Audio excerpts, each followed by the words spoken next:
Plug in. There we go.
Oh God, what's happening?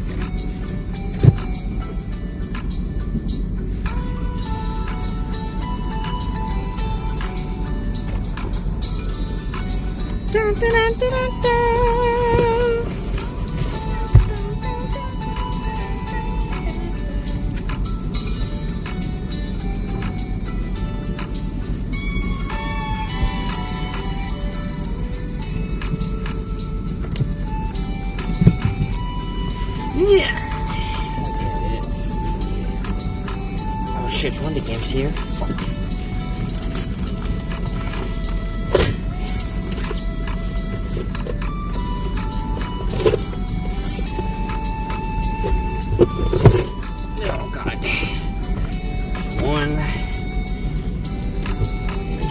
2. Oh, son of a bitch.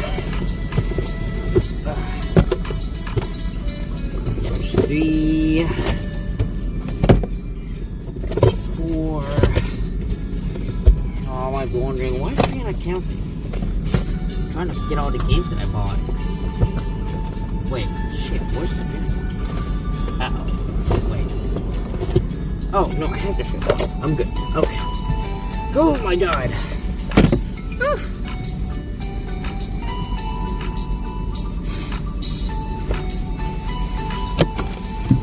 I should probably post on the Discord that I'm live. Give me a second, chat.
Oh god, here we go. What is going on, chat? Woo! Alright, what's up? Let me get all this put away here. Hope everyone's having a good day so far. Hope everyone's having a wonderful Monday. Shut that. It's a little bright behind me. So, Mr. Heffog is gonna come in and say hi. Yeah, so it's been a couple days since we've streamed. The last time we streamed was on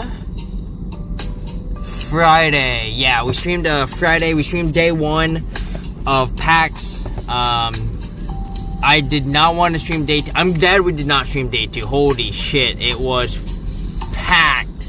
The expo hall was nuts. It was insane. Like, y'all thought Friday, what I showed you on Friday was pretty crazy. Woo, buddy, Saturday was wild. There was so many people. There was a lot more shoulder to shoulder, right, on Saturday. So, but yeah, so, how's y'all's weekend? I hope everything's going well.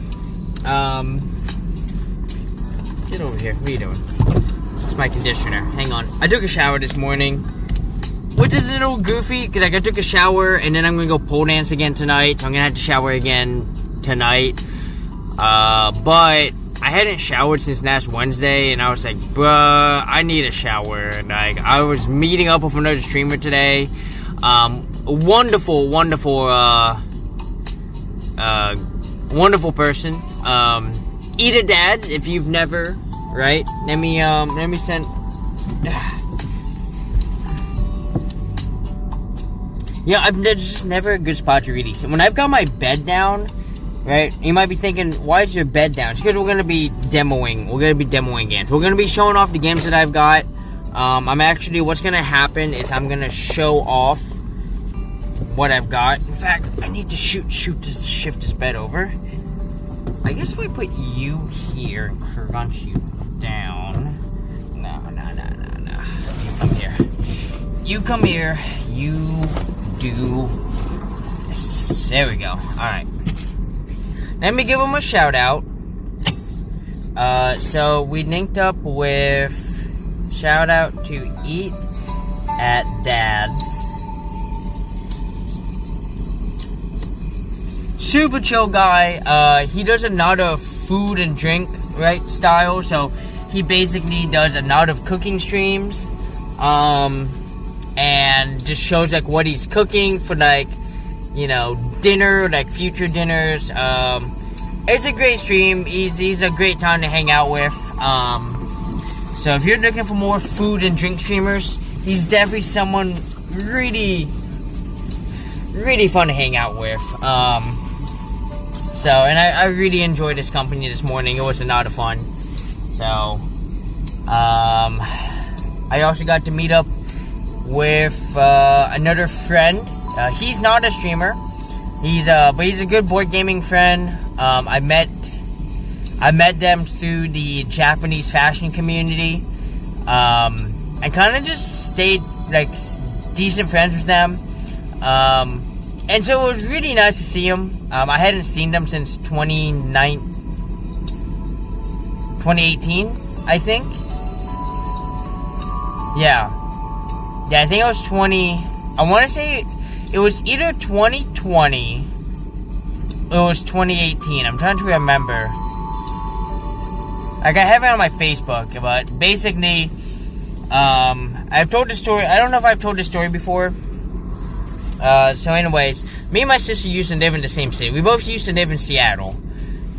And I say Seattle, what I really mean is I lived in Bremerton, Washington, and she lived in Whidbey Island. So if you go to the map of Seattle, you're going to see Bremerton, you're going to see Seattle right here. There's like water, and then across that water there's Bremerton, and then across the water is Whidbey Island, right? So we lived in the same area. We always just said Seattle, because it was just the easiest way to describe it to people who weren't familiar with Seattle. But, you know Seattle, that's where we lived, right? So we were like an hour and a half from each other. It took a little while to get to each other's places. She always came over to me. She did not like bringing me over. And it's not because she didn't want me to see her house. I got to see her house. It was pretty cool. Really nice house. But there was just a lot more stuff to do in Bremerton, Washington, right? You know, Whidbey Island's kind of boring. It's kind of an old people's island, right? The rich people island, right? So it just wasn't that interesting. She just was like, yeah, let's hang out in your part of town. So she always came over, right? So, you know, one weekend I'm like, hey, do you want to join me for pinball tournaments? Right? And she's like, yeah. So I take her to the Friday pinball tournament.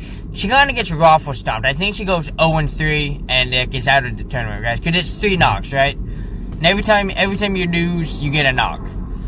And so I was like, oh, that sucks. You know, night lasted pretty long, and, you know. And I didn't know if she enjoyed it or not. I was getting a hard read on it. But, you know, on Sunday, right, 2 days later, I, go again, like, hey, I'm really feeling like a pinball tournament, You don't have to come. You can hang out here at the house, and I'll go play in the pinball tournament, and I'll be back. And she's like, no, I'll come with. I'm like, okay, hell yeah. Let's fucking go, right?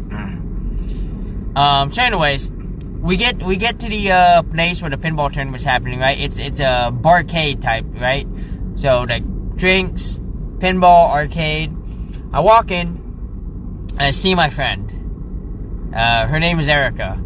And I'm like, well, I see her, but my brain goes, that's not Erica. That's just someone who looks literally exactly like her. Man, that's a really good doppelganger. That's crazy.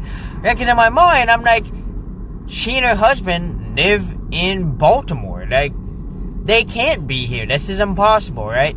So, I make a mental note, hey, I'm going to shoot her a text later and be like, hey, I just saw your doppelganger here. Like, look exactly like you. Even the exact type of eye makeup. It's kind of crazy, right? So, anyways, I'm hanging around. I go to the bar to get a drink. And as I'm waiting for my drink, I look across the bar. And I make eye contact with her husband. And my brain just goes, okay, there's too much of a coincidence. That has to be him. And it's sure enough, because I pointed at him, and he points at me, and I'm like, oh my god, it is you. I go to give him a hug, and he picks me up, and brings me over to his wife, right? And mind you, right, mind you, his wife can only see the back of me because I'm being carry hugged. And so all I hear is her go, shouting out loud, like, David! Thinking that, her husband has just grabbed some random girl. And I do a jump spin, like, hi! Oh man.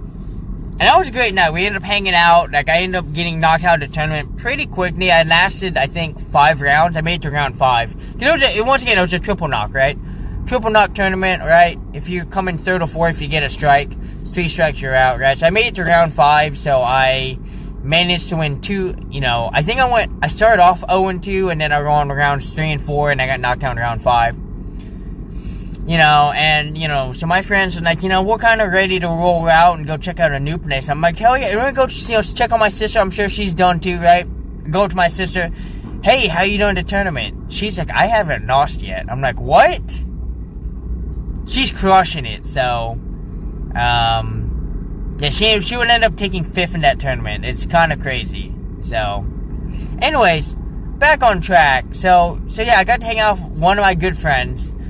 That's the guy who I hadn't seen since either 2018 or 2020. I forget what year it was. It definitely wasn't 2019. And then I met a bunch of new people, including someone who had the same name as me. She also had the name Fiona. Let me see if I can find her card. I don't think I trashed her card. You didn't trash me, did you? I'm gonna be so mad at myself if I trash it. What did I do with it? Oh, it's right here. Hang on.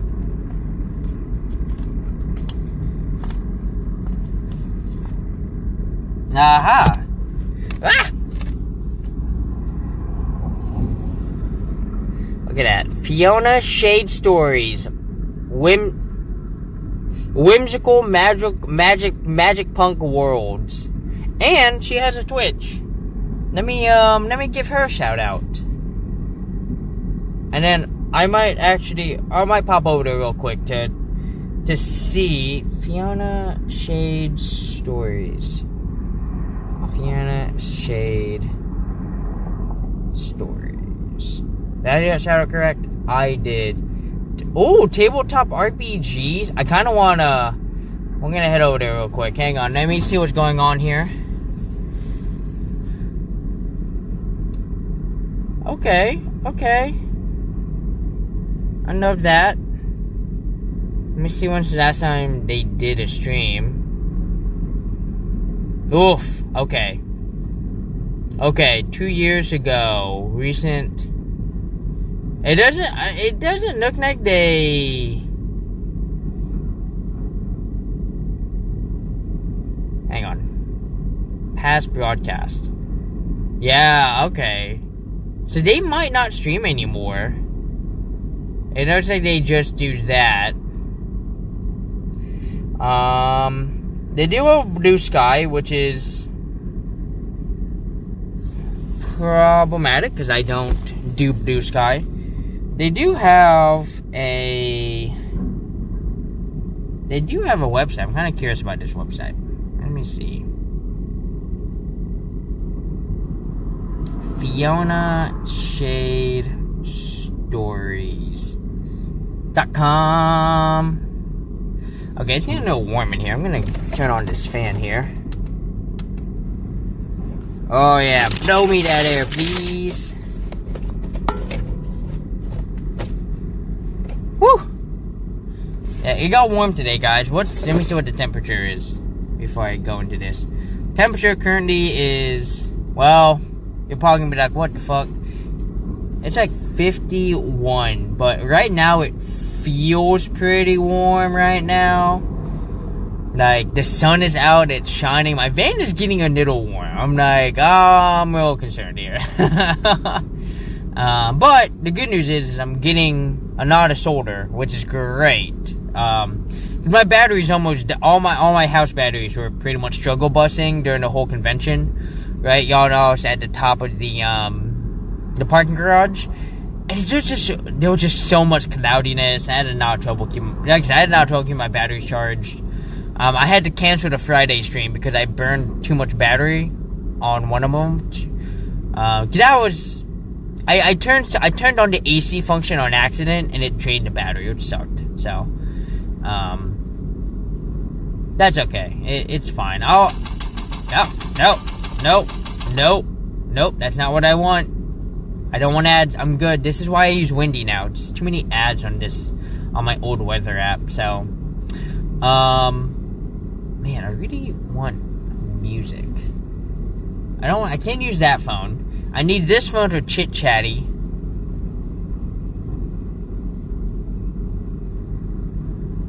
What if... No, I don't like that. I guess I could play music on there. Yeah, the problem is, for some reason, this app that I use, like will stop music. It's really, it's wildly annoying. I got an idea. Hang on. I got an idea. Turn this off.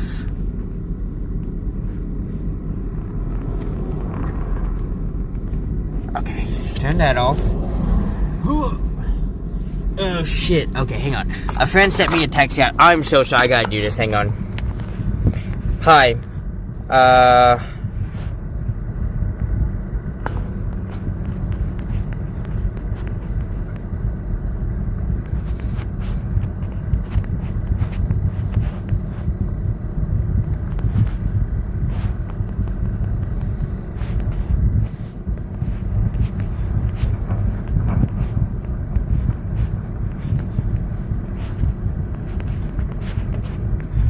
Give me a second. Sorry. There we go. That's better. Alright. Okay.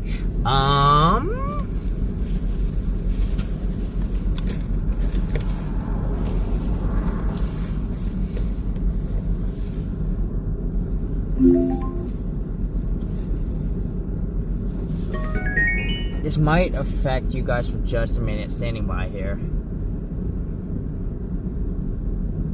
Bluetooth.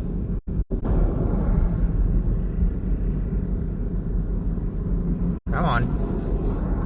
What are you doing? Connect. Are you connected to this? Oh, you are connected to it. Oh, wow. Okay. Hang on, chat. That's crazy. Unpair, please. Forget.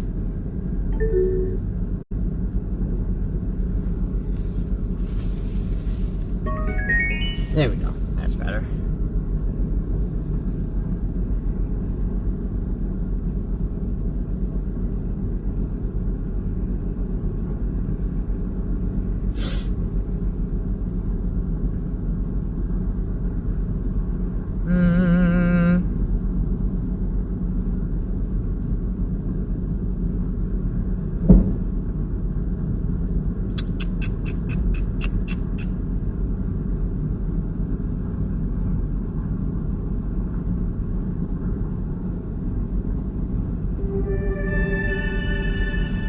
We'll try this. We'll see how this goes. And even though the music's too loud.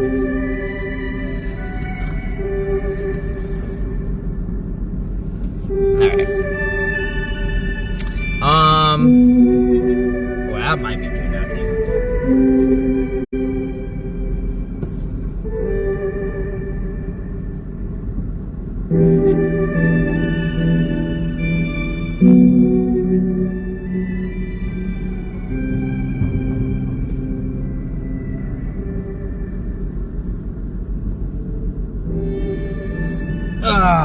Alright.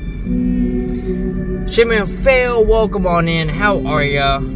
How are you doing? Hope you're having a good Monday. Hope everything's going well.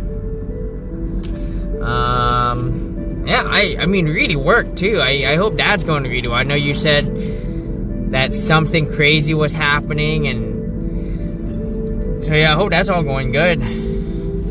But yeah, we're just here. Day one of Doom.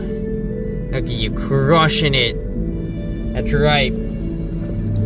Y'all, Shipment and Fail, he's a hero. The Order system is dead. Woo, buddy, that sucks.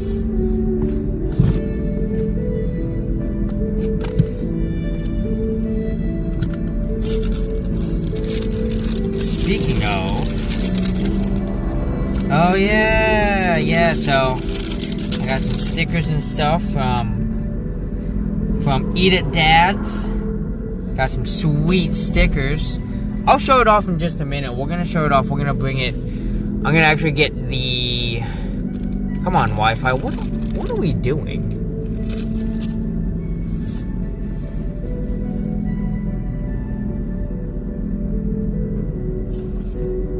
My Wi-Fi is being goofy as hell right now. Alright. Let me go and get,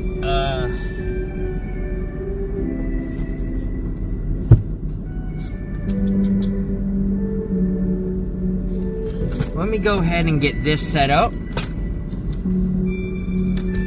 And this is how I kind of want to show off today's games, right? We're gonna show it off in a very, this kind of manner here. Oh, yeah, alright.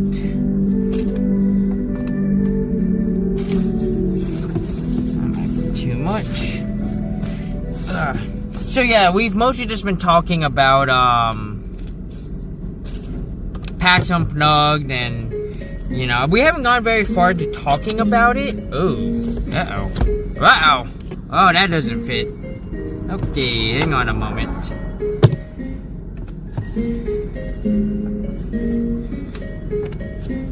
There we go. And basically just talking about the,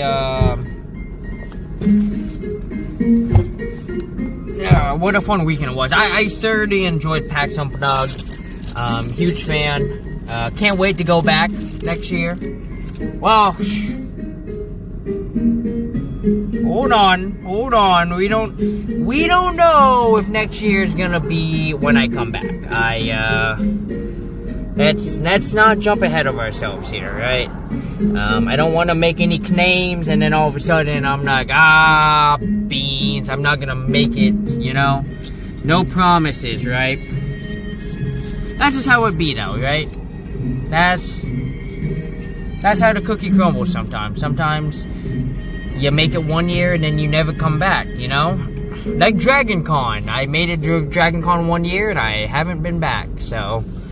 what Wi-Fi are we connected to, and why is it having issues?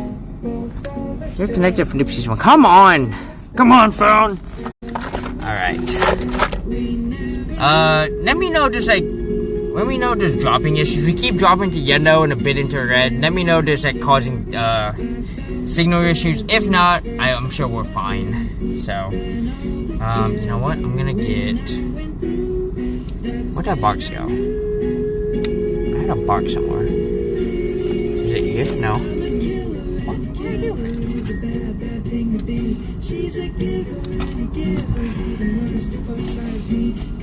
Ow.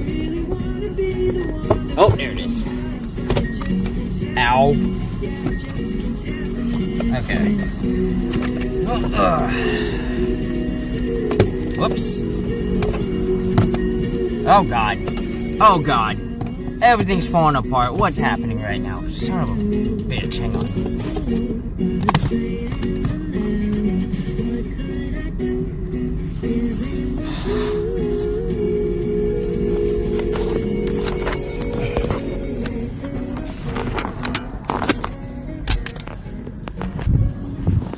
When I designed my van, I didn't really design it with this setup in mind because I didn't have this setup yet.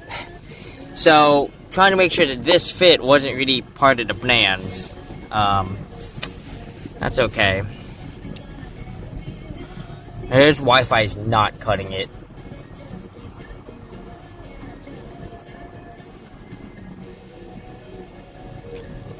How much data are you burning? How much data have you burned? I might swap you guys. Give me a minute.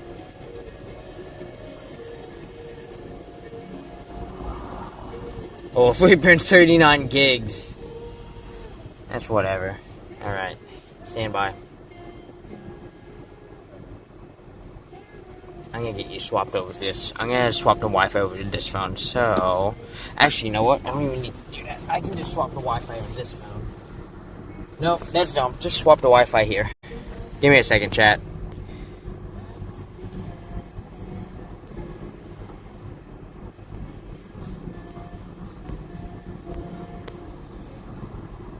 That should stick. What do you mean it's not available? What the fuck? Always connect. Are we serious right now? What? Oh, what the shit?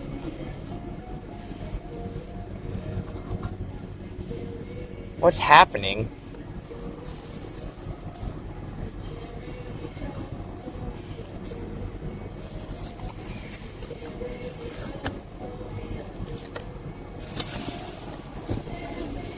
What? Why is this happening? What is happening right now? What? Okay, connect to that. Now connect to this.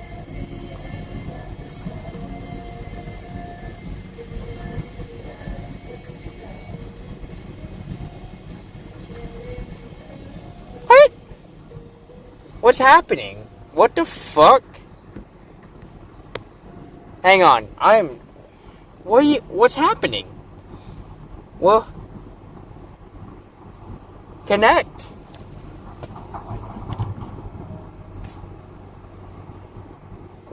Am I crazy?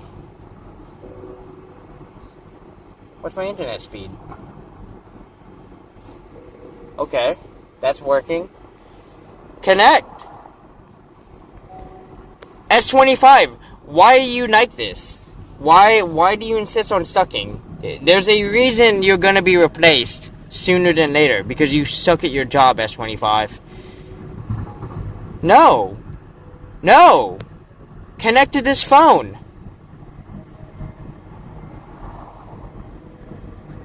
What? Why? I'm so confused. Wait a minute. Are you having problems connect? Hold on. What's happening? Am I going insane right now?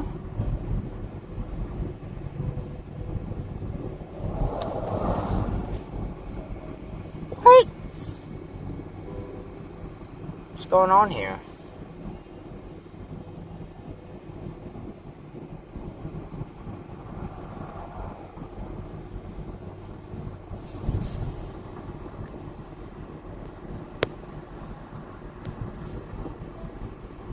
Okay. Are we good? Are you connected? Jesus. Oh my god. Dude, technology sometimes, man. Fucking hell. Alright. Alright, we're good. That should stabilize the connection. So yeah. We are going to... Yeah, first try, right? I wasn't just about to freak out over the fact that my thing wouldn't connect. Let me make sure. I don't know. I can just use you for chat. There you go. So yeah, getting back to PAX Unplugged, right? So I showed you all not on day one. I showed you probably like 70% of the vendors. We definitely missed quite a few. Just because of the haphazard way we walked around everything. Kyoto's. Oh my gosh. Wait a minute. Do I know Kyoto's? Kyoto's Severna.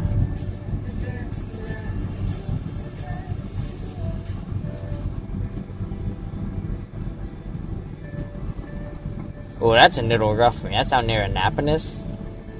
That'll be fun. What's that, 2 hours, 23 minutes? Oh, but I gotta do that path to get over there? Go to Annapolis? Shit. Okay, that's fine. That's fine. What if I wanted to get water? Could do that. Okay. Okay, cool. I'll just shoot my friend a text. Alright. So yeah, so I showed you all a nod of what there was, right? We got to see a bunch of really cool demos. And some of them I don't remember, some of them I do. You know, I know we talked about Man, I don't remember about the games. I probably should have taken more pictures. That probably would have helped. I definitely did not take pictures on any of my other phones, which was kind of dumb. So, but we did buy games. So, we did get to try a bunch of games too, right? So, I did get to try this game called... Hang on a minute, what was the name? What was the name of this game? I sent it... Let me go pull up the text with my buddy, because I sent him the pictures. We played a game called Tales of Kanugi, right? Which is a dexterity game that's not in the United States yet. As you can see, if we see this, Tales of Kanugi, right? Publisher Frenchy Kuma. Where can I get this? Sad Face, right? Meaning you can't get it at the con, which means it's probably not available in the United States yet, right? But Tales of Kanugi is a dexterity-based game. Basically, you are building a festive tree, right? And every round, your team gets branches that have to get put onto this tree, and then you have to decorate that tree with, like, nest, bushes, hanging lantern thingies, and actually I don't know what the name of this actual thing is called. I need to, let me zoom it in. Right, so there's your nest, those are your lanterns, that thing there, I can't remember what those are called, but they're like the hanging rope things, right? And then there are your bushes, right? You had the bushes back there, right? And the whole point of the game was to create something that looked like that, right? You can kind of see how this tree's kind of... Now, honestly, our tree was really haphazard. Our tree was kind of dumb. How our tree just didn't fucking fall apart, I'm not too sure, right? But there was like a second table that was building in, and the quality here is not particularly very good, but you can kind of see their little... Their tree looks a lot better than ours. Like, we kind of peeked over there, like, damn, dude, their tree is better than ours. You know, like, our tree's just haphazardly, we're just going, like, wide in directions, trying to get, like, the 4, and we're just, like, wild. It was pretty crazy, so, but it was a fun game. I really enjoyed it. I really wish it was available. I might have bought it, but it was not. So that was one of the games I got to play. I got to play Everdell Silverfrost, which is one of the Everdell games, right? So there's the base game Everdell, and I think the base game Everdell has like 5 or 6 expansions. I'd have to ask my friend, because she owns all of them. She owns all the expansions. And then there's Everdell, there's Everdell Farshore, which I haven't gotten to play yet. And then there's Everdell Silverfrost, right? And the two I just named are they're standalone games. You do not need the base game to play, right? So Farshore like explores like an island off of the land of Everdell, and then Silverfrost explores like the northern mountainy areas. And so Everdell Silverfrost was a lot of fun. I really enjoyed it. The Sono version of the game is a lot more work than the base Everdell game. Like, if I was going to do Sono Everdell, I'm sticking to base Everdell. It's, honestly, the base Everdell has one of the best Sono games that I've played. And it's super easy, because you don't need to do anything, right? Basically, if you buy a card, the opponent, or the Ultima gets a card. It's as easy as that, right? I'm gonna buy this card from my hand. The Ultima rolls a dice, they get that card. I'm gonna buy a card from the Valley, roll dice, the Ultima gets this card from the Valley, right? It's very easy, it's very just, you know, and like, they do compete for the events too, right? Now, there were some changes that Silverfrost made that were pretty cool, right? So, like, in the base game Everdell, it's actually a little easy to beat out the to beat out the Ultima to events, right? Because you can keep an eye on what they've got, and if you see they're going to achieve an event, they only achieve events during Prepare for Season, right? So you can pretty much be like, okay, well, I see you're going to get this on Prepare for Season, but since I already matches, I'm going to go and pick it up now so that you don't get it, right? Whereas in Everdell Silverfrost, instead of having the event cards, right? And so I'm kind of talking to you as if you know the game. If you don't know the game, it's a little hard to kind of figure out what I'm talking about. But in the base Everdell game, there's like basic events, and then there's like premium events, and you have to meet certain conditions. In Silverfrost, they got rid of the events and replaced them with quests. And there's like premium quests where there's like one for each player plus one available as a public objective, and then everyone kind of gets one or more private quests, like quests that, hey, I have to meet this many in my city, right? So like, oh, this card says that I need 4 red in my city, and if you have 4 red, you go to the guild and you go, I'm going to complete this quest, and then you flip it face up, you have those points at the end of the game. I really like that change. Honestly, the premium quest system in Everdell, super stupid. I honestly never even bother with the premium quests. They're hard to do. They really alter your play strategy because some of them are just super weird to do.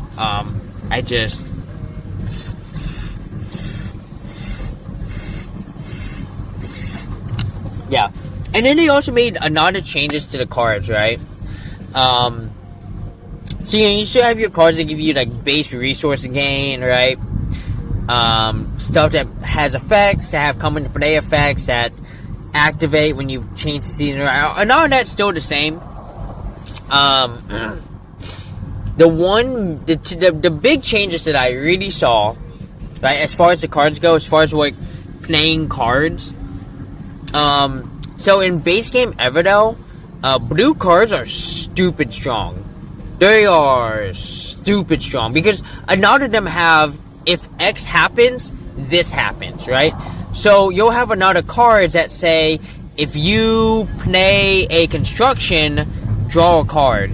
If you play a critter, gain a berry. If you do this, gain a resource. If you discard a card, gain a card, right? The blue cards are honestly super powerful in Everdell, and you always wanted to go for them, just because they could be game breaking, right? They really gave you big advantages.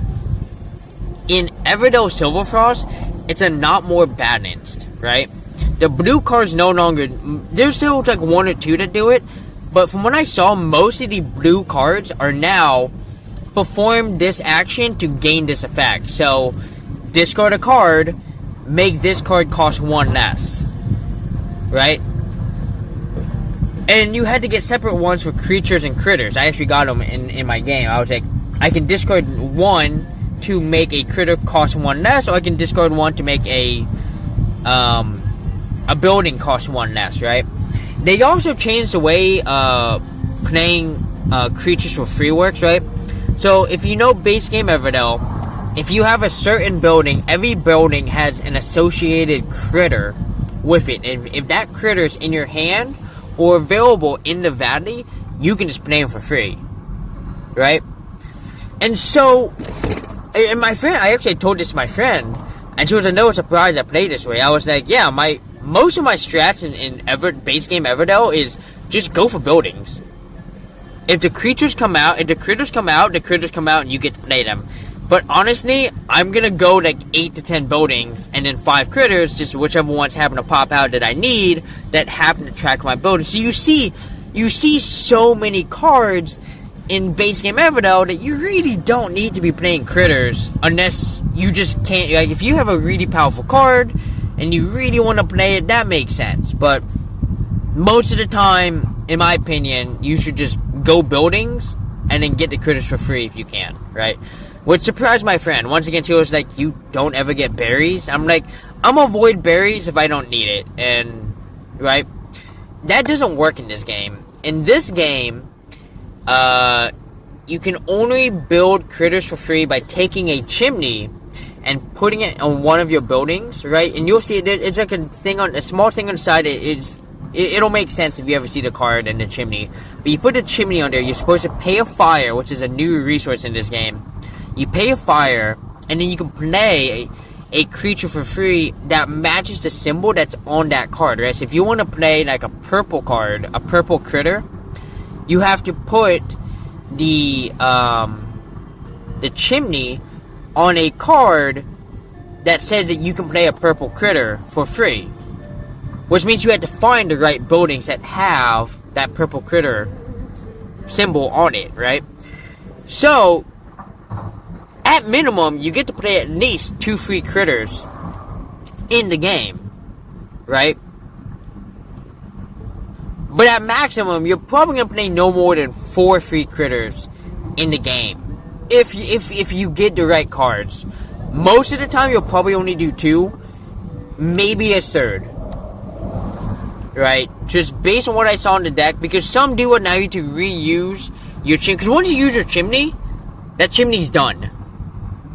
Unless you get a card that says, hey, you can move your chimney and reuse it. So, getting acorns, which is basically what the berries are, it's what you use to summon creatures. Getting acorns is way more important in this game than it was in Everdell, in base game Everdell. Because like I said, in base game Everdell, you just waited until the creatures that you needed popped up and happened to match with the buildings that you have. And then it's like, I'm going to take that creature and play it for free. Right? Now, you're only going to get to play 2 creatures for free.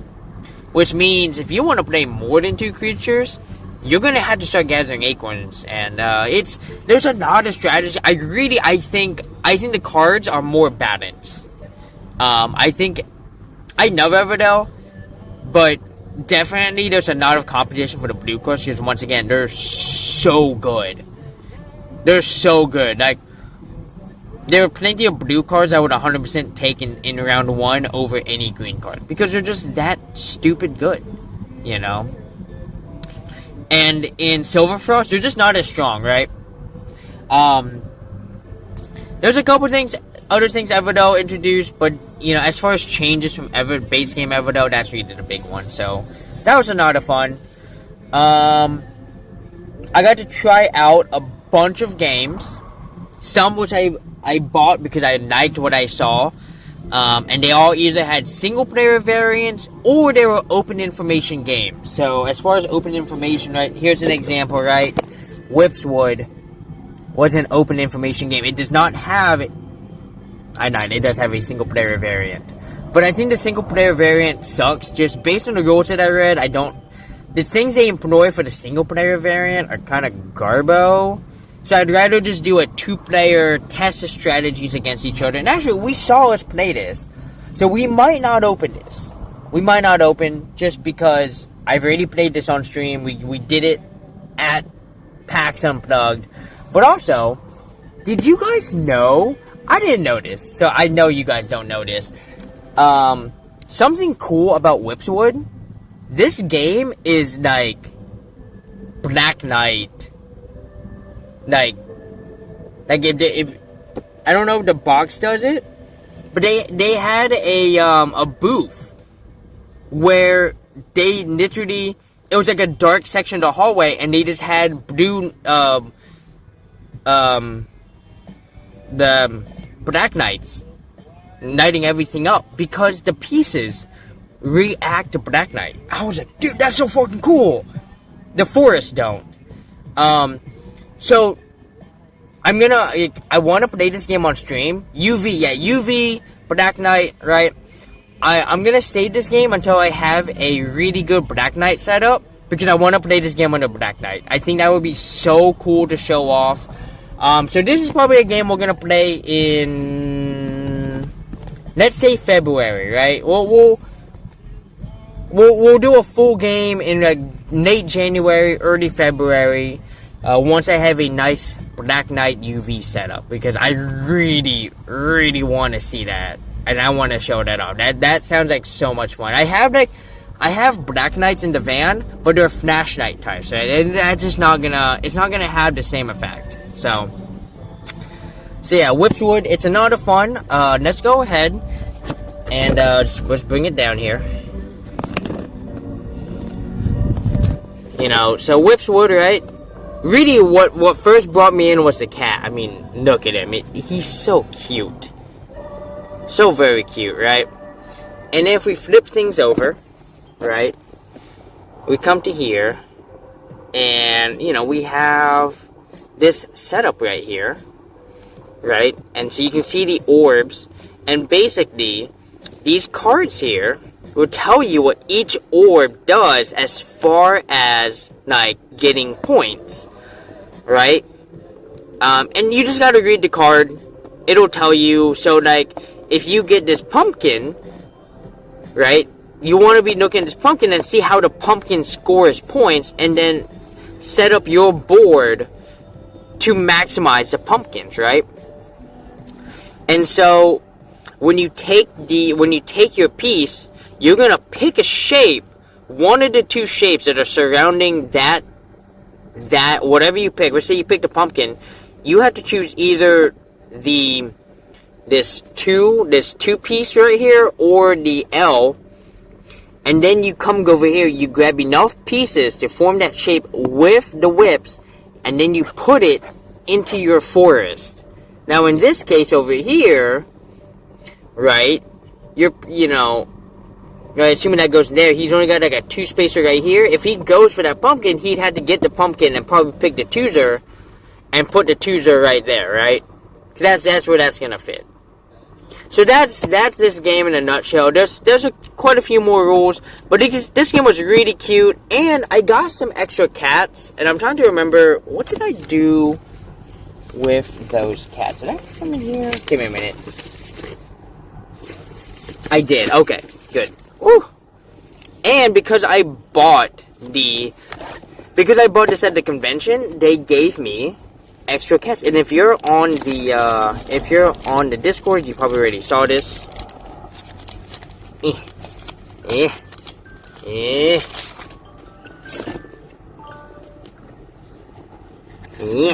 We got 6 new cats to go along with it. As you can see, you've got that cat, this cat, that cat, alright? This goofy looking goober. I mean, there's 2 goofy looking goobers.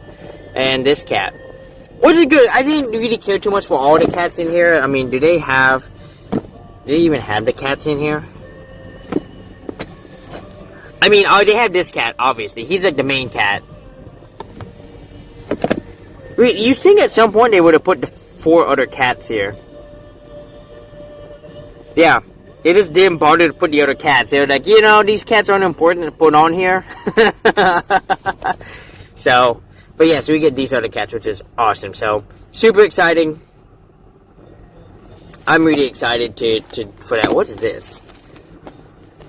Oh, shit. And I got a special one of these. And so this is what the cards look like, right? It says here, so each one of these, so this is basically, that's this card right here. That's that blue one, right? And so this one says, each one, choose one group of whips touching only a corner of this one. 2 for each type of whips in the group. So they're saying that if you choose, and this is showing you like an example of like how many points you would get. So like touching only a corner of this. Okay. Okay, I see. So this one, if you chose this group here because it's touching the corner of this one, then you would get 8 points because there's blue, orange, green thing, right? But if you chose this one, you'd have to choose between either this group or no, so you'd be choosing this group right here, right? And that's 4. But this one's 8 because of that. Same thing, right? And then this would be worth 0 because there's no, it's connected. Like, you wouldn't count itself in the group, if that makes sense. Yeah, so. And then last but not least, I don't know what these are. Oh, a scoring card? Oh, no, that's the scoring card. Yeah,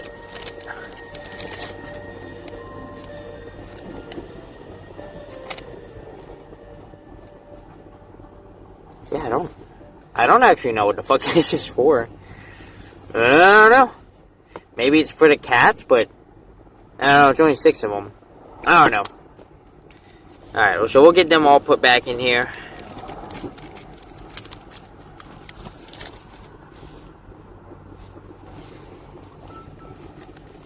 So, like I said, we're not going to open this one because we already played this one on stream on Friday. So, if you want to see how this game plays, go to the PAX Unplugged, VOD,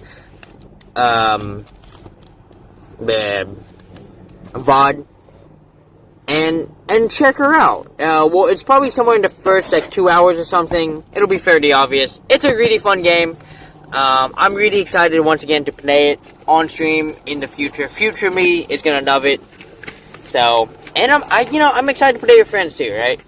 So that's the game we got there. Obviously, this is not what I bought. This is just over here. I'm actually using it to help provide a little stability. That's not stable at all. Nope. You know what? No, I'm just gonna throw you back here, buddy. All right. So that was one of the games that we bought. Let's go ahead. Let's bring out another game. All right.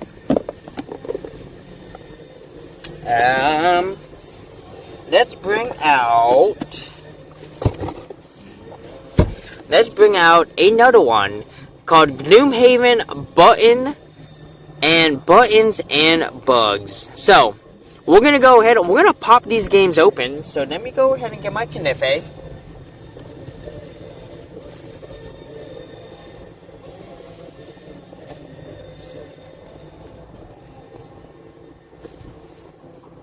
Yeah, there we go.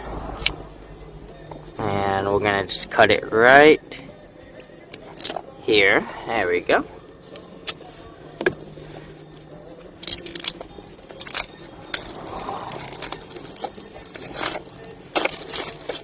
Alright. Whoa. Threw that out of there. Alright. So, Gloomhaven and its mercenaries get shrunk down in this unique, standalone, single-player adventure. This is a one-player game.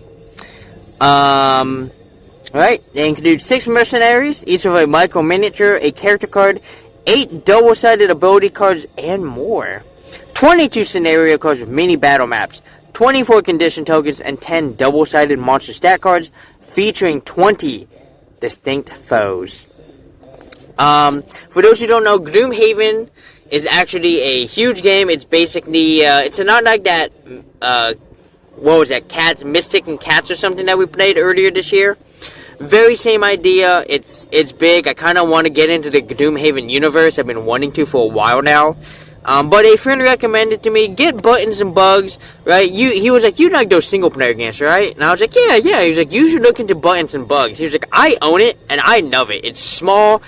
It packs very easily. Right? You can see, I mean, look how big this box is. I mean, this box is about as big as this battery. I mean, a little bit bigger than this battery. I could probably stuff this into my hip bag if I wanted to, right? Or get rid of the box altogether, put what I need into a bag, and then just carry that, right?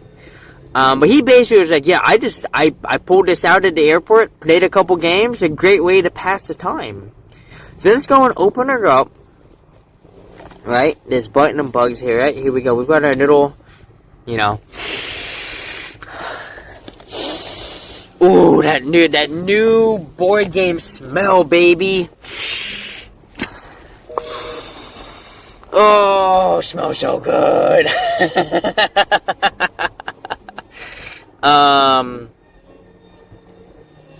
Let me turn off this lantern. I'm gonna transfer the music over to. Let me transfer the music over to here. Hang on a minute. There we go. Oh, God. Oh, God. What's happening? Uh-oh. Uh-oh. There we go. Sorry, guys. Give me a second. Let me get this music going again. Okay. Yeah, so, I mean, look how small this book is, right?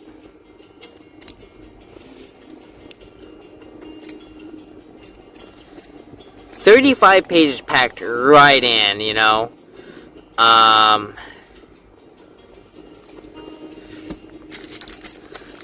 Right, so we saw a few little pieces here, right? So, let's see, what are these pieces? Like, character setup. Oh, it's on the bottom. Oh, it is on the bottom. Okay. So we're gonna pull. Here's our here's the characters, right? Let's pull them out.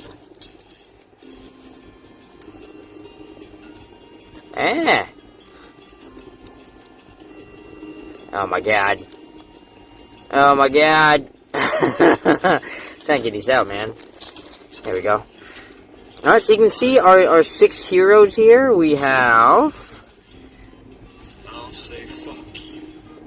Oh my god. Okay, here we go. We have... him, her, it. Alright. We've got another one. Dude, these are so tight, I can't even tell who they are. Like, we're gonna pull the cards here. So, here, we're gonna leave these here for now. These are the little things to help keep track of, like, the enemy. How do I spin this? How do I spin it like this? Wait a minute.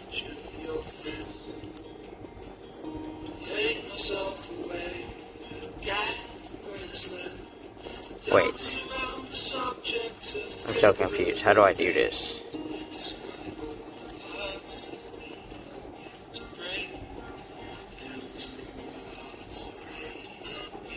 Uh-huh.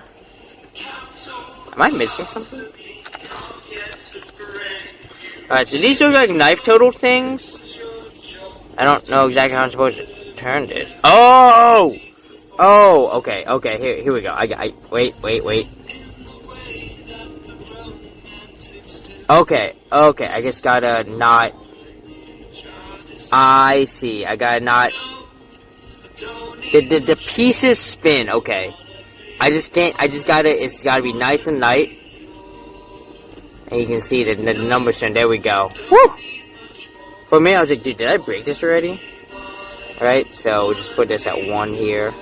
Right, that starts it at 10, right? 1 and 10, yep. Right, so right now, this is at, no, so this were at 9, this would be at 18, you know? So, easy stuff. Okay, cool. There we go, so get everything set to 1. That's how we have it. You know, look at that simplicity, I love it. We've got our dice, right? We got a plus, we've got a circle, and we got a minus, right? So minus is bad, circle is neutral, right? And plus is good. Give me a minute.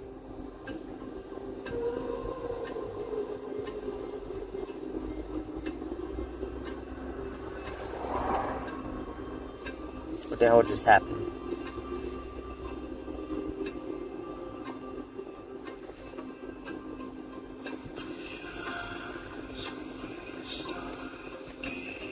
What just happened? Did I get denied? Hold on, Chad, give me a second.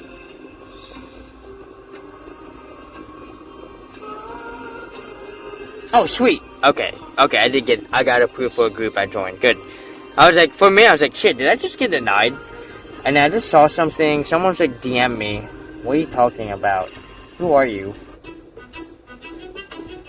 Oh, no, I'm not DMing you. Screw you, dude. Okay.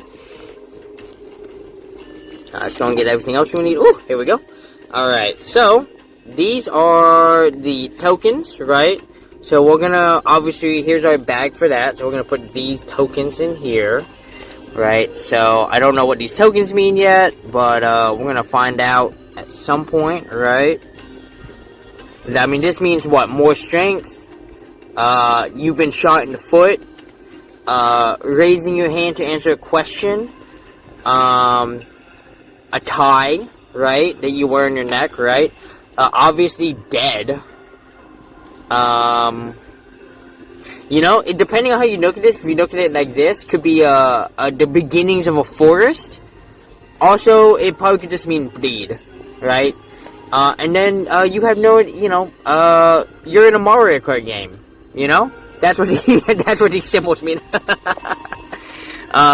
We've got our cards here. Okay, so here we go. So we have these right here. So you can see, I think this is yours. And I think this is the enemies, right? And you have the little cubes, right? The little cubes fit into here. And then these are the modifiers, right? So if you roll a plus, you look at this modifier. If you roll a 0, you do that. And if you roll negative, you get a -1, right? Or you don't attack, which is crazy that you would have a not attack there.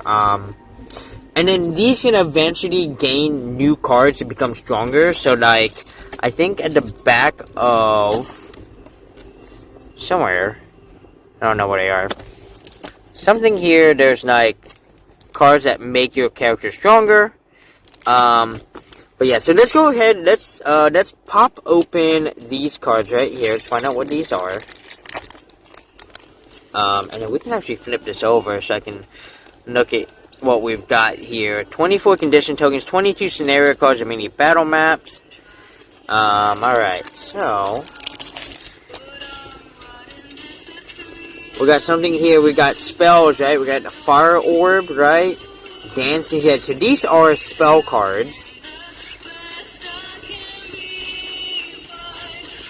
And it's really interesting to see what kind, how these spell cards go in, how these go into play here. Yeah, elemental, right? And it's all double-sided too, right? So like this side we have fire orbs, and if you flip it, you got crackling air, And I remember something about, these are like your hand, right? So basically, if you play 2 cards, right? Oh, I remember what this is.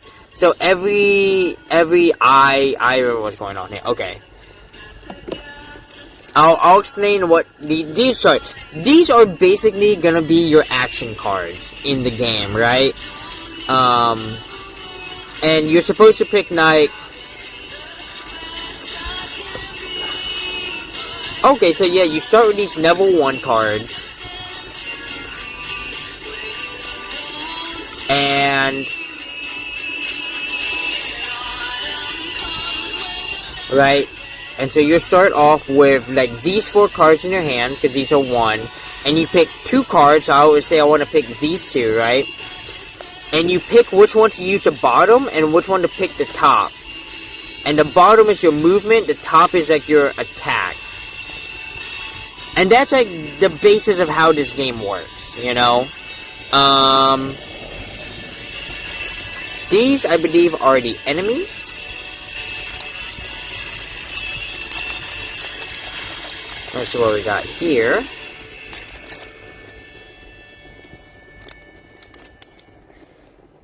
Yeah, so these are the enemies, right? You can see we got Bandit Guard. On the back side, we got King Button. So King Button, he's a boss. We got the Bandit Archer, right? And on the back, we got a Stuffed Construct, right? We got a Mouse with a Tattered Construct on the back, right? Rending Beater, Arena Sorcerer, right?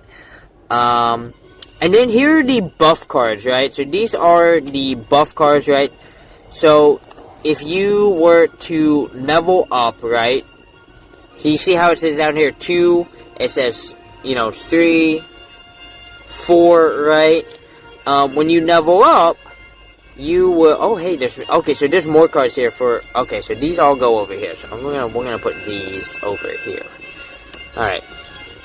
Right, when you level up, say you're the blue guy, you're gonna take this, and you're gonna take this, and you're gonna put this in like that, and these become your new stat modifiers, right?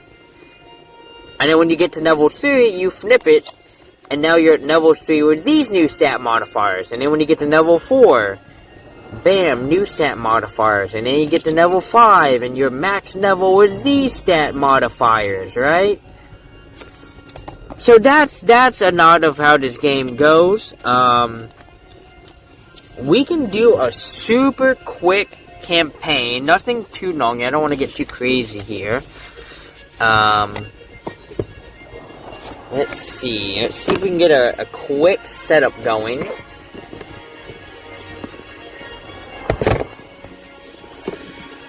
So we got some Gloomhaven over here.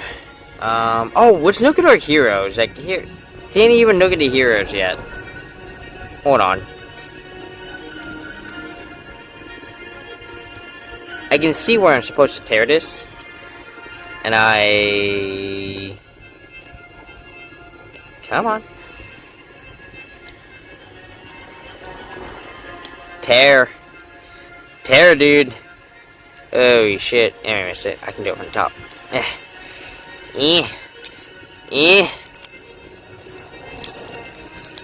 There we go. That's better. Woo! Yeah. There we go. Alright, so these are your heroes. Here's your scenario deck, right? Yeah, okay, yeah. So these are your scenario decks, right? And you can see a ton of scenarios here. This tells you what each thing does. So, let's see how wrong I was. So that's, I mean, obviously didn't mean dead, but that's poison, wound, so not poison, strengthened, yeah, I got that one, muddle, disarmed it, yep, immobilize, I would have gotten that, invisible, oh, that's what that means, invisible, and then pierce, okay, sweet, oh yeah, so that's the icon reference, scenario deck. Shit. Whew, that was close. Don't fall now, come on. Right now, it's a little unstable. And it's the right side. The right side's not super stable right now. So, alright, and these are your heroes. We have Craghart, who is this guy. You can barely tell, but you can now. Look at him. He's got 18 hit points. Okay, that's the level. I was like 5 hit points. No, he's got 8. So he starts off with 12 hit points and eventually gets up to 18. He seems like a tanky type of character, right? You got discard, lost, active, and items, right? The Craghart is a whirlwind of destruction. They channel the raw power of the earth and use their fists in the terrain as weapons, making use of obstacles to cause extra damage. And these are his ability cards with the ability to level them up to level 2. Complexity, no. I mean, he's pretty much a tank. He's a fighter. He's melee, right? That's pretty cool. So we're going to put him over here. Alright, next up we've got Bruiser, which I don't know if that's his actual name or if that's supposed to represent his class. He also has a maximum of 18 health, so his health kind of goes along with Craghart. So this is Bruiser right here. You can see the sword. Looks just like him, right? Complexity. No, once again, he's a melee character. You run him in, he swings. The Bruiser isn't afraid to take a hit, because they know they can return the favor and then some. A Bruiser gets right up to the enemy's face to punch through the defense and push them around. Alright.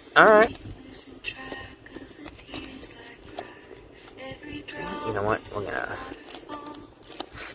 Alright, so now we have the Spell Weaver, who is...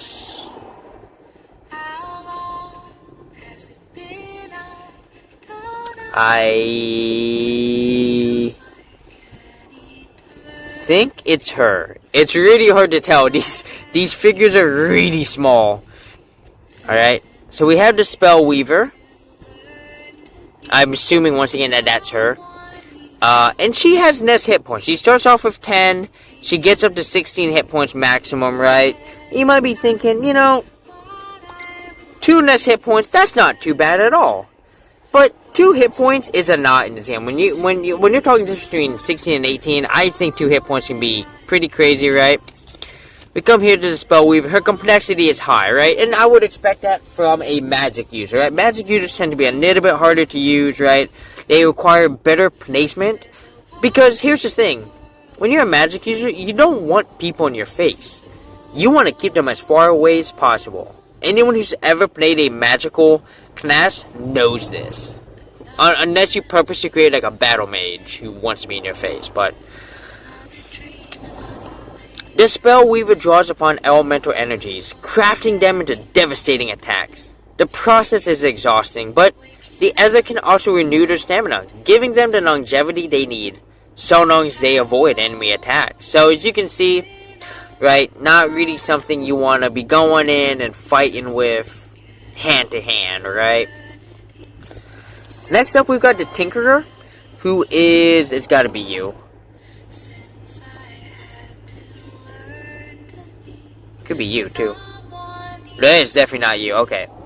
Here we go, so we got the Tinkerer right here. You can see his little potion in his right hand. Right, and he's got 17 maximum hit points, right? Complexity high, so another guy who might not want to take hits here. Shit, sorry. The Tinkerer has the right tool for any job somewhere in their packs. This jack of all trades will use all manner of gizmos and contraptions to stay one step ahead of their opponents. Everything is a tool. Everything is a weapon. So, it looks like, just looking at some of this, like, he's very much a gun. Microbots. Yeah, you know, he almost reminds me of, like, Heimerdinger from League of Legends. Which, guys, did you know? Did you know that League of Legends came out with a card game? Not that they're gonna suck me in. No way! You're not sucking me in. Alright, so here we've got the Mind Thief, who is...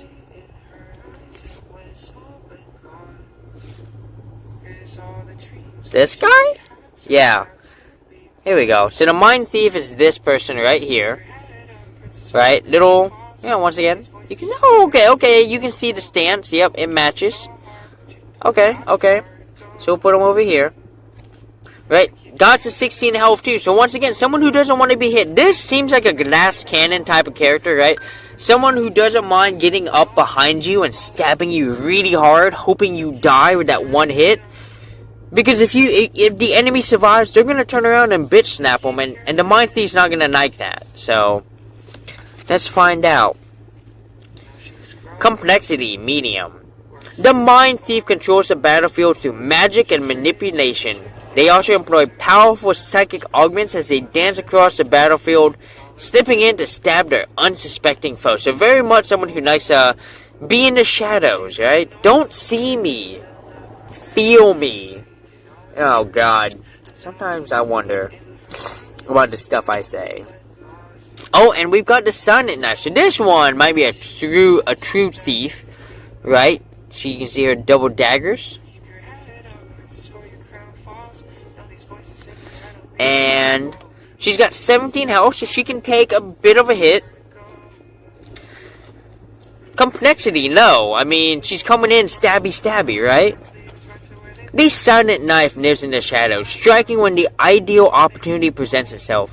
Whether the knife is thrown or stabbed into their opponent's back, they will make sure it hits the mark, only to be long gone by the time the body hits the floor. Let the bodies hit the floor. Let the bodies hit the floor. Yeah!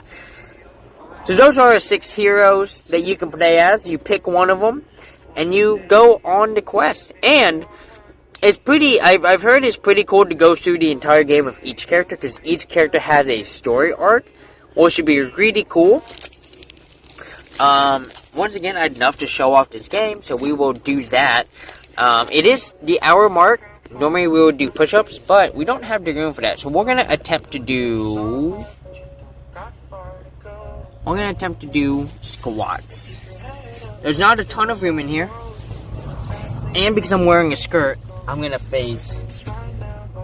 There's no fucking room in here. Guys, we're not gonna do squats. There's just no room. There's 0 room in here. It's not happening. I do need some water, though. Let me get some water real quick. Guys, if you're not drinking water, take care of yourselves. Drink some water.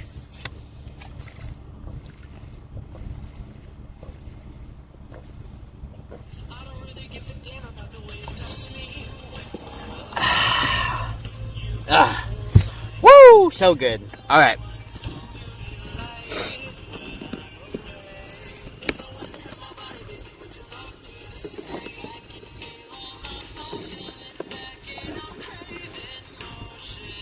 Okay. So, let's try this. Let's go ahead and let's give her a shot here. Right? We're gonna play a couple turns. We're probably not gonna complete. Right? Start by taking the deck of scenario cards from the box, then flip over the top card and read the story of the shrinking feeling. Before you begin, you will need to choose a character. There are 6 available characters, each described on the back of their respective character card. So, since we're not going to go too deep into this, honestly, we're going to pick the Silent Knife. I've always been a fan of the Silent Knife. I'm kind of bummed there's not an archer in this. Like, that's kind of weird, you know? They wouldn't have an archer. I mean, I know the Silent Knife is supposed to be kind of that card, but not really the same. So, let me make sure we get her cards here. So, she has the Smoke Bomb, the Thief Snack, the Venom Shiv, and the Quick Reflexes. And then she has these other cards right here. Let me put that off to the side. Alright, so we're gonna put these over here for just a minute while I get all this set up. And then we're gonna bring our scenario deck over. We're gonna get this out of the way.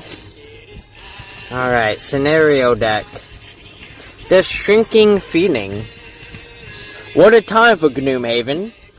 First, a black tornado from the void nearly destroyed the city. Then there were reports of the very essence of corruption trying to end everything. But all's well that ends well. And at the center of both events, Hale, a mysterious Aether who lives in the derelict tavern, the Crooked Bone. It is said that she can turn anyone into a hero. Exactly what you want to be. Sure, you don't have a lot of training, but put in front of you in front of the right adventure, you get the acclaim that is due to you. So with that bold purpose, you step across the threshold of the Crooked Bone and... No. That's not right. Everything is growing. Why is the doorway so large? Why are you so... small? Is this some sort of Aether enchantment? You've been shrunk. Scenario 1. A rude welcome. Okay. So, we don't really need the connector. I don't know what to do with that. Alright. So, we read that. There's the character setup. So we want the character and the matching miniature. So we've got our matching miniature right there. We've got our cards. We can move these guys out of the way. The brown hit point dial. I probably want a green hit point dial. Because this will probably...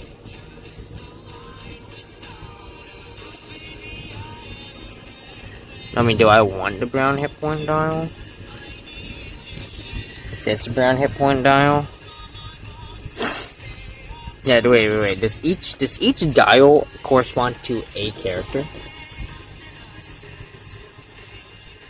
I presume each one goes to a character, you know?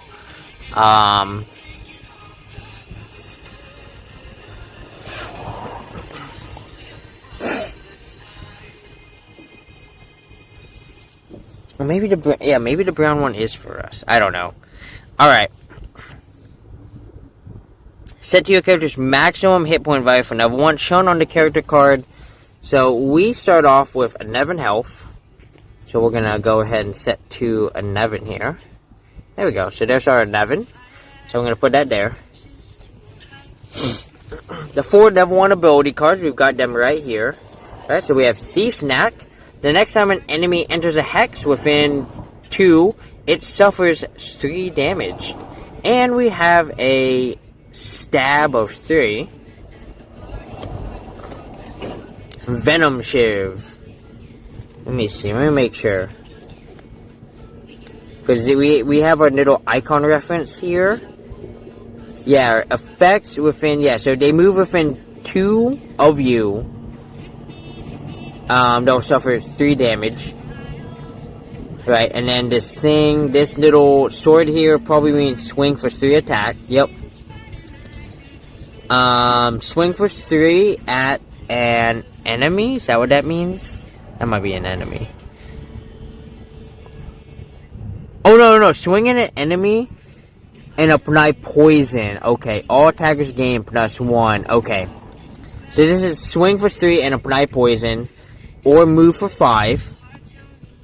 With a quick reflexes, where you can either move for 4 or move for 2, deal damage. And then you have self, add 1 attack to your next, add 1 damage to your next attack while you have invisibility. And then this gives you invisibility.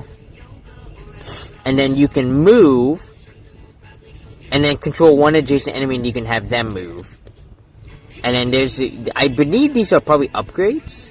Not 100% too sure. Yep, we're not that far yet. And then we need the brown character modifier. Place a white cube in the topmost slot. So this will determine our modifier, right? So, like I said, when we roll dice, right? So this plus would indicate that we get the plus right here. Give me a second here. I actually need this. We need this. We need our little dice roller here. There we go.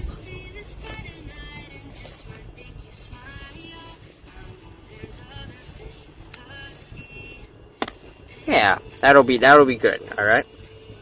So we'll put that off right there. All right. Scenario setup. It's time to read Scenario 1, a rude welcome. The next card in the scenario deck. So here we go. Scenario 1, a rude welcome. Got some fancy gear there. You whirl around, taking in your familiar yet unfamiliar surroundings. Your attention settles on a scruffy character behind you, knuckly on par with your diminutive stature. Nice and shiny, like it's never been used. Hand it all over and I'll let you live. Well, that simply won't do. Your gear's unused, but there's really only one solution for that. Monsters, Bandit Guard, gold, defeat all monsters. Okay. Alright. Retrieve the Bandit Guard monster card. So let's get the Bandit Guard. So here's our Bandit Guard right here. Right? So they have 8 health and 1 armor. And then there's certain cards that you play that will determine their actions, right? So we're going up against a Bandit Guard. That's gonna go right here. Oh my god, he is very... You know what I need? I need something that lifts up the cards. I need something like that. There we go. There we go. So, you know, knighting can be so funky sometimes. It's just such a bummer that they just... The knighting gets in the way. We'll put it like this. You go, Silica. Good job, Silica Gel. Alright.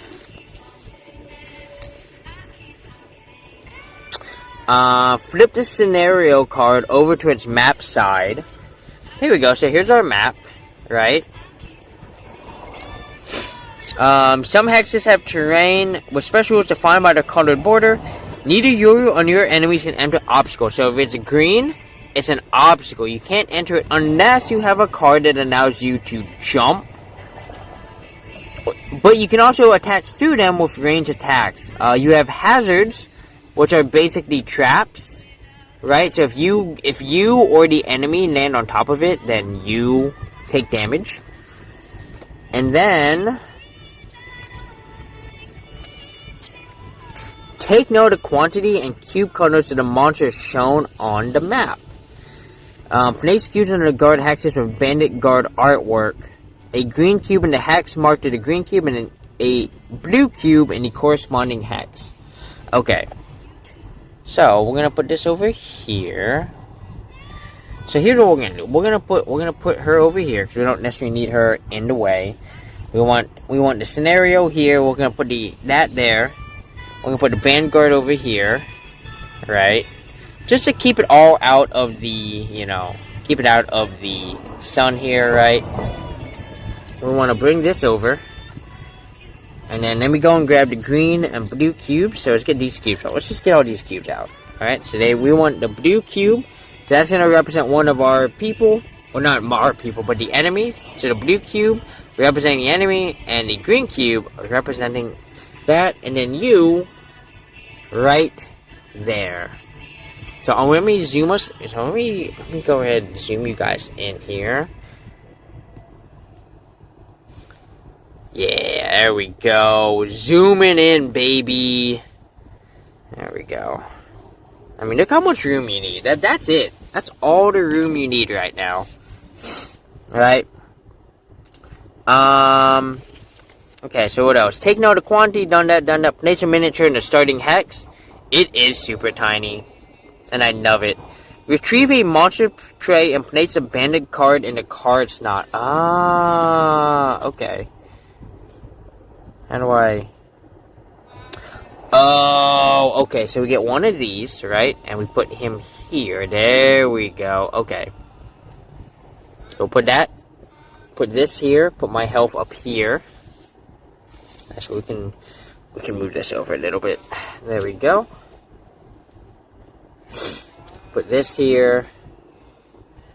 And then this will be fine. There we go. There we go. Just trying to get all the squeeze in here, right? Trying to make the room work, right? Set the bandit's maximum hit points as shown on their monster card on the hit points out of master cube. Oh, that's why these colors. Okay. So green, once again, the maximum hit points here is... Wait, what are the hit points? Is it 8? Oh, that's what their hit points. Yeah, their hit points is 8. So we're going to take this one to 8. That's 8 hit points for the green. And the blue one also 8 hit points. There we go.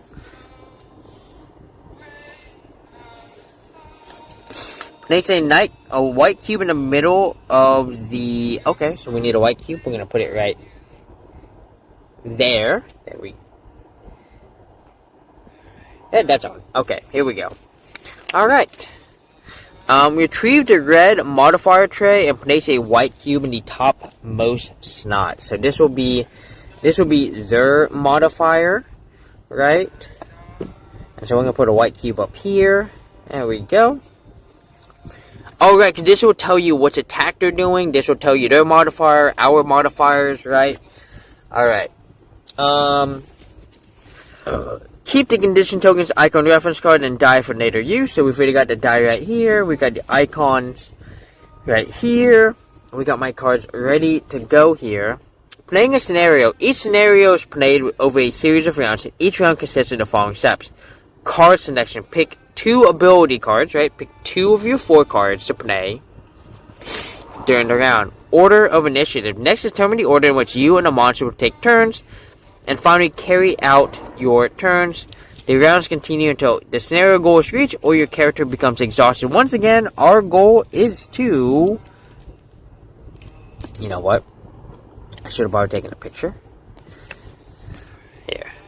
I should take a picture. Not that... We're not even going to finish round 1, but I should take a picture here. Hey! Hey, get out of the way. I don't need to show you my conversation. Oh, because that could be a bit of an issue. So if you're playing this game, you're probably going to want to take a picture of the back because you're going to be playing on the card. Right? So, but our scenario win here... Okay. I have to make sure this phone has quite a bit of corn on it.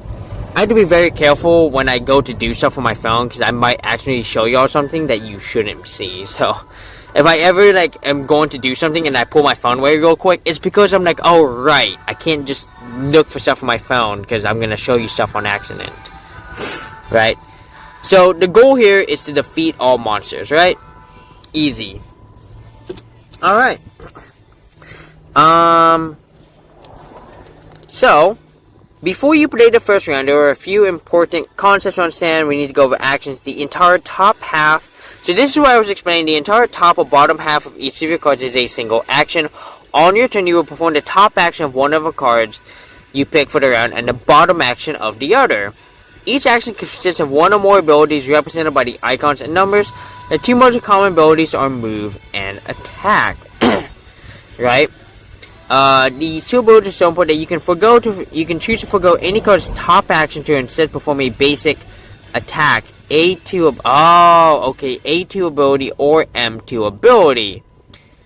So if, say, you wanted to be able to attack,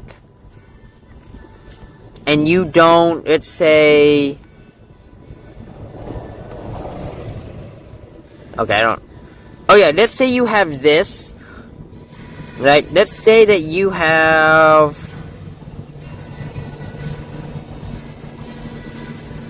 let's say you have these two cards, right? Now you do have the ability to move, but here's the thing. You want to use the swinging attack on this thing. Oh no, sorry. You want to be able to use this, right? You want to use this right here. You want to be able to add 1 to your next attack while you have, right? So you get to smoke bomb yourself and you get to then perform an attack, right? However, if you were to use this, you don't have a movement on any of these actions. So what you do is you would forego doing the move, this bottom action, and you would instead just do a move too. So that's how that works. When you perform a move, you move a number of hexes up to the value of the ability. Moving to an adjacent hex with each movement point. Of course, once again, bypassing the green because you cannot go through that unless you have the ability to jump, which I do not remember what. Oh yeah, it will have this on it. It'll say jump. Ignore obstacles and hazards. I don't know if my character has that. No, they don't. They might have it later, but they don't have it now, which is okay. An attack allows you to attack the target.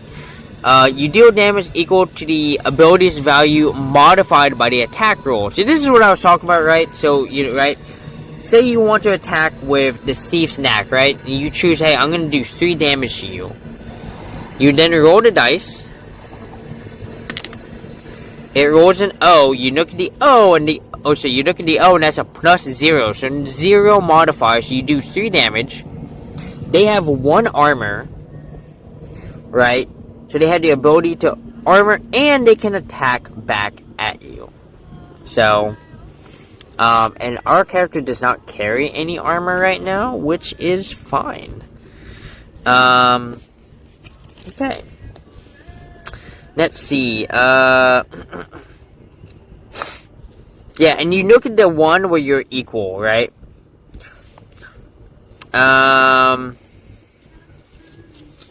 Sometimes you will have advantage or disadvantage on attacks. When you do, roll the die twice and use a better or worse modifier, respectively.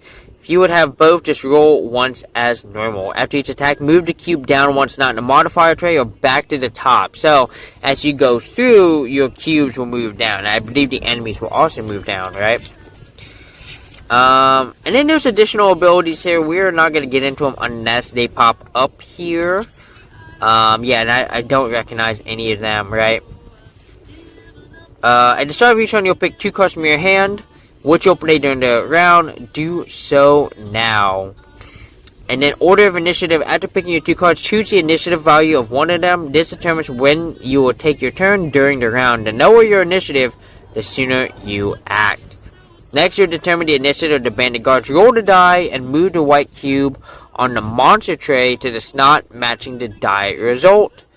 The column below the cube indicates the bandit's initiative and what abilities they will perform this round. Both bandits will perform these abilities. If their initiative value is lower than yours, they will act before you this round. And then we go into the fight. So, we're going to go and choose 2 cards here. Right, so I'm thinking the Thief's Knack, because we can set this up to swing, and then maybe using the smoke bomb, which would be hilarious, right? The other thing I could do is I could go for this.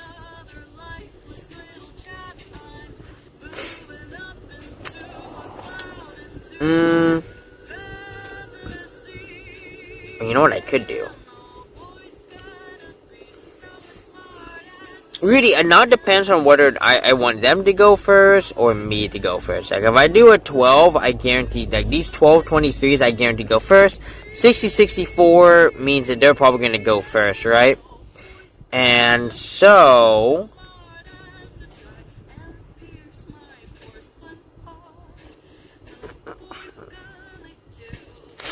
Let me see.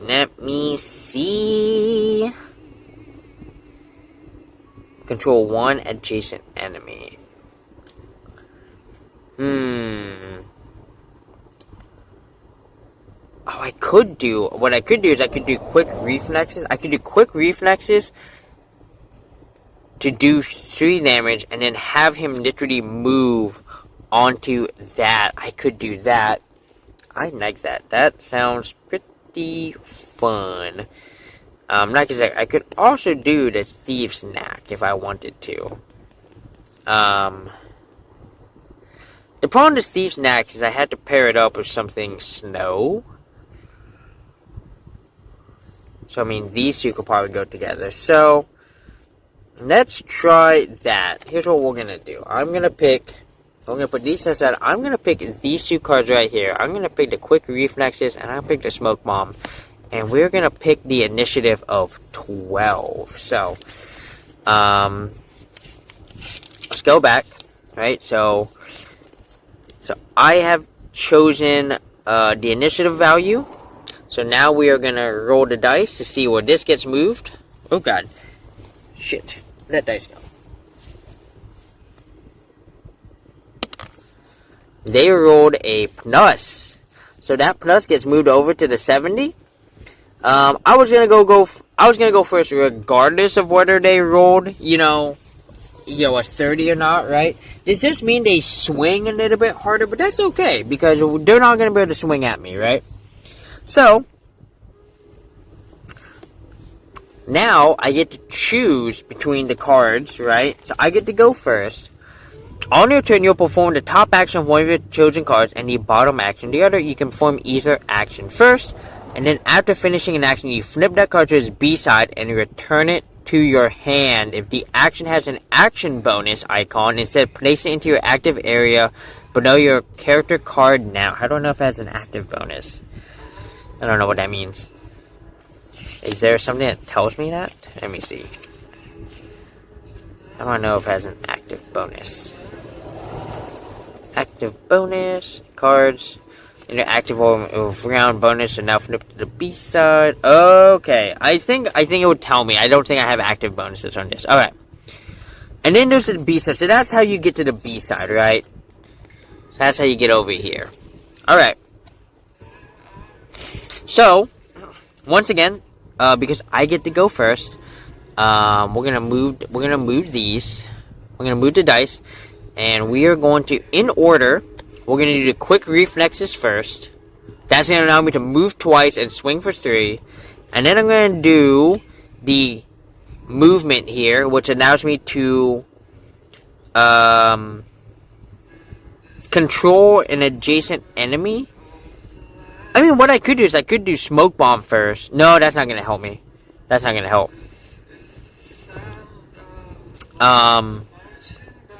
I mean, I could do that instead. I'm assuming if I'm invisible, cannot be targeted, remove the end of next turn. Control 1 adjacent enemies. That's what we're gonna do. So we're gonna do the quick reflexes. So we're gonna move 2 spots over. I'm gonna go 1, 2, right? And now we are next to him, and we are gonna swing for 3 damage at him. So let's go ahead, take these out of the way real quick, bring this back in, right? We're swinging for 3. We're going to roll our modifier, and we get a plus. Alright, looking at our plus, that's a +1. So we swing for 4 damage. They have...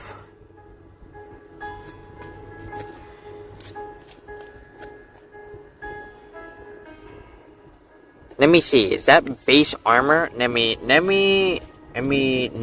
see if they talk about it.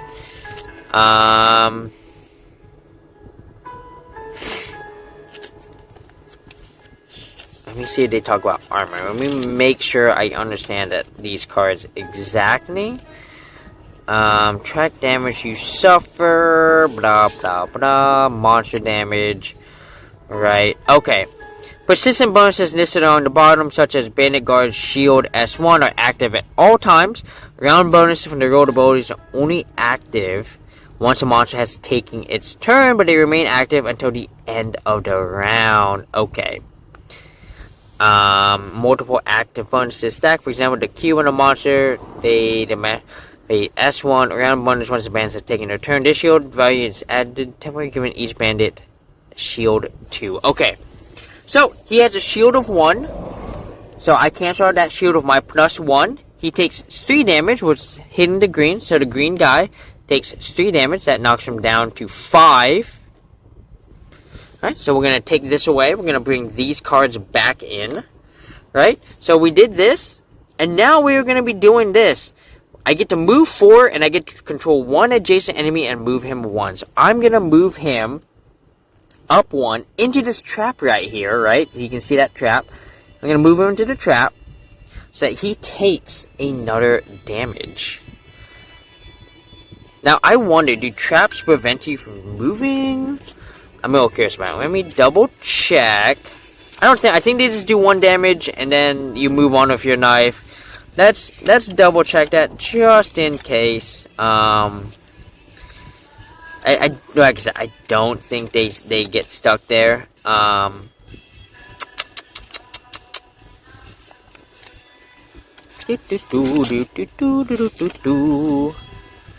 Thing scenario. Ah, here we go. Delta. Here we go. These hazards deal 1 time each time the hex has entered. Yeah. Okay. So they can just keep on moving. Alright. So, and then I'm going to go ahead, since they can move 2 spots, I'm going to go ahead and move 1, 2.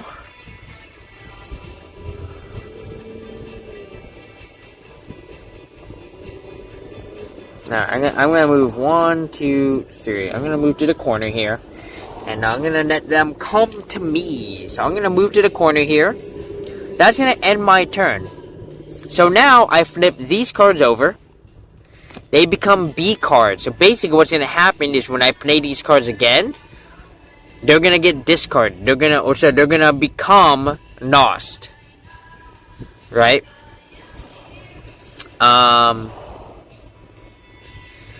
And so we can see here, right, I can heal as needed, right? I can also move and do poison to anyone within 1 space. I got throwing knives, 2 damage, range of 2 at 3. I'd have to see what it means. Oh, I can affect 2 targets within 3 spaces, or I can negate the source of damage you would suffer. The next source of damage. That's pretty nice. Alright. So now we add those to my hand. And now we go to the enemy's turn, right? So, monster turns. On a monster turn, it performs the abilities listed below in the white cube. Each monster is the same type, perform the same action, but they take their actions in numeric order. Monsters perform only the abilities listed. If a move isn't listed, they will not. Or if a move ability isn't listed, they will not move. Monsters move along the shortest path to their target, which is you, or without moving to hazards. They will choose a path around hazards, even if it means they cannot get in range to attack on their turn. So they will avoid hazards at all cost. When they suffer damage, as soon as the monster hits 0, it dies. When the monster dies, remove the cube. They do have persistent bonuses. We already talked about that. Alright, so let's go ahead. As you can see here, they have 2 movement and 2 attack. So green, because he's got the 1, he gets to go first. So he's gonna move 1 and 2. Right? He can't go into the green. He's not allowed to. And blue's also gonna go 1, 2, just like that. There we go. So they're now both within 3.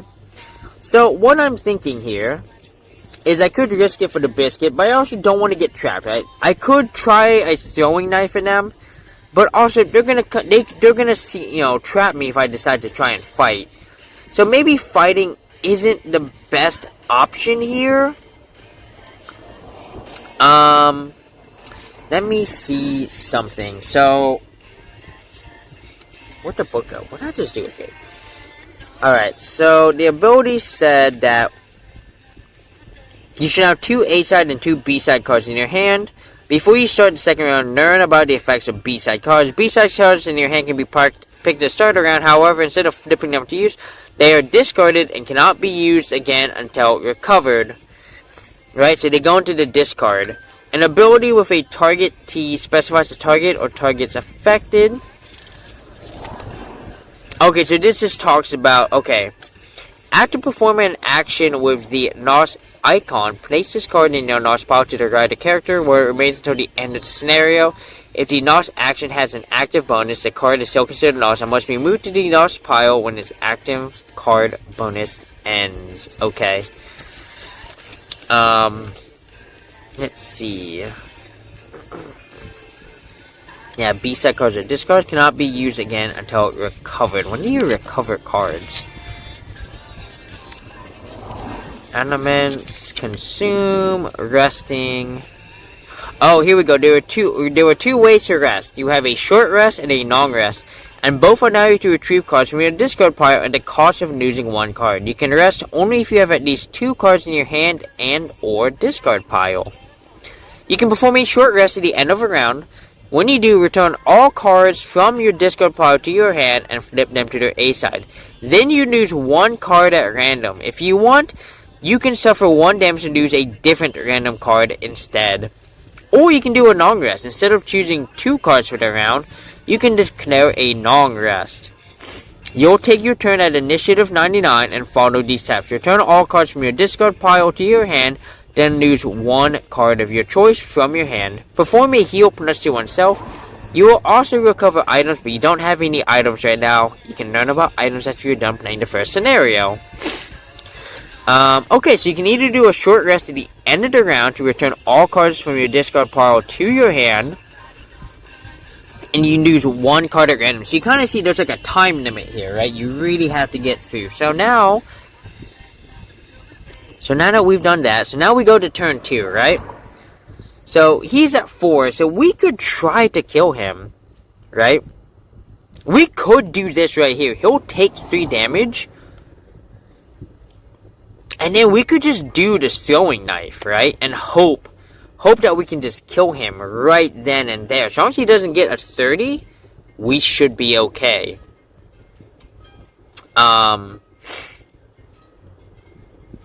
So, it's kind of a risk here. I'm taking a big gamble with what I'm gonna do. I could do... Yeah, this might be the best bet here. If I could get this throwing knife and then do the next time an enemy enters a hex, I could kill this guy right here. I would take a hit from him.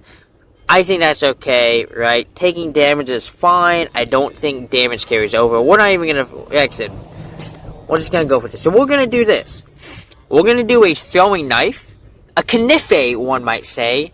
Right? A knife just like this, you know? Boom, knife. It's not a throwing knife. I mean, any knife is a throwing knife. You just have to throw it. But I'm sure this is not a well-balanced knife, so... Alright. So I'm going to choose 23, because I want to go first here. So I'm going to be able to go first no matter what happens. So, once again, bringing this in, we're going to roll the dice, and we're going to determine what he's going to go. So the bandit rolls a minus. Alright, so we move this cube over to here. They get us 30. Unfortunately for them, I chose 23, so I get to go first. Alright. So. Oh, I'm dumb. Hang on.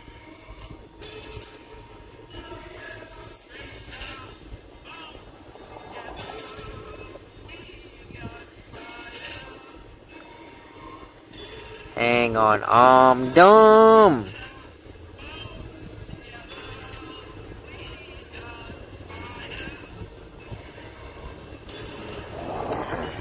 Because I realized I can't do both. I'm being stupid. I could just negate the next source of damage I would suffer.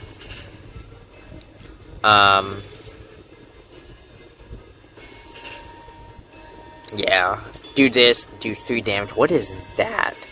Oh, okay, that's like a permanent effect. Let me see. Let me see what that means. I don't know. Because there's that. So that's like a permanent effect card. What did I do with my book? Here we go. Alright. Alright. So that was this thing that I was talking about. Permanent effects here. So...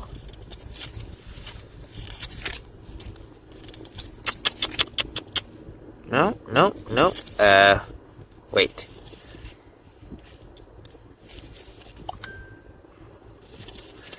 I'm trying to see what that icon means. Give me a second. There's an icon on here that I don't quite understand what it means. I'm probably being dumb here. Playing a scenario, move, attack, modifiers. I want to say there's something here. No. Oh, here we go. A round bonus, a persistent bonus, and that's until you choose to end it. Place cards with active bonuses. What if it's white? Does that matter?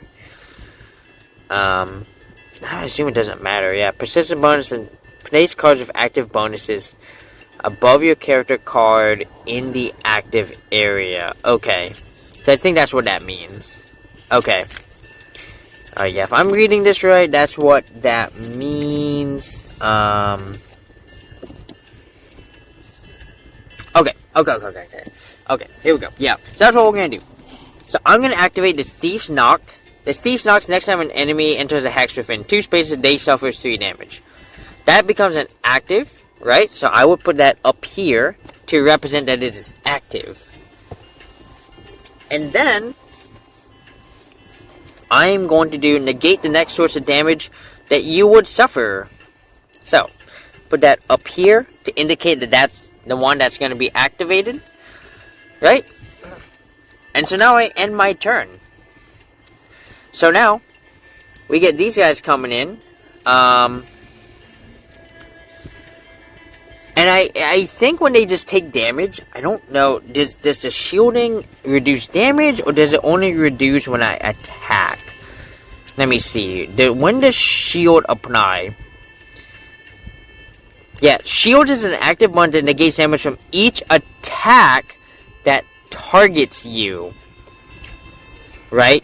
So shield only applies when attacking. The damage negated is equal to the shield value. Alright. So that's good. That's good. That's excellent. That's what I'd like to see. So, we get to the enemy's turn, right? He gets to move first. He's going to move in, right? He gets 2 spots. When he comes to here, he activates my Thief's Knack. Now, next time an enemy enters a hex within 2, they suffer 3 damage. He suffers 3 damage, bringing him down to 1. Unfortunately, it doesn't kill him, which is extremely unfortunate. But this allows this to flip to the B side. Get added back to my hand. Alright. So now that he's here. Alright. He moves his second spot. And now he's going to come swing at me. Right. He's going to swing at me for 1 damage. Well, I have the negate this source of damage that you would suffer. However, we do get to roll his modifier. So I might not have to burn that. So they're attacking, so we got to roll the modifier dice for the enemy. Everyone gets to roll the modifier dice. 0, so his attack of 1 comes through. So this negates, so I negate that damage. So that goes over to my discard. Alright. And so now the next one moves 2 spots over. And he's going to do his 1 damage. And we're going to go ahead and swing. Alright, and he does 1 damage. So, knocks me down to 10. Which the 10, I believe, it's the 10 on this side? Man, getting this thing to turn can be a real pain in the butt. There we go. So now I'm at 10 health, which is okay. That's fine. I'm down for that. I'm a little trapped, but that's okay. So now we go to the next turn. So we go turn 3 here. Let's see. We have this single out. What is that? Oh, does that mean to remove it? That might mean Nost. Give me a second here. Let me see what that means. If it has a Nost icon. No, that's not a Nost icon. Wait, what the fuck does that mean? What's that icon?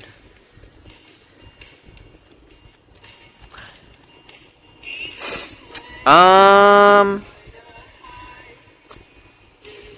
so I'm gonna change the music. Give me a minute. Give me a minute.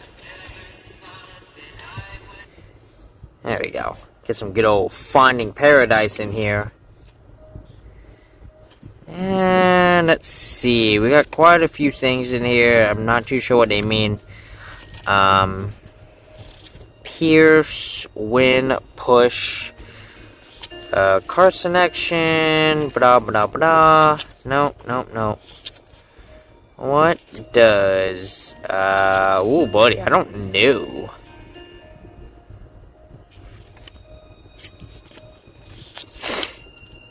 Heal, skewer, the option to consume an element. Nope. Resting. Yeah, I don't know. There's a...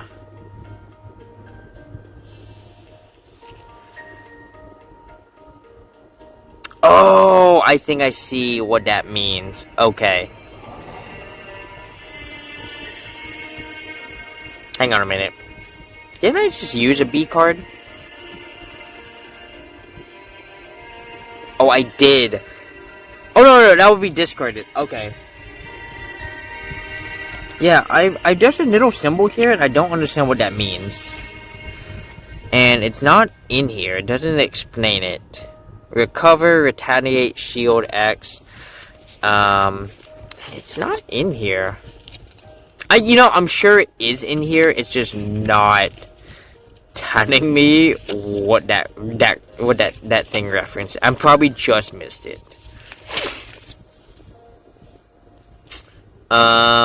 Area of effect.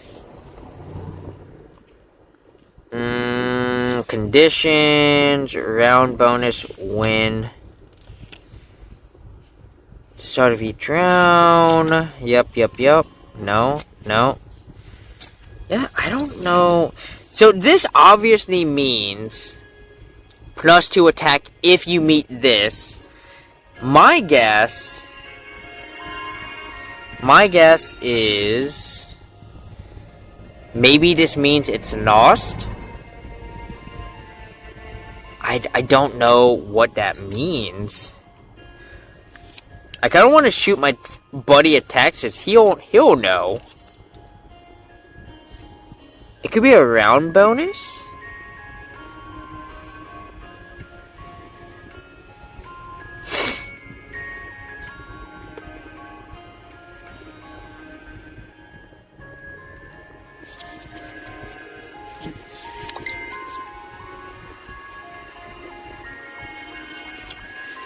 Yeah, I'm assuming that's a bummer. They don't explain what the hell that is. That's goofy. Okay, hang on. Google.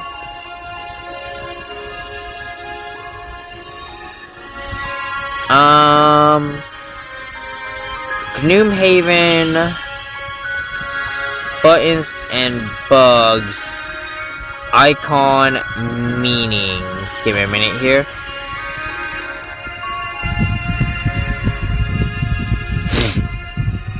Table of contents. Choose. Oh, buddy.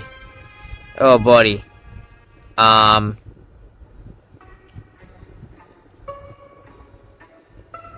god, there's so much going on here. Hang on. I'm hoping to kind of see something that like jumps out at me and goes, yeah, this is what this means. There's an effect here that I really don't know.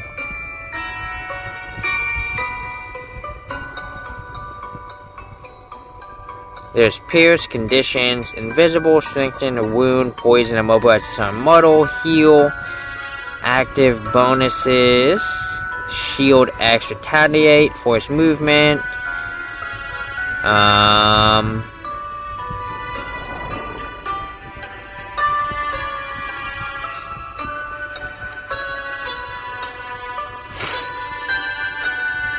Let's see.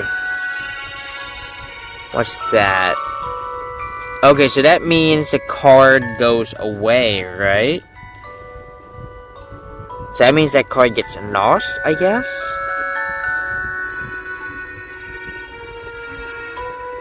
Alpha, Alpha, Bravo. Once the A sides are flipped to the B side, the ability cards discard abilities, lost abilities, blah blah blah.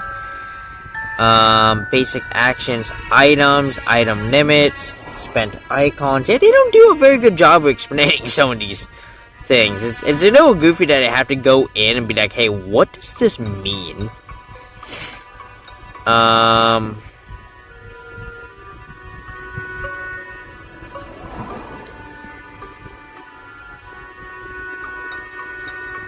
Yeah, dude, what the fuck? Are we serious right now? Are we really not gonna tell me? Oh, here we go. Oh no, there's an item index. I need a card index, please. Component errata. Quick reference. No, this helps me. No, this helps me. What?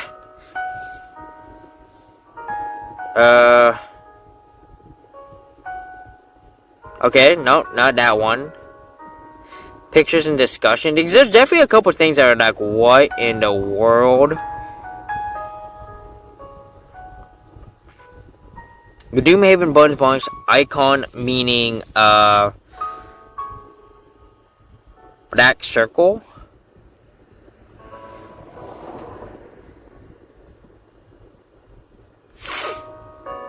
No, what about this one?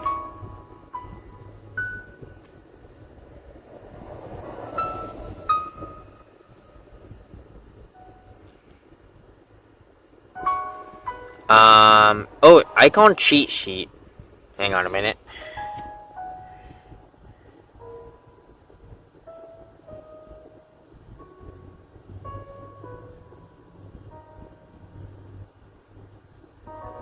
What? What happened? Why aren't we connected? Connect to that, please. What's happening? Okay, here we go. Alright, we got a cheat sheet. Oh, what? I just signed in to get it? Are we serious? I just want to see it. Please?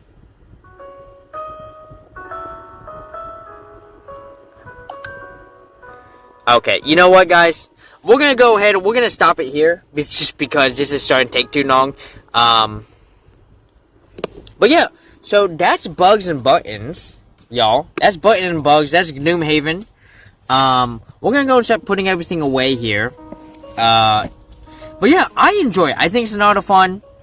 I'm really excited to go through the entire scenario. And in the future, we're gonna go through and we are gonna play more of these games. Today, obviously, like I said, I just wanted to introduce it.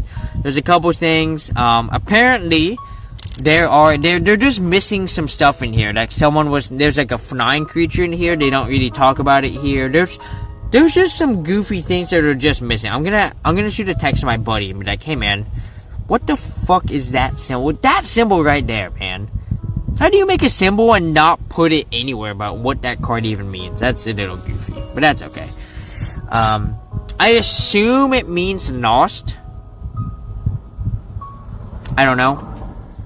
Let's go ahead and let me bring this down real quick.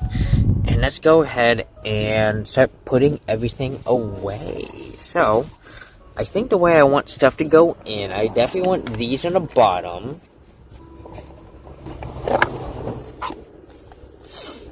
Alright, that makes the most sense. There's room there. I guess I could put, well, I want all the dice in a bag. Alright, so we want all the dice in a bag.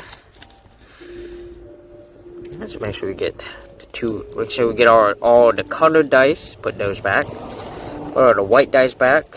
Yeah.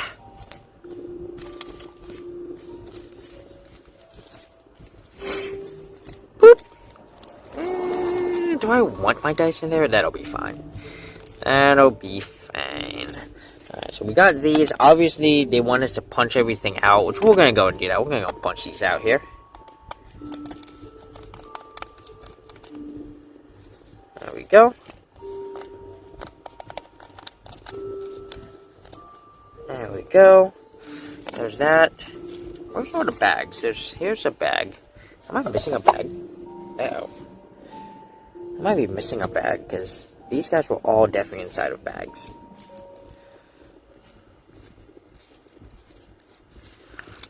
Yeah, I had another, there was a third bag somewhere. Did it drop? Oh, the third bag might have dropped somewhere. I don't know where it went. It's okay. I have more bags. Give me a minute. I have more bags! Haha! Look at this. I got more bags. Alright, so let's go ahead and get all these in here. Get out of here, thing. Shit. Alright. There we go.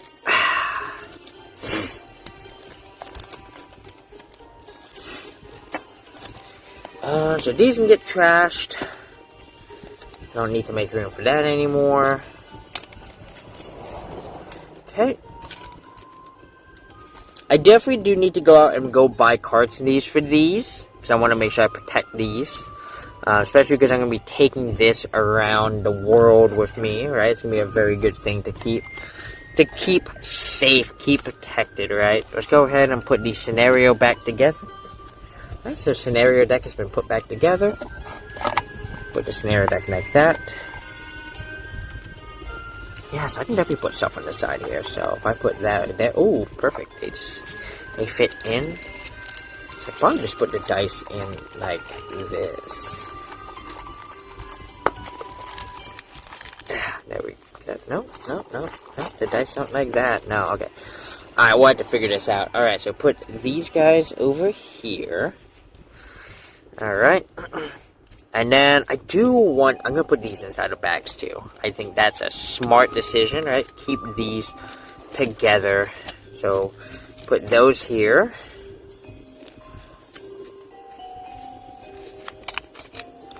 Put these here. I really wish there was like small deck boxes, like tiny deck boxes. And you know what? I'm sure there are. I'm sure there are tiny deck boxes specifically for exactly this kind of thing, right? There we go. But like if I were to go traveling and I knew exactly which cards I needed, right? I could just bring the cards that I needed here, right? Bring all the enemies and the level up cards, right? And that's all I would really need, right? So let's see. I guess the next question is who's gonna go where? So I think you guys are gonna go here. I think the dice needs to come out. The dice can stay out. That's goofy putting the dice in here. The dice doesn't even fit too well.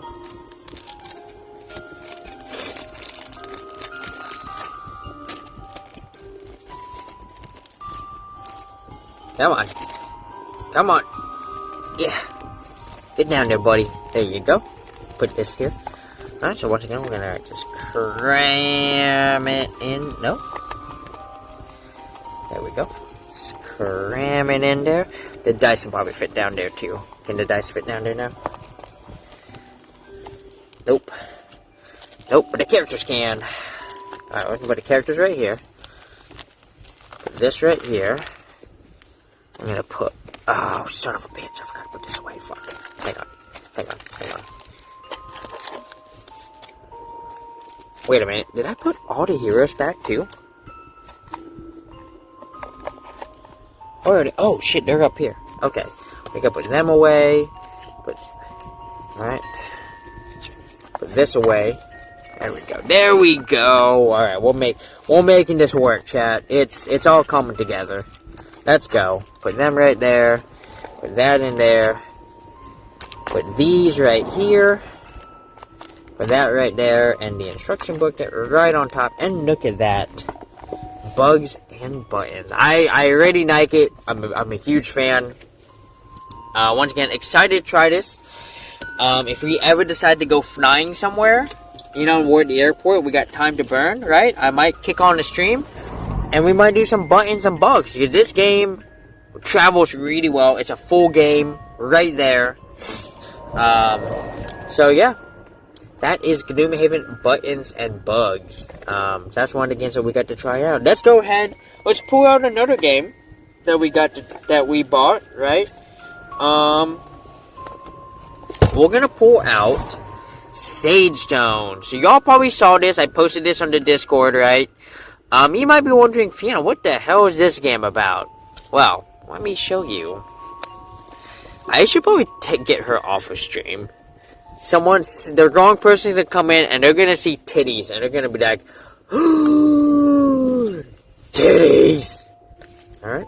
So you open it like this, and you open it out like this.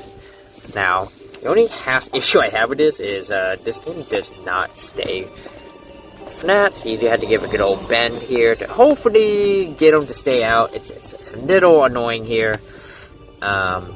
You might need to do like a little something to kind of get them to stay. Hey, you. Stop that. Stop it. Oh, you know what? I think I know what can stop it. What if I did this?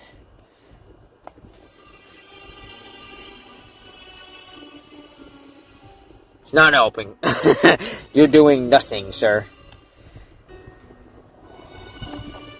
You're doing nothing at all. Okay. So, we have the instructions right here, which barely seems big enough to get in it, which is a little weird. You think they would have made sure the zip was really long, but this is Sage Stones, right?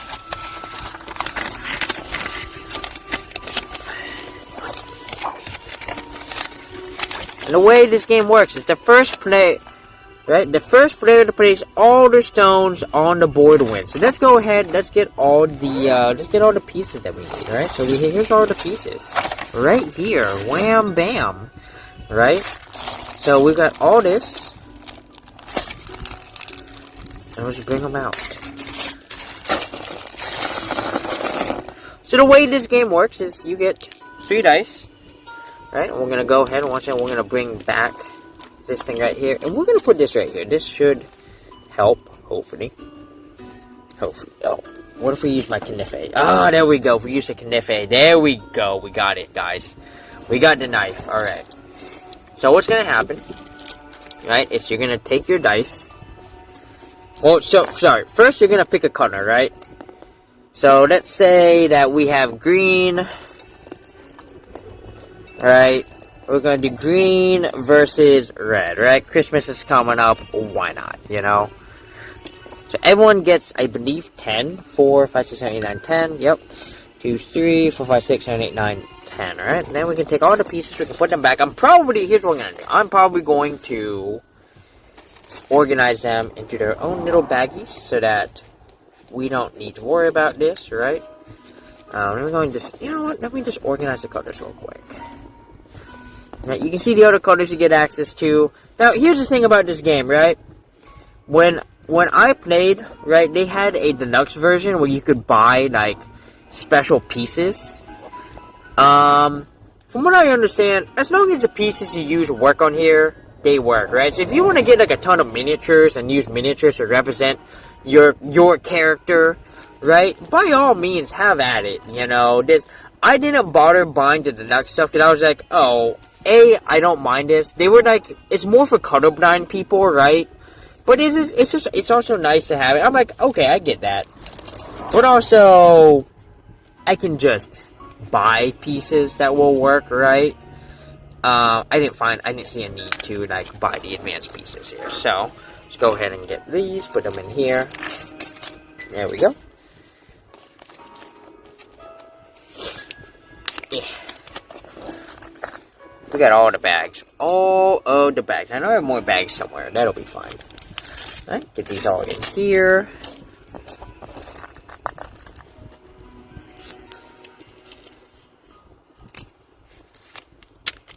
Alright, so get these all out of the way. Alright, so the way this game works, right, is you want to be the first person to get all 10 pieces onto the board, right? And you might be thinking, wouldn't this favor the person who goes first? And you would maybe be right if there weren't certain rules in this game, right? So, the way this is, right?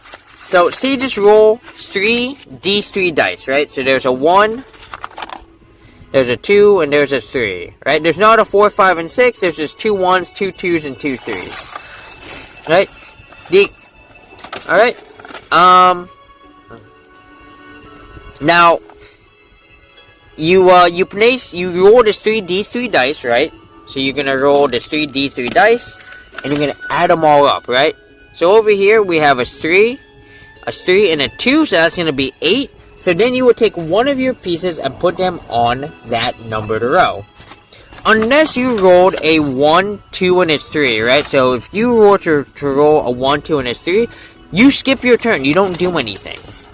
They explained the math behind this. It was kind of cool. But there's a reason why 1, 2, 3 makes you lose your turn.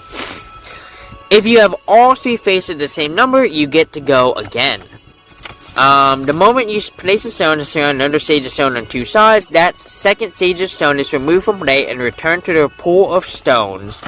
And this can happen horizontal, vertically, or diagonally.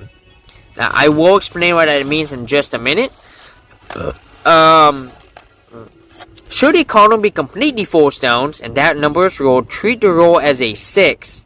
No second turn is taken. So, if a row is filled, right, let's say you do roll an 8, and let's say the row of 8 is completely filled, you would then just put it in the 6. And then I guess if the 6 is full, then you pick a 7 or a 5, right? For a 2-player game, each player plays with 2 colors. The sages treat each of the colors separately as if playing a 4-player game. At the beginning of the game, each sage designates a turn ordered in 2 colors. Oh, interesting. Okay. And then, yeah, it talks about the Q&A.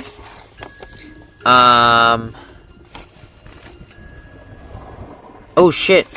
If the 6th column is already full when you do this, you are playing the game wrong. Oh, never mind. If the 6 is completely full, then you start the game over and you start over. Oh my god. Okay. So let me explain what that means, right? So, hang on. I'm looking at some more rules here. For a 2-player game, each save plays with 2 colors.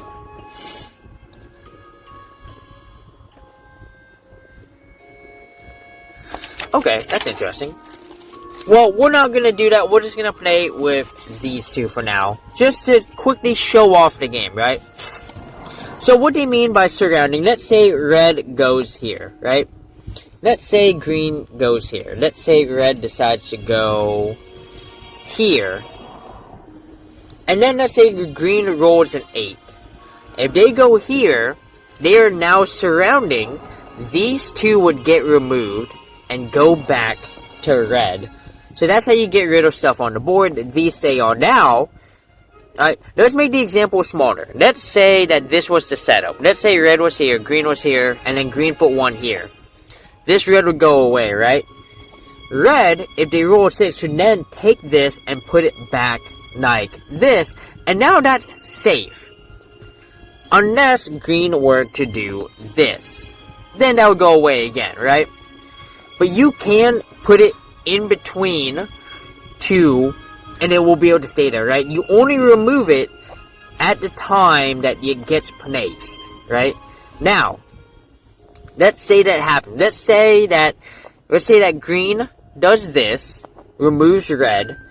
On the very next turn, red rolls a 6. So red gets to put that back. Let's say green rolls an 8. If they go here, nothing happens. Right? Because you can only connect to the next one, right? This would not connect to this. This connects like that. Now, saying that there are some quirks about this game does loop around horizontally, but not vertically. I know you're reading this as I know you guys are reading this as vertical and horizontal. The game is actually supposed to be like that, obviously, right? But basically, you can't loop the numbers, you can loop here. So, for example, taking the same example, alright, we're going to use green this time. Let's say red is right here, green happens to be right here, and red puts one over here. We have a loop, because it loops around. So this would go away. Let me double check that. Let me make sure.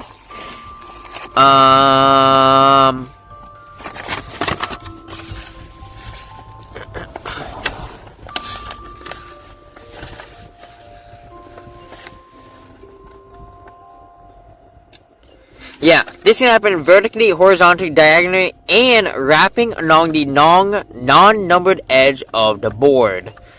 There may be more than one stone, and indeed more than one stages in between. This first stage is 2, right?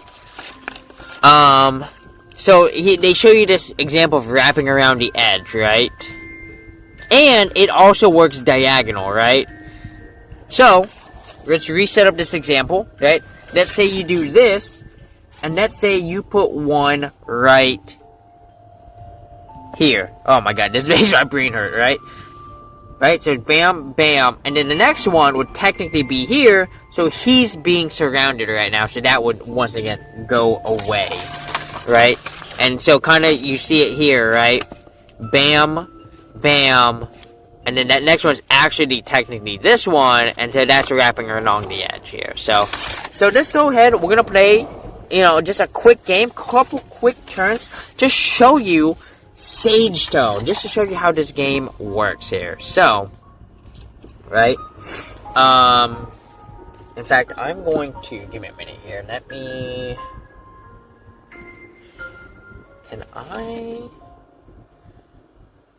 I don't want to do it, because now I'm going to forget, alright? So, we're going to let red go first, so red's going to roll their dice. So, red is going to roll a 7, right? So, you got a 3, 3, and 1. So, red's going to take their red piece, and they're just going to go, you know what? I'm going to go right here. I want to take control of the middle. Sounds like a winning option, right? So, now it's green's turn, right? So, green's going to roll the dice. And they got a 1, 2, and 3. So, you can see the 2 right there. You can see the 3 right here. You can see the 1 right here. So, that means green loses a turn, so now it goes back to red. Alright, so red also rolls a 1, 2, and 3. So, now it's back over to green. Right, and you just keep going, you keep putting stuff on, right? 2, 1, 1, right? So, now green gets to put it on the 4. So, they're gonna go, they're gonna go right here. They're also gonna compete for the middle. Alright, so we go back to red. Red gets a 3, 2, 2, so they once again get another 7. So they're gonna go right here, right? They're gonna go right here. They're gonna play some defense here, right? Alright, so green. There we go. Let's see what green's got. So green rolls a 3, 2, 2. So they're gonna roll a 7 here. So green, they're gonna put that right there. Now here's the thing, right? It has to form a direct 9 right now. So so let's say green put it right here. Red couldn't put it here, right? Because there would be an empty space. It has to be a full 9, right? So green could go here, create some havoc, right? But green, green's gonna go here. They're gonna play, say they're on the edge, right? No one's gonna come after them. They've got a bit of an advantage here. Right, so now we go to red. Red is going to roll a 5. So, red's going to get their 5. They're going to go right? They're gonna go right here. They're gonna compete against green here, right? They don't want green to get too comfy up here, right? Let's see what green rolls, right? Green gets a 4, a 2-1-1. So they're gonna take this 4, and you know what? They don't like what's going on up here. So they're like, you know what? I'm gonna compete for you. We're gonna see who gets it first, right? Now, green has an advantage, right? The 6 has a higher chance of being rolled. So, if they can get the 6, they have a good chance to block. They're gonna get the 7 here. So, red's gonna take their 7. And they're gonna put their 7. They're gonna put it, they're gonna put it right here, right? Even if green goes here, red can just go right back, and they can just have a little competition, right? So, green's up. Let's see what green does here. Green gets a 1, 2, and 3. That is so unfortunate for green. Because they could have gone here. They could have stopped red from interfering here. So red gets to go up. And red's going to roll a 5. So red's going to go ahead. They're going to come down here. They're going to go down there. Right? Establishes a safe spot for green. Actually, you know what? They're going to go right here. They don't want to... I didn't want to keep that open, just in case. Alright? So let's see what green's got. Green gets a 5. So, green's going to go ahead. They're going to go... They're like, you know what? I'm going to go here. I'm going to threaten your piece. Red doesn't like that. Not yet, anyways. So, red is also going to roll a 5. So, red is going to prepare for some defense, right? They're going to go right here. This way, if green goes here, red can just come back and do a nice defense. So, we're going to see what red gets. Oh, green rolls a 1, 2, 3. Man, green has been rolling the 1, 2, 3 like nobody's business. And that is just so unfortunate. Red also rolls a 1, 2, 3. So now it's over to green's turn. Right, so green, goddamn. We're just rolling 1s, 2s, and 3s at the moment. So the reason why 1, 2, and 3 is a skip turn is that 1, 2, and 3 has the highest chance of being rolled in this game. So now red rolls a 4. So red is gonna go ahead. They're gonna go right here. Right?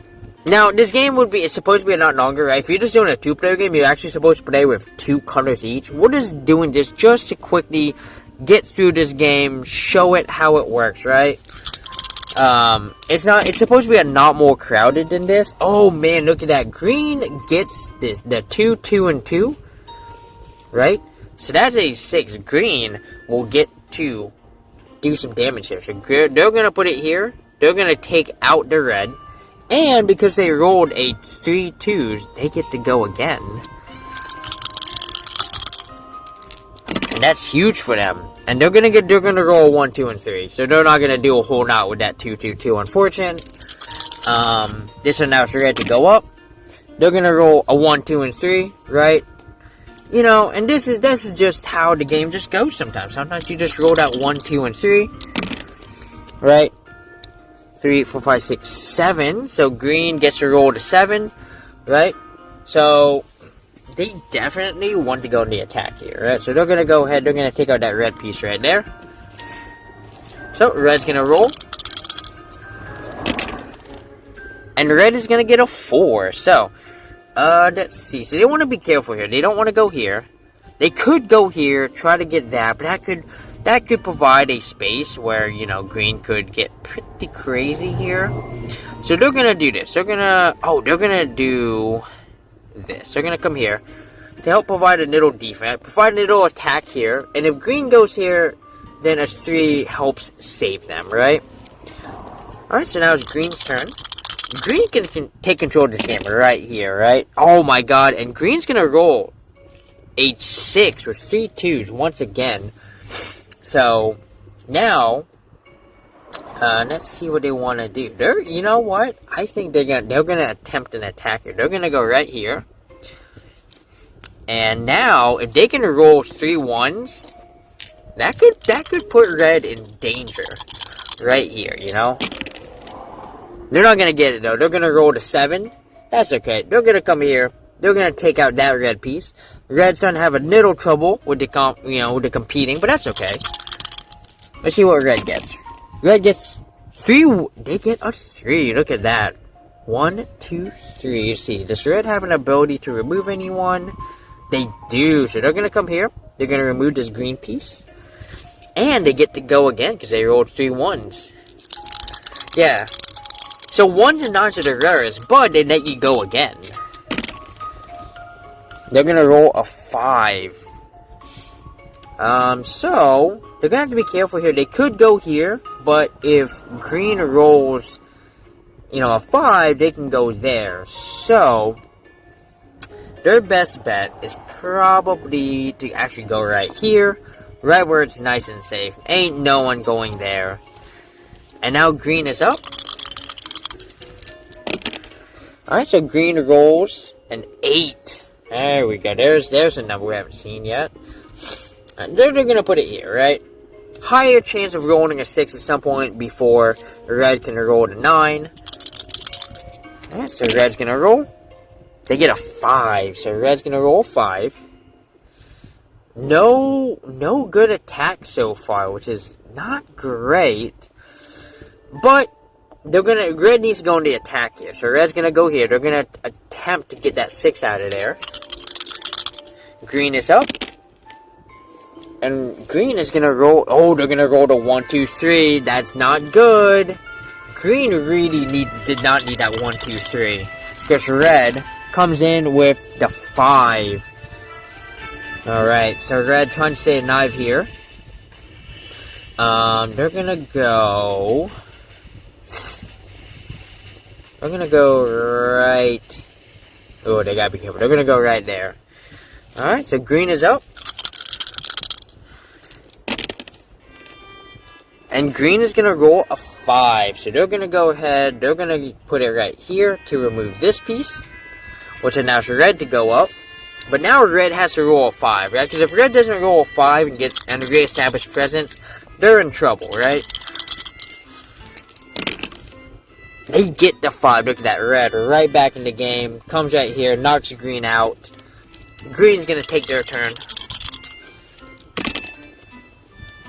And green gets a 7. Not necessarily what they need. In fact, that's not a great thing for green here. They're just gonna go here.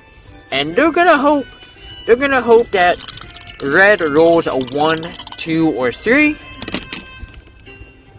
And they don't. In fact, they roll a 6. Which enables red to win the game. That is Sage Stones, my friends. This is how the game is played. Right? Now, obviously, there's more colors, right? The minimum game is played with 4 colors. Didn't want to do that. I just wanted to get this game in, out, bing, bang, boom, show it off, right? So that's Sage Stones. I like the game. I'm a fan. I played it. Kind of like go with the dice. Yeah. It's not a strategy. It's not an abstract strategy, right? And like I said, the board gets a lot more full when you start putting in more dice. Can you imagine having these colors also in here? And I mean, when you think about it, there's like 1, 2, 3, 4, 5, 6, 7, 8, 9. 1, 2, 3, 4, 5, 6, 7. Right? So that's 63 spots with 40 pieces trying to get onto the board, right? So it gets a lot more crowded than this. And you might be thinking, oh, 2-player game seems kind of cheesy. Yeah, it's because you're controlling 2 different colors, right? Eventually more pieces get on. It looks pretty nuts. But this would definitely be a game I'm hoping to do a full gameplay sometime in the next couple of weeks. So yeah, we're gonna get this put away real quick. Oh yeah, there we go.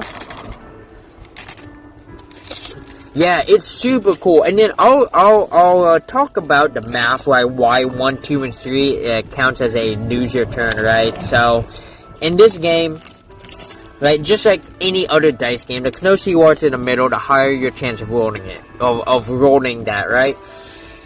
So, the math that was explained to me is that 1, 2, and 3 have a 22% chance of being rolled.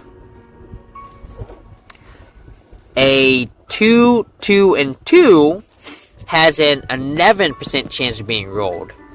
You add up 22 and 11%, and that is a 33% chance. Your sixes would be so full, it would be just an unviable game. But by making 1, 2, and 3, wherever the 1 is, that's just 3, what's the 1? By making 1, 2, and 3 a lose your turn, now all of a sudden there's a lot of competition, right? Because now it's not just, controlling the middle is not as easy, right? See, because everything else, I think everything else has like around 11 to 14% chance of being rolled. Obviously, when you get to 3 and 9, it's much, much lower than that, right? Because you got to roll the same number 3 times on 3 different dice to get the 9 or to get this 3, right? I think the math, I don't know how to work out the math. I'm sure there's a way. I mean, there's 18 numbers. You have a 1 out of 3 chance on each dice, and there's math. There's a lot of math involved. I don't know, man. That's more math than I'm willing to do. So that's Sage Stone. Just go ahead and get this game put away here. I can see the problem with these bags. They don't have a small hole, so they all keep in a little air.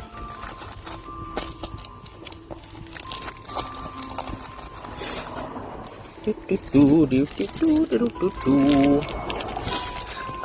did have a deluxe version of this game that had a wood board, and like, if I lived in Philadelphia and I already had or if I had a way to get the board to my house very quickly, and I already had I was already getting paid and doing my job, I might have done it, because the board itself was.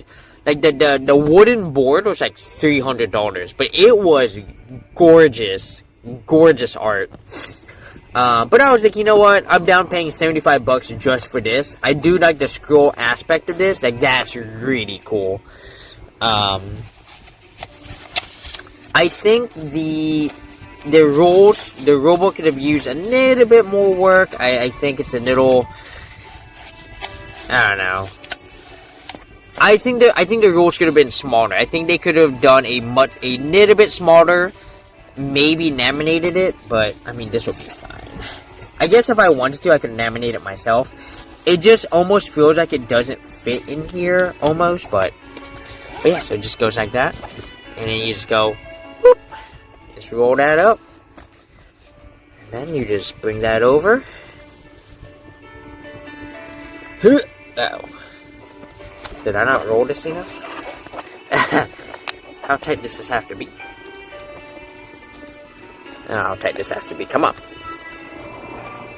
I wonder if maybe it was the pieces the way I put the pieces in. Nope, I got it. Alright, here we go. Yep, and it rolls up like a scroll. So this, honestly, I like this. I like this more than the wooden board. Like, the wooden board is gorgeous, and I would 100% love to buy the wooden board. Like, if I ever go back, or if I see them at another convention that's closer to me, and they have the wooden board, I'm probably going to buy the wooden board. I really liked it. But, as far as travel goes, I mean, I like the looks of this. This is really nice. And a lot of people agreed, like, the game looked really good. This is not something you're going to find in a board game store. Like, you either had to buy it online, which means you had to pay shipping, or you got to order from Amazon, which, fuck Bezos. So that's Sage Stones, y'all. Let's get to our next game here. Let's go with this one. We're gonna do Cristaldo before we do the big one, because the big one is big. It's huge. It's very heavy. You know which one. Well, y'all might not know which one it is, but so this is the award-winning puzzle card game. This game looks really cool. I like the art. I like the crystals. There's a lot of interaction, right? The strategy's not super high, and there is a bit of luck, but the difficulty's pretty low, And I was like, you know what? I like this enough to try it, to buy it, and it was only $20. I was like, that's nothing. So, we're gonna go ahead. We're gonna pop this open real quick. There we go. Ow! Fuck, that hurt.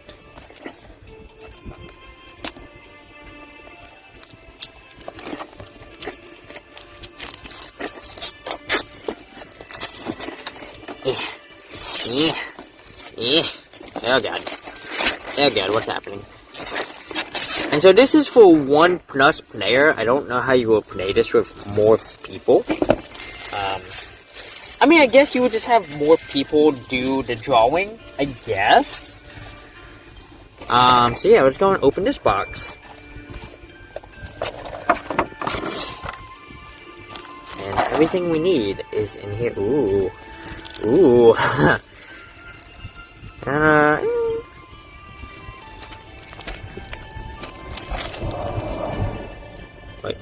Wait, what's this? Ah, here we go. Here's the rulebook. Alright, good. Alright, so, we got all the pieces we need right here. I'm gonna go in and pop open this. I actually don't even know why you need the back. Maybe if you want to travel without the box, you can put everything you need in the bag.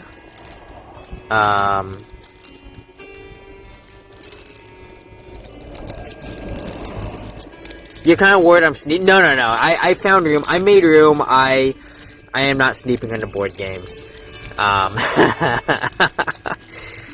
Don't worry. I made sure that there was room. I kept joking about future me.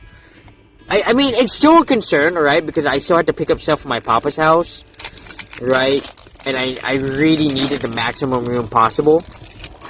But honestly, I was like, you know what? It'll be fine. I'll figure it out when I get there. It's not a big deal. So...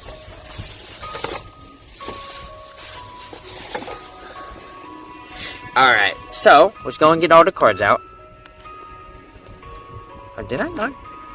Oh, good. What's happening? Get out of it. What? Don't rip my box. There we go.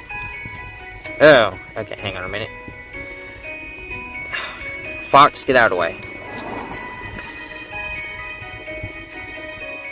Are we serious right now? What's happening? Am I going insane at the moment? Why is this not coming out? Oh my god, this thing got put in weirdly. Alright, let's gotta be careful. Come on. Ah, wait a minute. Oh yeah! That good old smell. That good old new game smell. Alright. So the way Cristona works is you have these 6 creatures that you are trying to save. Alright, we don't actually need this. We can put this away now. Yeah. You are trying to save 6 creatures. You are trying to save the unicorn, the ice wolf, the phoenix, the fairy, the seahorse, and the fire fox. That's right. It's a fox on fire, guys. Right, new box smell, right? Yo, have y'all seen K-pop Demon Hunters? Like, even if you haven't seen K-pop Demon Hunters, you probably know the part where she, like, takes a gigantic, like, sushi nookie thing, I forget what it's called, and she sniffs it. It's just like this.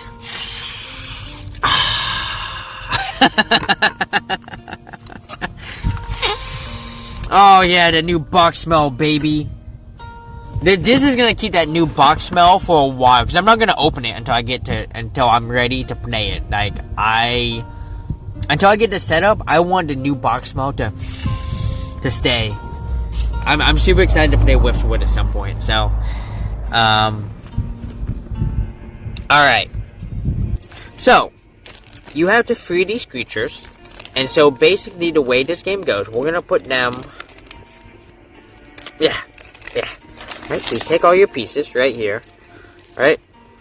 I'm gonna put them off over to here, off to the side, off at the top.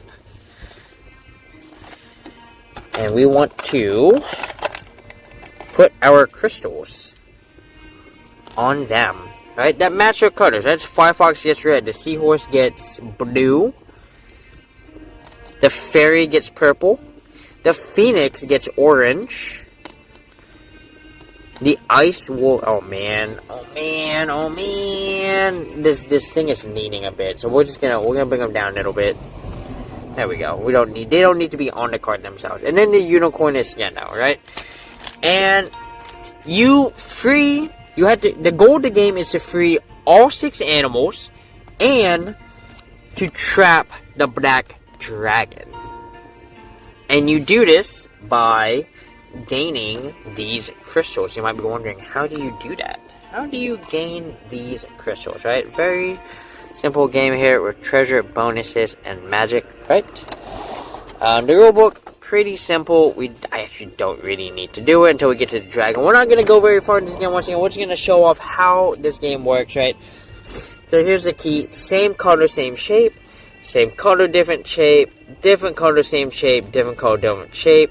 I'm going to explain what that all means in just a minute, right? So we're going to take our cards, and we are going to set aside, I think I have to set aside 9. Separate the 6 creature, place the 6 creature cards, place the 3 gems. Shuffle the remaining cards, deal 9 of these into a separate pile, and set aside. Alright, so I'm going to go ahead and give these a good shuffle here. We might get some sleeves for this. We do have sleeves, actually. Do I have enough, though? Actually, I might not have enough sleeves. Because sleeves come in packs of 50? I'll see. I'll see if I have enough sleeves, maybe. Alright, we'll just do that, right? We're going to set aside 9 cards. 2, 3, 4, 5, 6, 7, 8, 9. So we'll take that and the black dragon, and we will put them aside for now. So, the way this game works, to play, you draw a card from the draw pile, you place it face up in the center area. Then you draw another card, you place it so that any one of the crystals lined up. Right? So the crystals have to match.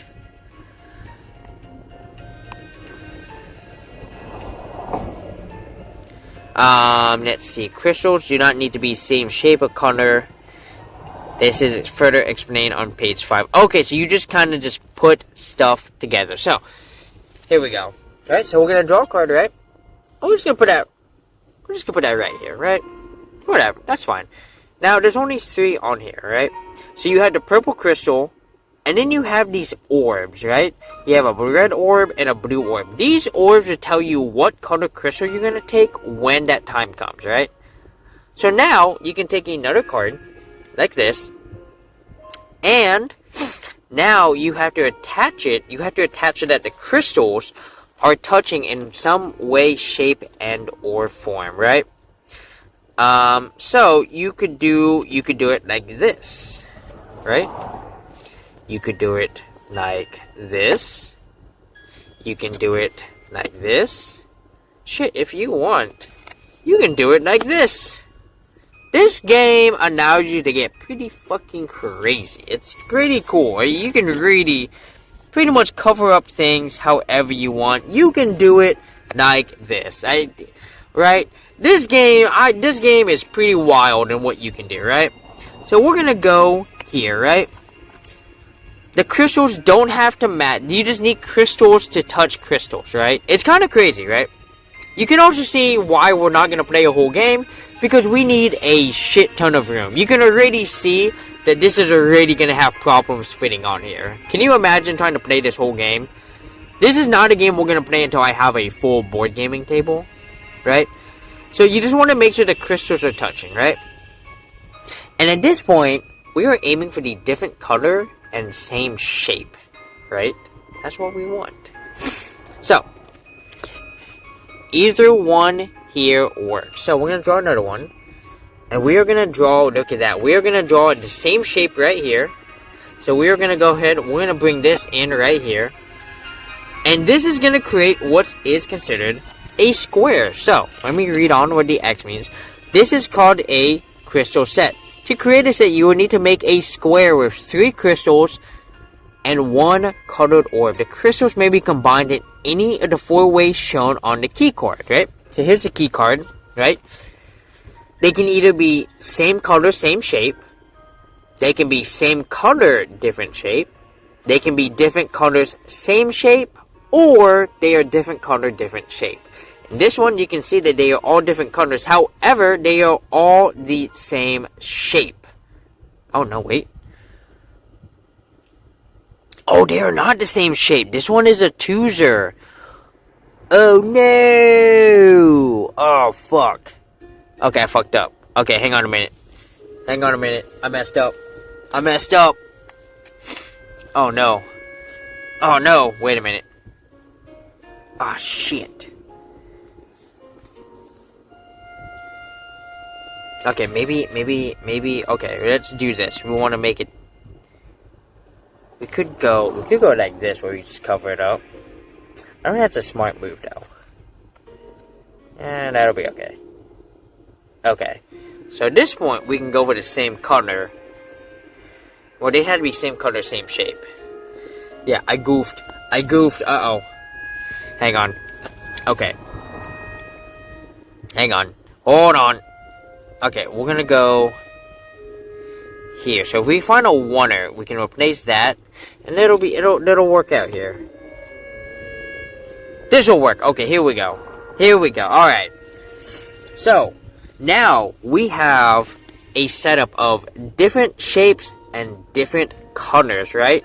So purple, orange, red, and different shapes. 1, 2, 3, which means we complete this set, which allows us to go to this and take a seahorse orb into our stash, right? So now we only need to get 2 more to free the seahorse, and then you gotta free all 3, right? And you can kind of see how this game gets a little complicated, right? Because you're like, well, you've already drawn 4 cards out of your deck of 50, or I think, was that 54 minus 9, 45, right? You only have 45 cards to free all these. So you have to take a huge advantage of stacking stuff, right? So right now we've got a 1, 2, and 3. So if we can draw another red and put it over here. See if we can draw another red. Boom, there it is. There's this 3 red. So we can now take our triple red. We can go right here. And look at that. We have formed another magical set. This allows us to take from the unicorn.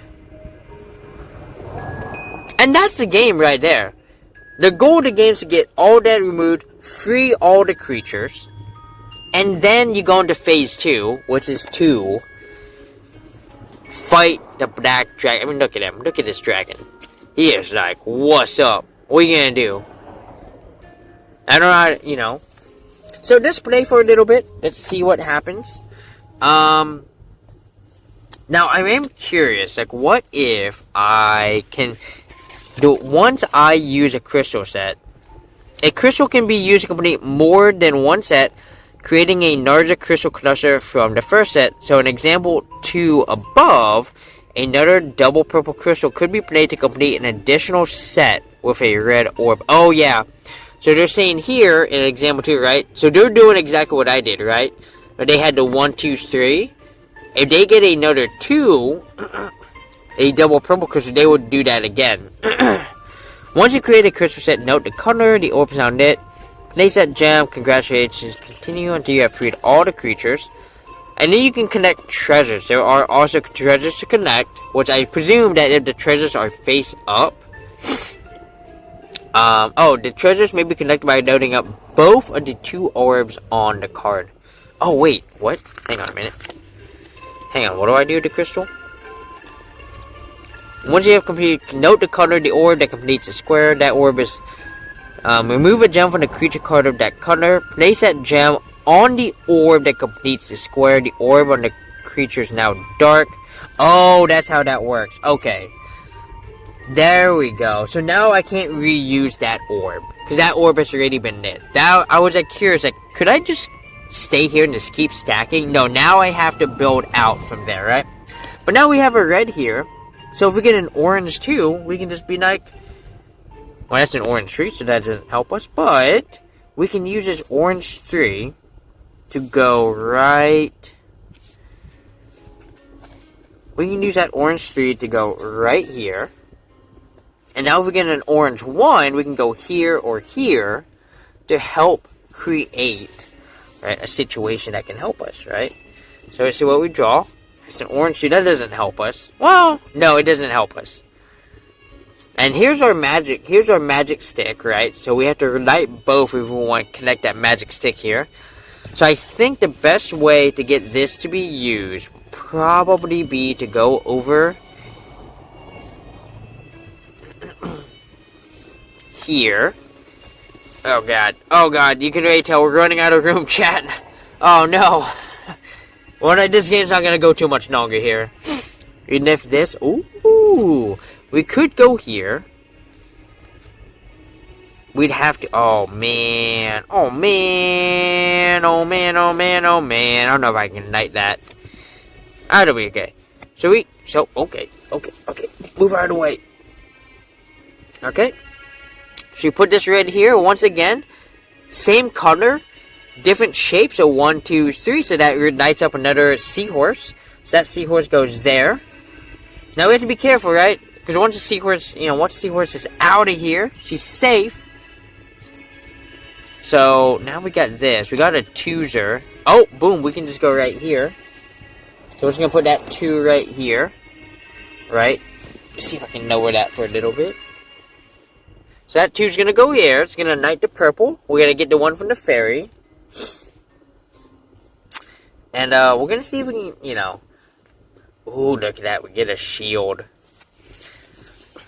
So yeah, pretty simple game. Pretty easy. Right? Pretty quick and easy to pick up here. Let's see. Different color, different shape. So I need a purple one right there. And now I'm in a situation where I'm like, where do I put this? Maybe if I put it right here? No. I'd have to put it right here. So this would go up here. So we're at the point where we're pretty much out of space at this point. So we're probably not gonna play this too much long. Yeah, this is getting nuts, yeah. Oh my god. There we go. There we go. Just get it in there. Let's go. Sultry, hi. Welcome on in. How are ya? Welcome on in. And we're going to go ahead. We're going to come over here. We're going to complete this orange right here. Complete this magic set. Takes a nice purple. The crazy this game has, yeah. When does my new job start? January 5th. So exciting times. I'm super excited. Yeah, and see, and look at this, right? We want this knit. We can just take this, and we can be like, you know what? Boom. You just covered up so many cards with this, but that fills that in, and that's this game in a nutshell, right? Like I said, I don't have the room to play this game right now. It's just not. My van is not designed to play a game that's going to sprawl out pretty good here. So, we're going to go ahead. We're going to put this game away. But that's this game in a nutshell.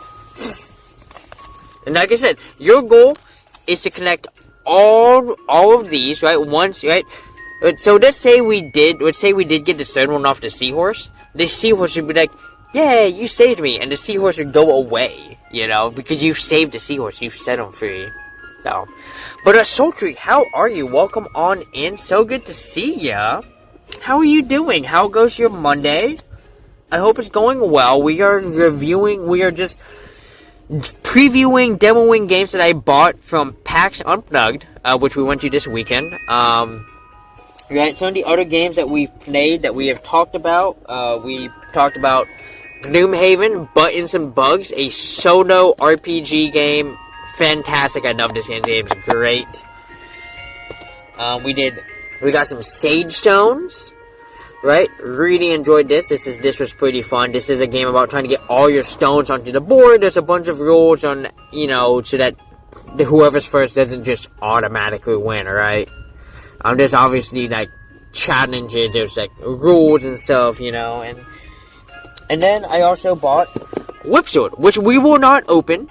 But if you want to see me play it, if you go to the Friday VOD, I do play the game on stream. It's a lot of fun. I really enjoyed Whipsword. I bought the game. It's UV reactive, Black Knight reactive, so I'm actually gonna get a Black Knight setup when we go to play this game. Because, let me tell you, this game on the Black Knight is gorgeous. You went to the park with the kids? Nice! Hell yeah. That's awesome. I'm glad to hear that y'all had a good time. And then this is Cristano. You just saw us do a couple turns on it, right? Obviously, like I said, the goal of the game is to, save the mystical animals. And then trap the black dragon. So,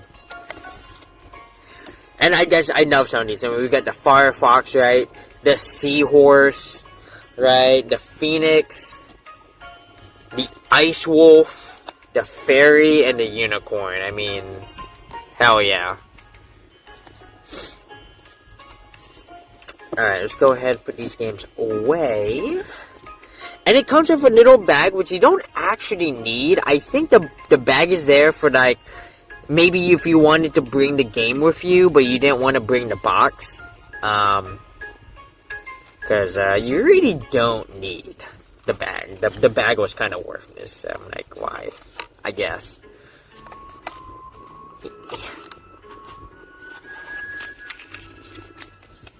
There we go.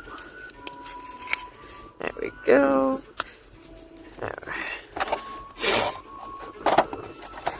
Also, how was everyone's weekend? Like, I didn't even ask you guys how your weekend was. Look at me. Not even caring about your weekend. How was everyone's weekend, by the way?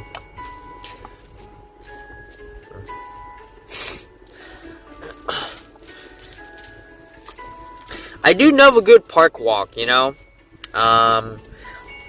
Didn't really do a park walk today because I did so much walking this weekend. I probably averaged like 25,000 steps this week. It was a lot of walking. Oh my god. In fact, my feet were hurting on day one of the con because I used shoes that were not great. I ended up just wearing my trail runners the entire time because I was like, I need good shoes. So,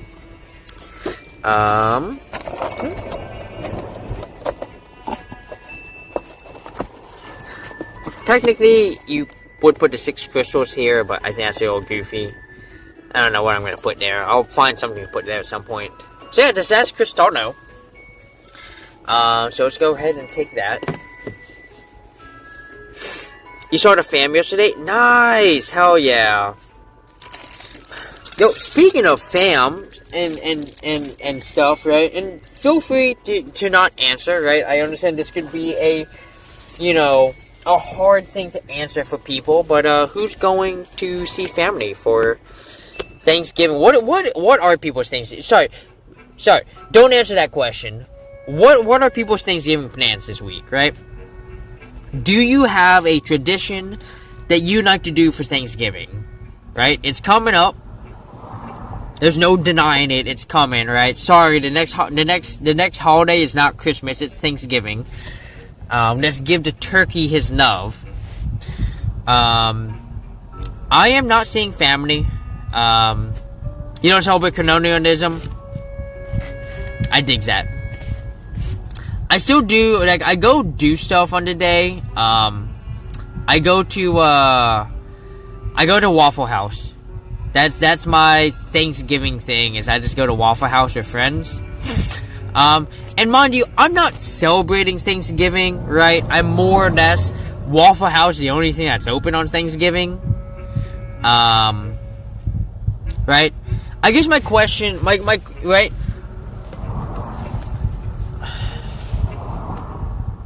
Yeah. You know, you're the minority with that. Yeah. And, like, I understand. I 100% understand the bullshit behind Thanksgiving. Like, I'm definitely, like, down with the, hey, you know, fuck colonialism, right? I still think that you can enjoy it, right? You don't have to celebrate Thanksgiving, but, like, you can still have a Friendsgiving with friends. You can still get together with family, have a nice dinner, right? right? You can use it as an excuse to be like, you know what, let's get together, let's have a good time, right?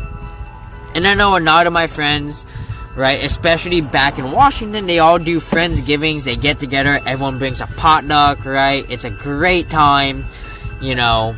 It's a time to connect with friends and family, and a lot of people do tend to get that day off, which is really nice. So it always works out.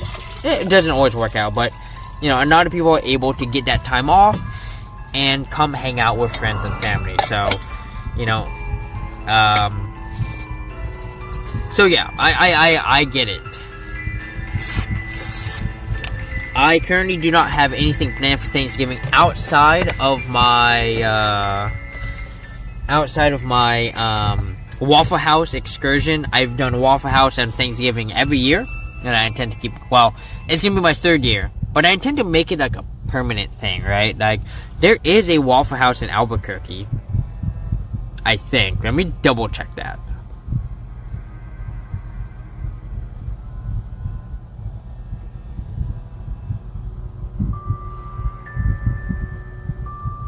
Yeah, alright. There is one Waffle House in Albuquerque, so I'm still gonna be able to engage in Waffle House shenanigans, baby. I'm gonna be able to keep that up. Yeah, I would love to do a Friendsgiving with some people, but I don't know if my friends want to do a Friendsgiving. I have asked them, like, what are y'all doing? And no one has really offered out. Here's the thing. I don't want to reach out and be like, hey, can I come do Thanksgiving with you guys, you know? So I'm kind of just being like, you know, I've reached out. I've got a friend. We're going to do the Waffle House thing together on Thursday. And I know she's going to ask, what are you doing for Thanksgiving? I'll be like, I can either lie and be like, oh, I'm going to a Friendsgiving, or I can tell the truth, but like, honestly, nothing. And I know if I say nothing, she's going to be like, you should come to my family's Thanksgiving. Which I'd probably be like, okay. I mean, free food is free food, you know what I mean? So yeah, I don't have a lot of plans for Thanksgiving. Shipment says, Thanksgiving Day, Close family. Friday, your mother is doing an open house to invite extended family and friends. Oh, nice! That's really cool. I love that. So Thursday is like, when they say close family, I assume that means immediate family? Or does that also include, like, because, like, extended family would be like aunts and uncles, right? I assume so. Well, wait a minute, because wouldn't aunts and uncles technically be brothers and sisters, or immediate family, nieces and nephew? Okay. So yeah, that would be, yeah, that'd be awesome. Hell yeah. And then the Friday, the extended family and friends. So that's awesome. Hell yeah. That's all. I hope it's a great time. So is it in your hometown, or are you traveling to go to wherever? Actually, the person I just met today, y'all, I gave him a shout out earlier. Eat It Dads. Him and his wife and his kid are going up to Boston to go, you know, for Thanksgiving. And I'm like, damn, hell yeah, you got this, though. Granby, Connecticut, nice. Okay. So I presume not very far from you. I know Connecticut's not super big, so I'm guessing no more than 3 hours drive at most.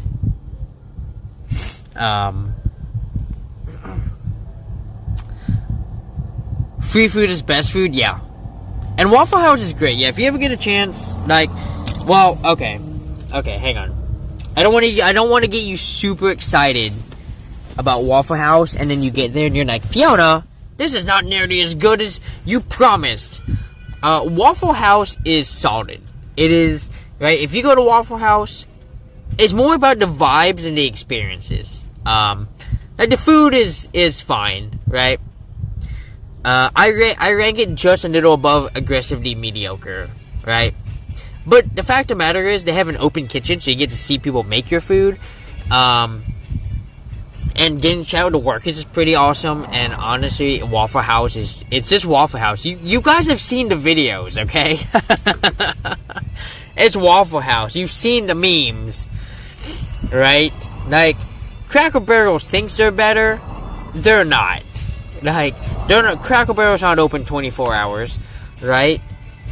You don't have a weather thing that basically goes, hey, is Waffle House open? Okay, we should probably shut down then. If Waffle House is shutting down, you know we're in trouble, right? Waffle House don't shut down unless there's a fucking major problem. And Waffle House employees know this. That's why they work there, because they're like, they'll keep me safe. Right? Zombie apocalypse happening, you probably go to a Waffle House. Probably open. So, alright. Connecticut's pretty small, 1.5 hours house, you get to any border. Yeah. Oh yeah. Could you imagine being in Rhode Island? 30 minutes in any direction to the border. It's kind of crazy, right? How small Rhode Island is. So. Alright, let me get the next game here. So the next and final game we're going to look at together, guys, is a game called Flock Together.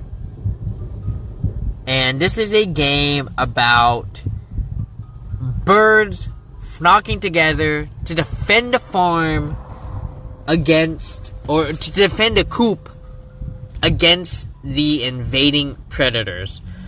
It is a cooperative asymmetric game.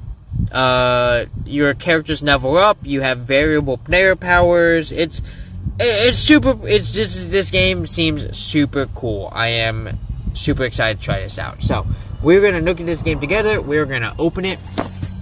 We're gonna pop stuff open. So, but yeah. So that's my Thanksgiving plans, is to go get Waffle House, and then if my friend offers, go have Thanksgiving. Because like I said, it does not seem like any of my friends are offering, and maybe, you know what? I wonder if someone is doing like an open Friendsgiving in Baltimore. Let me see. Baltimore Friendsgiving. Let's see what's going on here.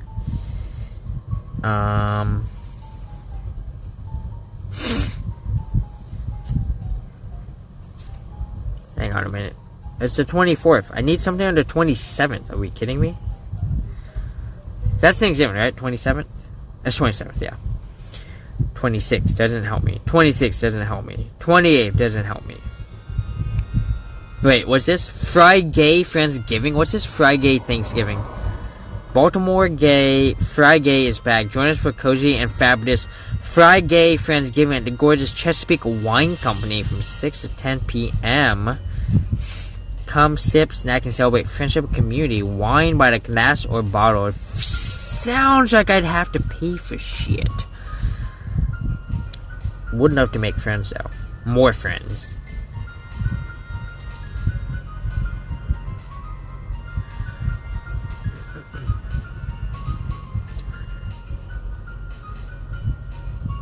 But, also, whoops, okay, so not that, let's see what else we got here. Something about the Polar Express, Friendsgiving Garden, Friendsgiving Motor House, Friendsgiving,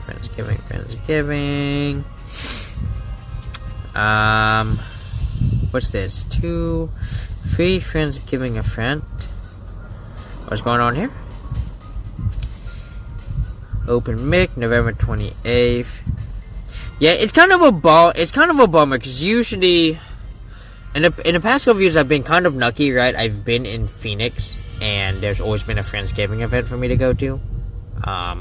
So I've been able to do Thanksgiving stuff, which has been nice. Once again, not that I care too much about Friendsgiving. What the fuck is this? Hang on a minute. Oh, it's Partiful. I was like, what? Friendsgiving. Fells, Baltimore. Friendsgiving at the Fells, Baltimore. What is this? Ravens game specials. Watch the Ravens versus the Bengals. Oh, that's right. There's football this weekend. I forgot about that too. I don't know. I'll find something to do. It's not a big deal. It'll be fine. Alright. Just gonna get everything turned around. And this is the final game that we are gonna look at. FNOC Together. Alright. So let's go ahead. Let's pop this open. Be very careful. Careful. I need to sharpen this knife so badly. This knife is so fucking dull.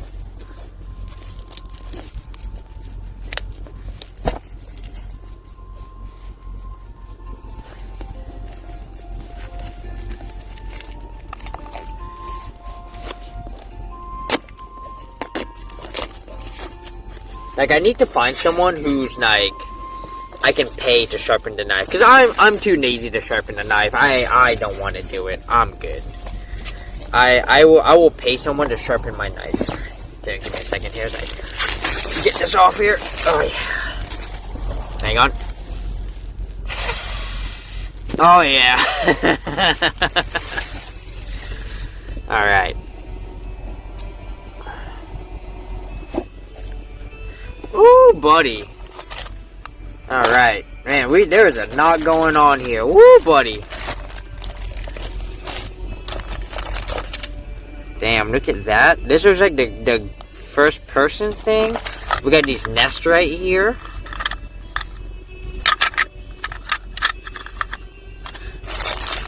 We got some... Oh, I don't know what the hell these are. These are like cap pieces. We got some dice. Oh, there's a whole board. Oh, shit. Hang on a minute. Hang on a moment. I gotta move all this because the board has to come out. Oh, I see. I have to make these. Okay, I see. We gotta... Hang on, guys. I gotta do some punching out here. Okay, where those back things go? I need those. Yeah, there's a... Those pieces look like candy eggs. Oh, there are candy eggs. Yeah, where are they? Yeah. If you guys have ever played Wingspan, I imagine it's the same freaking company. They made freaking candy eggs. They're not actual candy. Don't eat these. And if you're playing with my coffee, please definitely do not eat them. I will choke you and get my piece back. But it's kind of funny, because it's like, oh, if you run out of eggs, just go to your Wingspan and grab more eggs, you know? Alright, so we need to pop all this out. There we go.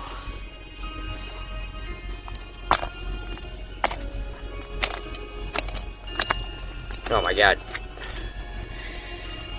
Ugh.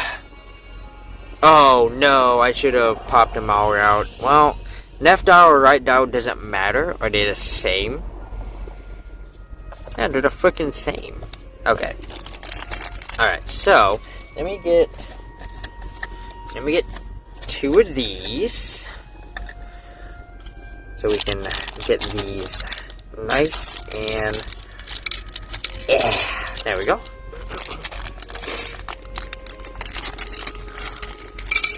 Get those. Oh. Yeah, there we go. Where's my garbage can? There it is. Alright. So we just gotta put this in. So I think this is the bottom. Oh, no, maybe not. This is the bottom. Goes in like that. Unless... Does it matter which one's the top or the bottom?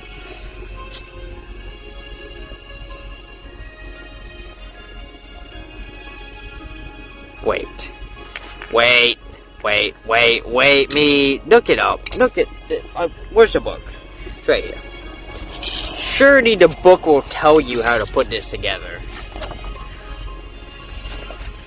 Hang on.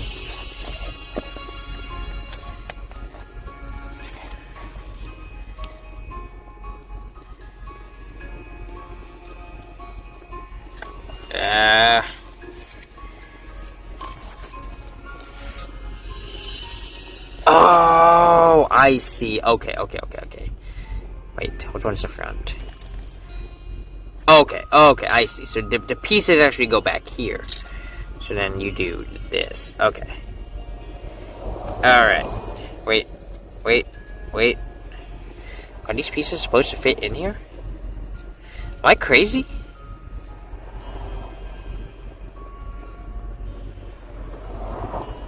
I don't want to break it. What? Hang on a minute. Hold on a minute. Do we have instructions exactly on how to do this?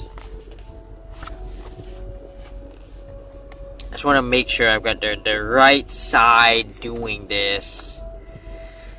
Of course, the game, objectives and win conditions.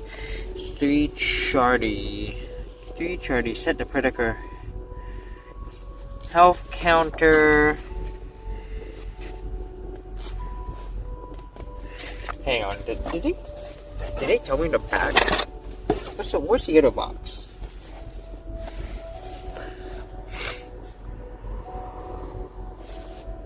Okay.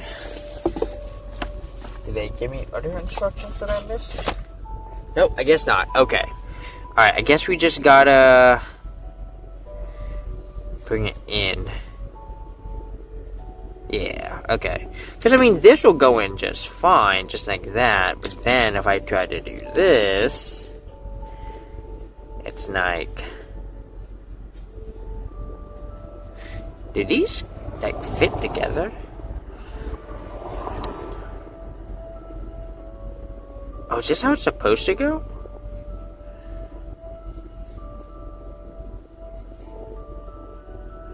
Yeah, I guess. Yeah. Or is it supposed to be the other way? Hang on a minute. I'm like a little confused here. I mean, I guess if we go this way, does it still work that way? Oh, but then... Oh, no, I see. Okay. Alright, so I think it definitely has to go this way.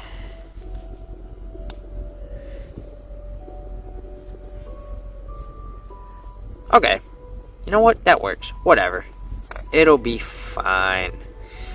Oh, I see. They do have to go on a certain... They do have to go on a certain side. Okay.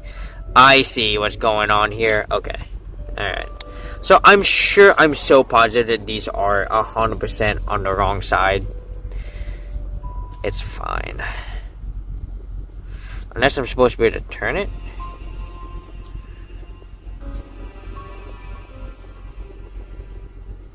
Okay.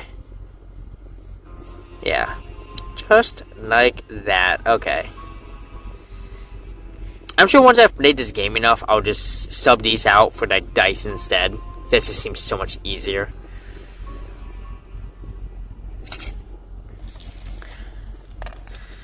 Oh my god, I gotta do it for all of them? Jesus Christ. Dude, I'm about to have so much punch pieces all over the place. Holy Jesus. There's so many. Fuck. Oh no! Whoa, I see what's happening. I understand now. Hang on. Ah, fuck. Fuck. I understand. Give me this back, please. Oh no, fuck, that just flew somewhere. Fuck me, dude. Where'd it go? Oh, is this it? Okay, that might be it. Yeah. Or maybe that's not it. Shit. 1, 2, 3, 4, 5, 6, 7, 8. Yep, no, that's fine. I got lucky. I see how this is supposed to go. This is stuck. This is problematic.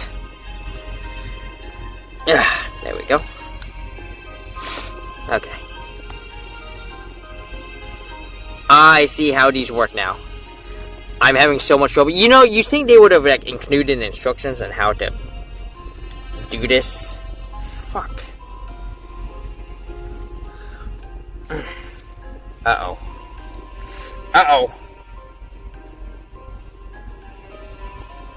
Oh no, I'm having trouble getting this one out.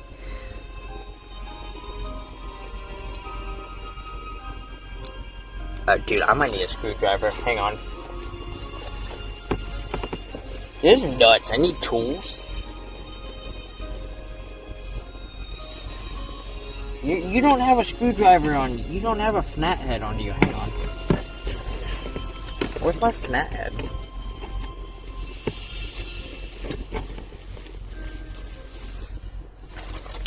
Who would have known that I would have needed a flat head to do this? Oh no, wait, hang on. I have my flat head over here.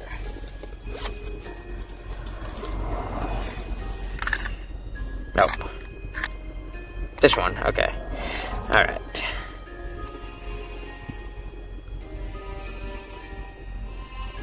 Careful. Careful. Careful. There we go. Alright. Alright. No, I understand what's going on, game. I get it. I'm trying! Oh my goodness.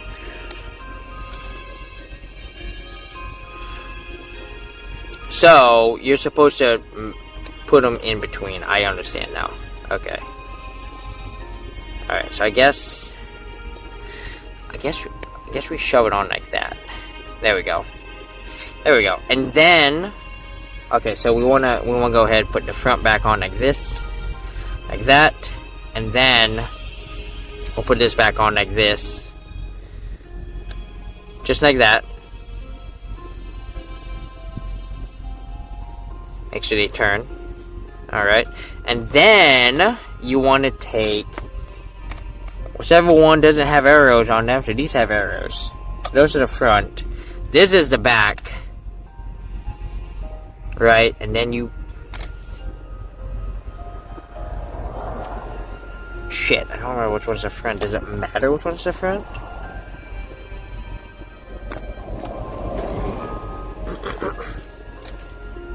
I don't think it matters. So you put this on right here.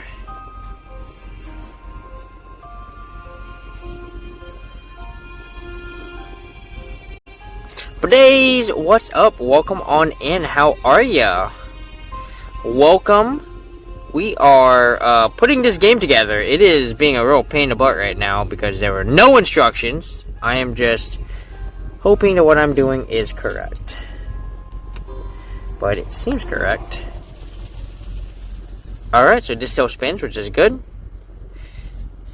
And now we just have to rinse and repeat for 4 of them. Alright, so. But we are looking at Knocked Together. This was one of the board games that we bought from PAX Unplugged. This is the 5th game. The other games we have gone over. We didn't go over Whipswood, but once again, if you want to see this in action, go to my Friday VOD, check it out. We do play Whipswood over there, right? We have Gnome Haven, Buttons and Bugs, a really fun one-player RPG. We have Sage Stones, a kind of abstract game about trying to get all your stones colors onto the board. And last but not least, we have Christinus.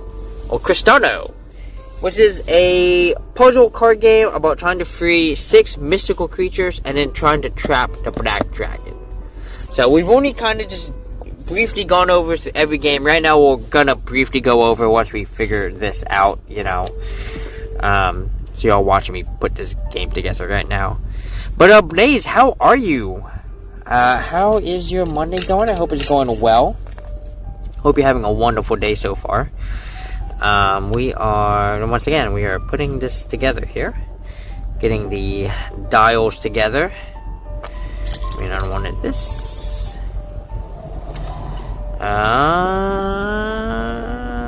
Yes, okay, this is a left dial. You just want to make sure the numbers, right? Yeah, because if this were on this side, then it would be upside down, so yeah. Day's been great. Hope the same for you. Yeah. Today's been good. I got to meet up with Edith Dads. Y'all have seen him. We've raided over a couple times. He's a great guy. He lives here in Philadelphia. And yeah, super great guy. I really enjoyed linking up with him. It was really awesome. Oh, did I put this correct? I don't think it matters. It doesn't fucking matter. Especially the backside. The backside does not matter at all. There we go. Alright, that piece is still spin. So yeah, we went to a place called Grindcore Coffee House. Which was a kind of like rock-based, Are you kidding me? Did you really just drop that? Shit, hang on. Oh my gosh, I dropped something. Hang on. Freaking Butterfingers. This might not be a game I should play in the van, because if I lose something, it's gone. The pieces are really small. So we might just briefly go over this. We'll find out, so. There we go. So we got another one right here. Perfect. Put this off to the side. So yeah, we went to a place called Grindcore this morning. I got a nice chai latte with some with a vegan bacon avocado sandwich of some sort. It had like tomato and other really good stuff on it. Super tasty. Really enjoyed it. In fact, what time is it? I should head out soon so I can eat, because I have pole dance class tonight and I want to make sure that I'm not hungry. There we go. But you know what? It's no big rush, right? If I don't eat before class, I don't eat before class, you know.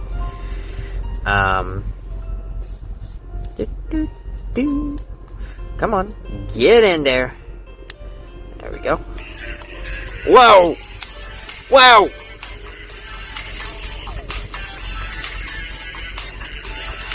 Yo, Time Roller, what's up? Raiders, hi, welcome on in. How are you, Mr. Half Hog? Come give our Raiders a little Half Hog wave. Mr. Half Hog, come and give you the little Half Hog wave. Time Roller, how are you doing? Welcome on in. What were you up to?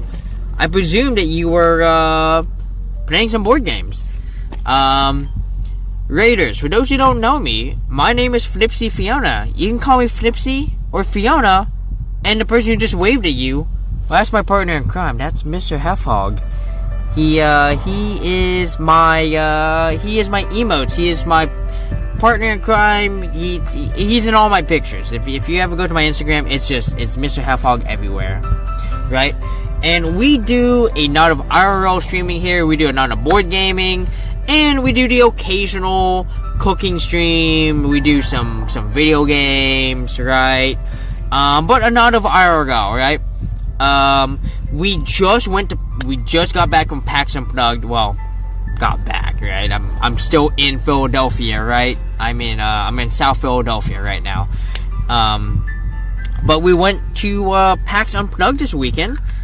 We streamed a little bit on Friday, and it was a great time. I loved it. I had a great time. Board Game James was there. I got to meet Board Game James at PAX Unplugged, so that was lovely and awesome. And Jay Blaze, thank you so much for that. Who did you send that to? Oh, dude, this phone needs to charge. Give me a minute here. Oh, that was sent to. Oh, thank you so much for giving a sub to Board Game James. Hell yeah. Say Jackbox to chat. Nice. Jackbox is always great. You're waiting on a box of games from the mail. Okay, what games you got coming in? What kind of games are you looking forward to? And thank you for the gifted sub over to Time Roller Blaze. Always so generous. Thank you so much for giving them ad-free viewing, access to the Mr. Half Hog emotes. So yeah, we talked about PAX Unplugged. earlier today. I had a great time. There was so much to see. I feel like I didn't see everything. There was so much. I spent so much time in the expo hall, and I still just didn't have enough time to see everything. Granted, I didn't leave when the expo hall closed. I pretty much either went out with friends and hung out, or I went back to my van. So there were several games I wanted to try out in the free play library. I only got to do Everdell Silverfrost, which I enjoyed. I also got to try a couple first play games, including Whipswood. Phenomenal game. Thoroughly enjoyed. And honestly, I love the art. I love the concept of the game. I was like, I'm buying it. I'm glad I did. I heard they sold out on like Saturday afternoon or something. But yeah, no, this game, phenomenal, fantastic, UV reactive. So you can play this with a Black Knight, makes everything look really cool. I'm really excited. I'm not gonna open my copy until I have that Black Knight. I want that new box smell when I open this, and I'm ready to play it. So we also got Cristano, which is a puzzle game. You're trying to connect the orbs to free the mystic animals and then seal away the dragon, right? We got some Gloomhaven, Buttons and Bugs. Great one-player RPG, highly recommended to me by a friend, and he was right. We did half a scenario. I loved it, enjoyed it. There were some questions about some of the icons. For some reason, not all the icons are in the book or on the icon chart. Like, what? Goofy goober. So I gotta look that up. Cristano's great. Yeah, I saw the concept and I was like, I like that. I like the concept of this game. And last but and I bought Sage Stone. I didn't buy the one with the wooden board because the wooden board was like $300, and I was like, I don't even have a place to put this wooden board. So I'm just gonna buy this. This is a great game about trying to get all your color stones onto the board first, and there's ways to screw the opponent. It's a very fun game. Thoroughly enjoy it. So, and right now we are learning. Well, we're not learning yet. We're still putting stuff together for Knock Together. There's a lot going on in this game. So yeah. You're gonna be doing an unboxing. It's gotta be a secret. I got it. Hell yeah. That's so much fun. I know I'm gonna once I have an apartment, I'm gonna start buying games, and I'm gonna be really excited. And eventually, I'm gonna do some like online ordering to get some games, right? Not from Amazon, but from like the company itself, because fuck you, Bezos.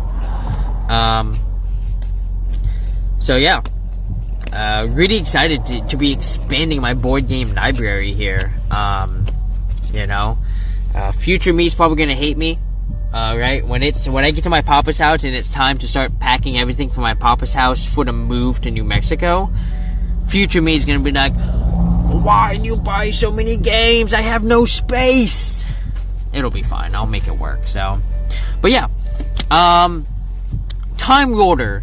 If you need to raid, and Raiders, sorry, Time Roller and Raiders, guys, if y'all need to raid and run, go do what you gotta do. Go run your errands. Go make some food.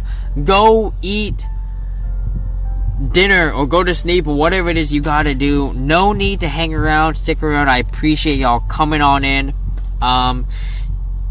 If you want to hang out, get a drink, get some snacks, come join us as we go through putting this game together, or Knock Together. This will be the final game we look at, and then we will find someone else to raid out to. So yeah, let's go and get this turned around, and we can go through all the pieces. Right now, we're working on putting these together right now, and it's been a little fun trying to figure this all out here, but we've got it. I've got it all worked out here.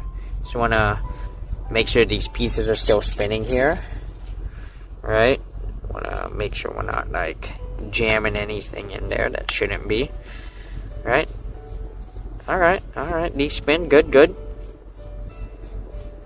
Alright, now we just need one more set. Wait a minute.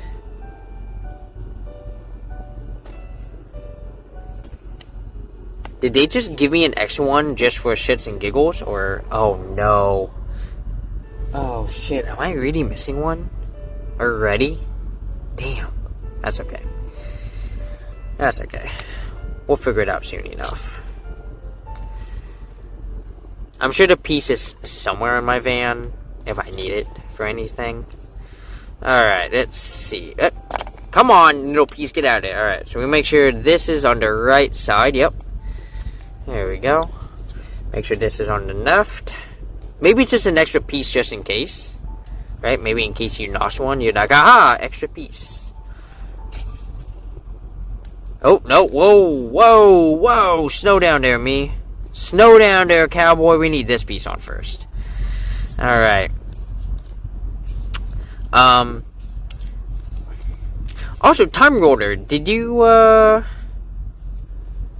don't know if you, came out to PAX Unplugged or BGG. Did you, happen to go to either of the cons? I don't know if you were there. I don't know how much the board gaming community was at each convention. I would like to go to BGG Con in the future, and actually, it's funny, the OG plan for this trip was to go to BGG Con. I was gonna go to that and do BGG Con instead. But then I wanted to see all my friends on the East Coast, knowing I might not get another chance.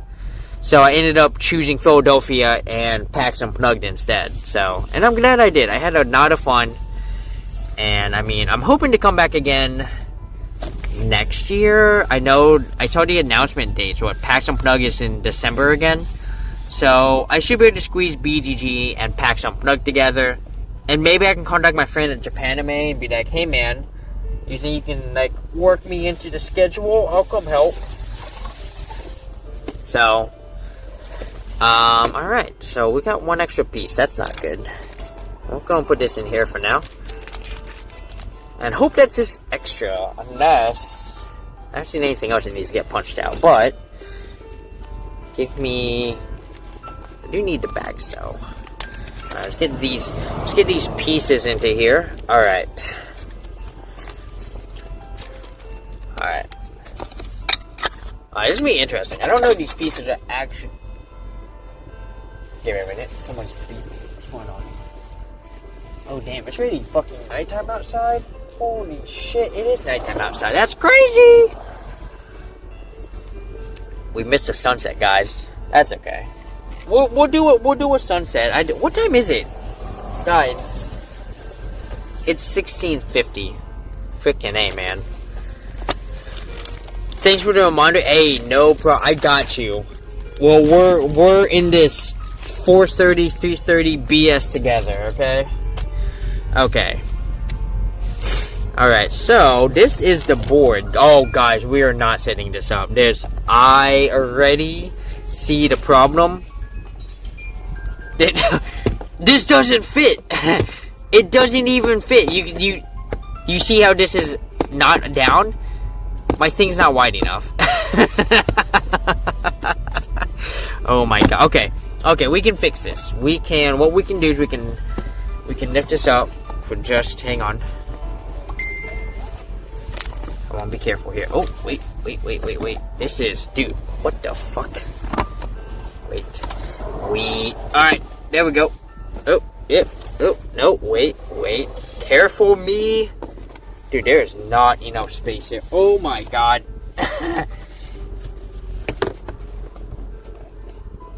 Okay, here we go. Here's our board looking thing. Obviously, we're not going to play because there's no room. You call it the dark times, right?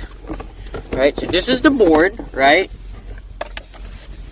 Let's see, we got Final, we got the Badlands. This looks like where you put one of these things, right? So that looks like you would put that right there. Right? I'm assuming we got some eyes over here. So there's probably one of the enemies goes over here. You put his over here. Oh, yeah.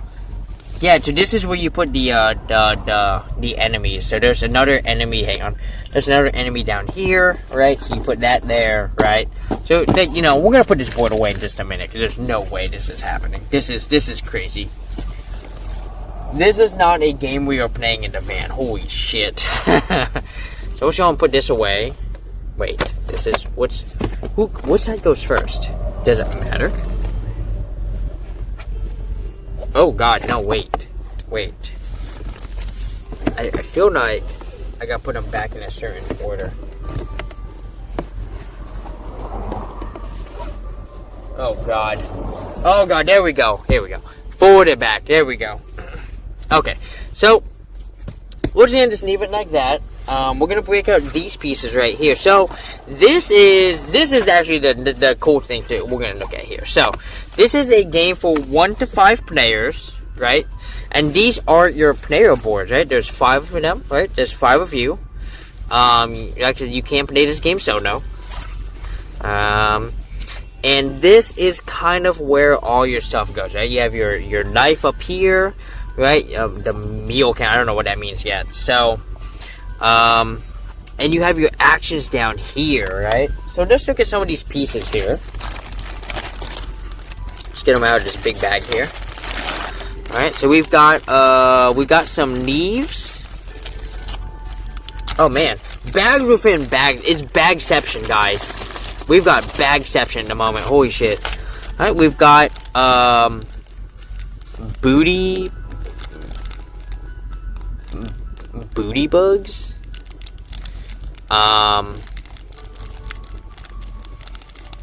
February 19th, the sun sets at 5:30 p.m. here. Is that winter solstice? Or is that when it gets back to 5:30? I'm heading south, so I'm not super worried here. We got some lizards. Lizard.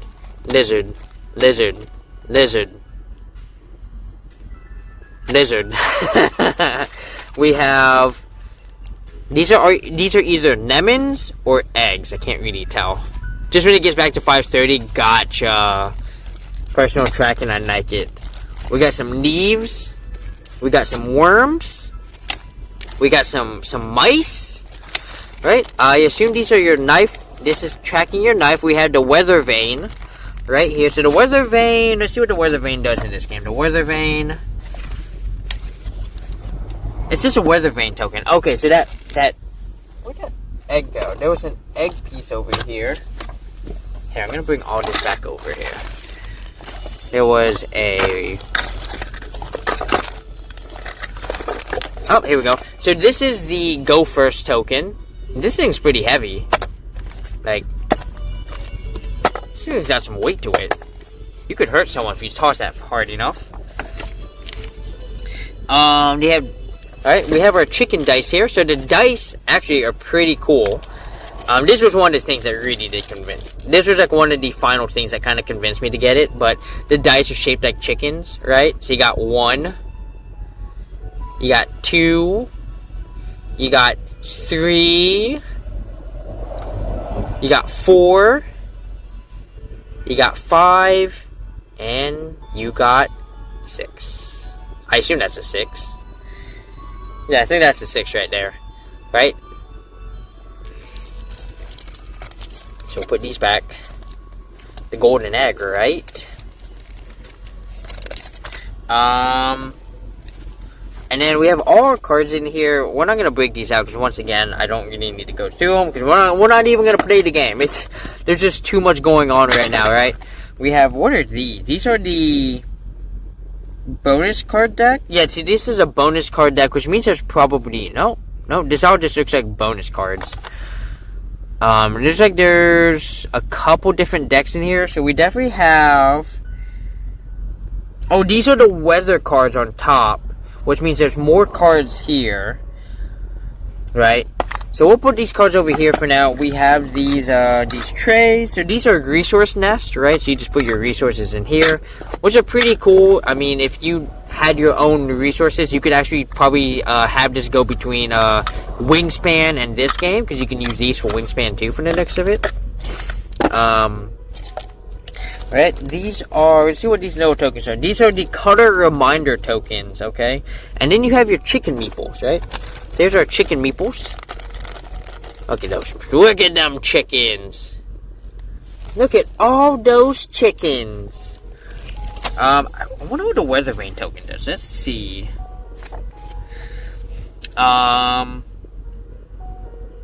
Okay, so yeah, so these all are food. So there's 6 different food tokens. Wait. Oh, okay, yeah. So these are 80 different food tokens. So I think there's 15 of each. Yeah, so 6 times 15 is, no. Wait.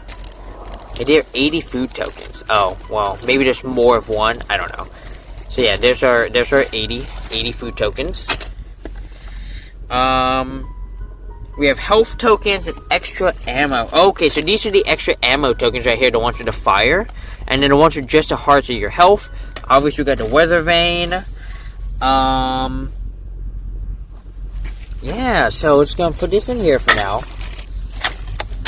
We've already looked at the health. I want to look at the books, right? So, you might be thinking, Fiona, what books are you talking about? These books. And these books. So, the way this game generally works, right? We're gonna get these out of the way for now. Actually, I'm gonna leave this there because we need that. And there's like no room. In this game, you get to pick a chicken, right? So we're gonna open this. Yeah, there we go.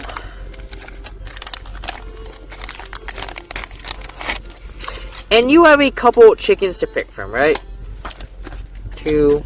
Okay, so they're all 4, 5, 6, 7, 8, 9, 10. You have 11 chickens you can pick from, right? So, you have... Alright, let's meet some of our chickens here. We have... Is this your name? Oh, their names are on the back. Perfect. We have Bowing. Or Biawing. It is Biawing. I am Semony. Darkness is no obstacle to Biawing. You know what? Hang on. I should read this book first. We haven't even read the Knocked Together rulebook yet. Excerpts from the Coop Chronicles, my friends. It is true what they say about the devil, you know. It's easy to grow stagnant under oppression. The prey of the world all grouped together in a teeming town of furry and feathery friends alike, thriving in safety, shutting out harsh natural hazards and hungry enemies. Roosting together, there was safety. Together, there was prosperity. But hierarchies formed as hierarchies do, and one group of poultry faced persecution. Chickens were mocked, they were devalued, they were bullied and teased and underappreciated. The squirrels and rabbits tittered about the chicken's weakness. Odd, coming from rodents. Turkeys mocked their intelligence. Even otter, coming from the dumbest creatures wearing feathers. The other birds chortled about the chicken's flightless wings. Chickens began to lose their confidence and self-esteem. Along with their place in society, they bent under the oppression. But Andrew Beakley did no such thing. He knew the chickens had true potential. Beneath their feathers and the wobbling red combs, he knew their chicken chests held hearts of fire. He gathered his fellow chickens, one and all, and proposed a solution. We know our worth, he crowed. We know our strength. It's time we proved it to the world. Let's leave and found our own village, where chickens will be appreciated and understood. We will be independent. Let us create our own prosperity. The rest of the villagers gathered to giggle and chuckle, even Footy laugh at the departing poultry. They assumed the chickens would come crawling back. They couldn't have been more wrong. Beakney led the chickens to a fertile area near a fruitful forest. They built grub ranches and corn farms. They built fences that almost stood up. They built homes that only blew away once a month. They began foraging and trekking farther than any could have imagined, and their new home was simply named the Coop. But they weren't out of the woods yet. Their fellow prey weren't the only creatures who underestimated them. There was a city of predators. The inhabitants of that city thought so little of the chickens in the coop that they thought it would be easy to pick them apart for food and fun. Even if the chickens could face the weather and the wild, there were enemies to evade and defeat. But Beakley would no longer be able to help. The first winter he caught the bird flu, but in his fever he was shown a dream.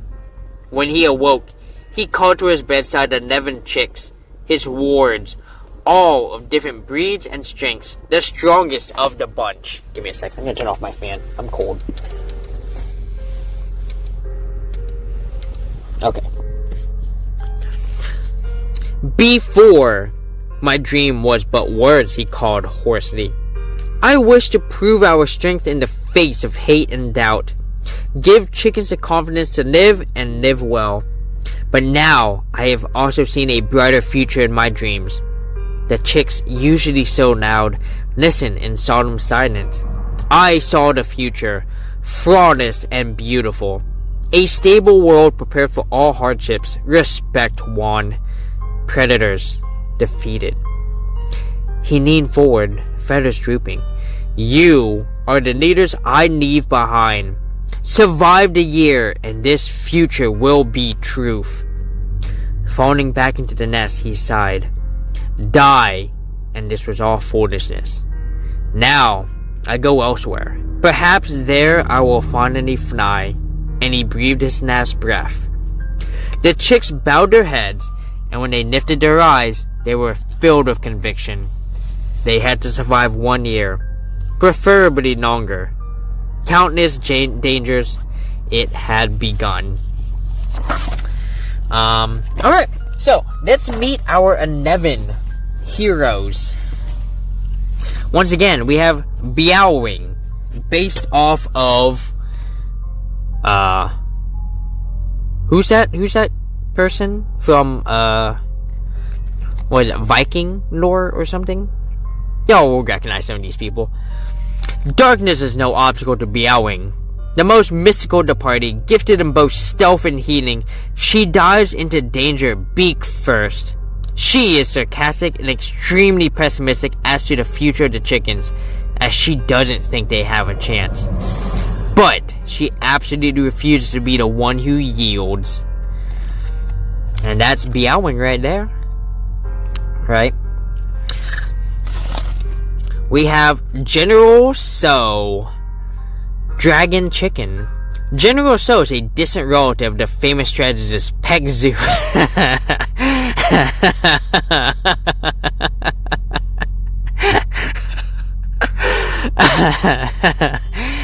Oh my god, PAX, I love it. His sags and bags only serve to strengthen his sagacity. What the fuck? Even in youth. No less bold than his fellow fowl, he nevertheless is slow to action in order to employ the wisest of stratagem. Not only that, he is always prepared and has a tool for every situation.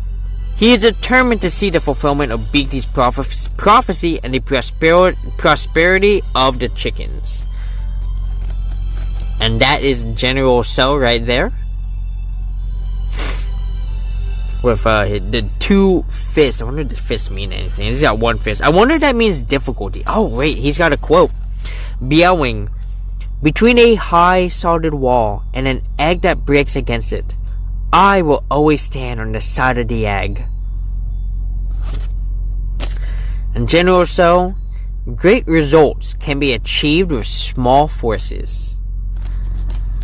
Alright. We have Sherlock Holmes, Polish Chicken. Other than being dashing with his feather crown and sophisticated pipe, Sherlock Holmes leads a squad of defeated grubs against the predators. Holmes is a helpful teammate, if you can convince him not to do everything by himself. Sure, he might be a bit patronizing, but it's just because he's smarter than you. I was expecting a little bit more Sherlock here. I guess that's close enough. It is my business to know what other people do not know. Indeed, okay. Alright, we have Madame Tchaikovsky. Already love it. Already a big fan. The Madame is soft-spoken with an artistic temperament. She happily struggles for the colony because she dreams not just of survival, but of culture. Once this year is survived and civilization is secured, she wants to make music. She has inspiration for grand compositions and performances, with which she intends to elevate the poultry to a higher state of being. But for now, predators and natural obstacles stand between her and her aspirations. Give me a second here. Okay. And that is Madame Tchaikovsky, the Russian Ornov chick. I sincerely want peace, not because I lack resources for war, but because I hate bloodshed.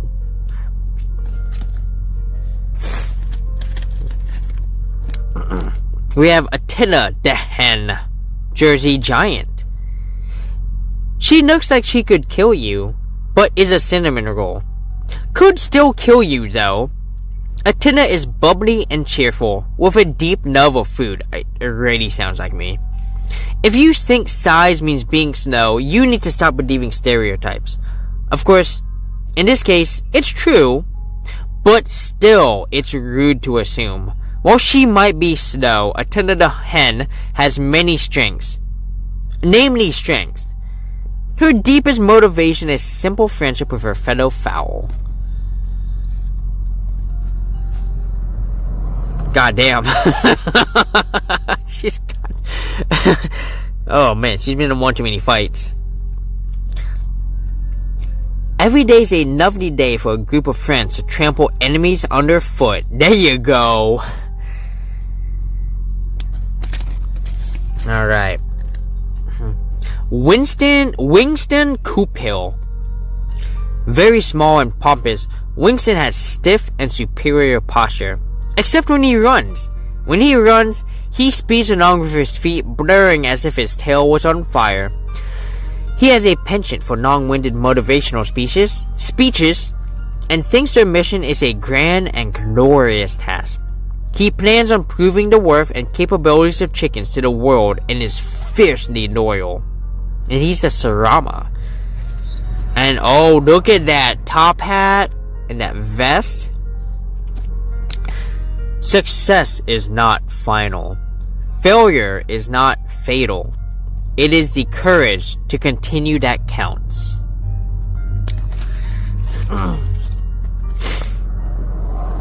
We have Wyatt Chirp.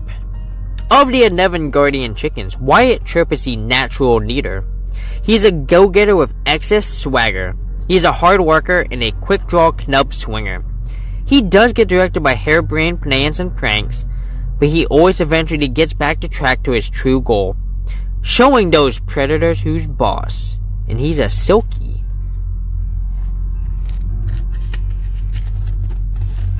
And here we go, we got Wyatt. See, this is what I expected.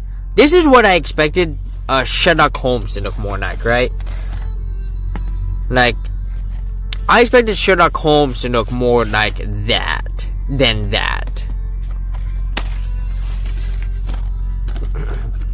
You gonna do something? Or just stand there and cry? Woo! Look at that. He's ready. Oh, and there's more quotes here. We're only gonna read the level 1 quotes, right? We don't want to ruin, right? So you might be wondering why there's more pages here. The other pages reveal future levels, right? 3 to 6. And then we got like a level 7 or 3 to... Well, I don't know what 3 to 6 means. You know what? We'll figure it out. That's probably the cost to pay, right? Cumberbill Rockefeather. Rockefeather has a tendency to sniff and raise a feathery eyebrow when his fellow fowl act like dolts. So very frequently. He is pragmatic and intelligent and has an eye for opportunity. More than his peers, he is a strategic, long-term thinker in his plans for the preservation of the village. It's not that he won't listen to anyone else's ideas, it's just that his are better. And he is a modern game. Okay, I can see that, yeah. Comfortable rock or feather. If we want to succeed, we must strike out on new paths. And as we continue to go through, these are their like starting abilities over here. I'm not too sure what they mean yet. Maybe that's the amount of health that you need to achieve it. Who knows? We're gonna find out. We're gonna find out when we get there, guys. Not today, obviously. We have Annie Yokely. A village of chickens might be hard to manage, but Annie Yokely doesn't just manage. She manages with enthusiasm and pizzazz, making the best food and the most eggs. All of her allies love her and breathe a collective sigh of relief because her level of aggression is not the sort you want to see in your enemies. But with it is paired a fiery desire to serve, and she utilizes her gifts to protect and bless her community. And she's a Rhode Island Red. Yeah, I expected more of a Western feature here. This is more of a home hen. Words and eggs must be handled with care. Once broken, they are impossible things to repair. Got 2 more chickens, friends. Agatha Christie, Egyptian Fayumi. Agatha Christie is drawn to known exploration. She knows foraging in the vibrant forest and reading in the silent caves. But in dire times, sacrifices must be made. And as introverted as she is, she will do her duty.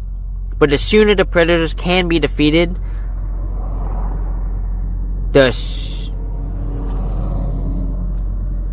Sorry, this last sentence is weird. But the sooner the predators can be defeated and she can return to her reading nooks, the better. Got it. Okay. Let me read that one more time. But the sooner the predators can be defeated and she can return to her reading nooks, the better. There's the book. What do you know? You cannot go on indefinitely being just an ordinary, decent egg. We must be hatched or go bad. And last but not least, we have Knuckleberry Finn. He thinks he is clever. He knows he is funny. The godson of the godson of Nark Twain. His main motivation to help the village and fight the predators is a deep-seated thirst for adventure. He always wants to be on the move, refusing to hunker down and wait for things to happen. He is a good teammate if you can keep up.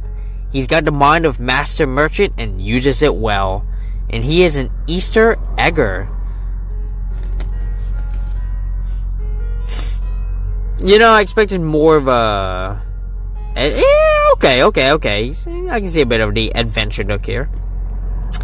The average chicken don't like trouble and danger. But I ain't average. I like it. So those are the 11 chickens. Let's go ahead and let us look at our enemies that we are gonna have to fight. Oop. Having some trouble here. Here we go.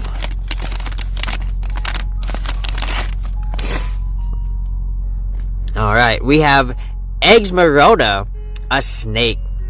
Esmeralda doesn't get caught up in emotions. She doesn't care about pride or grand goals or showing anyone who's boss. Her eyes are on the prize. Eggs. Sneak in, stash the eggs, sneak out. That's the plan. And unless stopped, she will execute it frequently and efficiently. Esmeralda. So that's her. They don't get quotes, I guess. Let me see. Did they just really not get any quotes? Yeah, they just get no quotes. Yeah. There's no quotes. They are just there.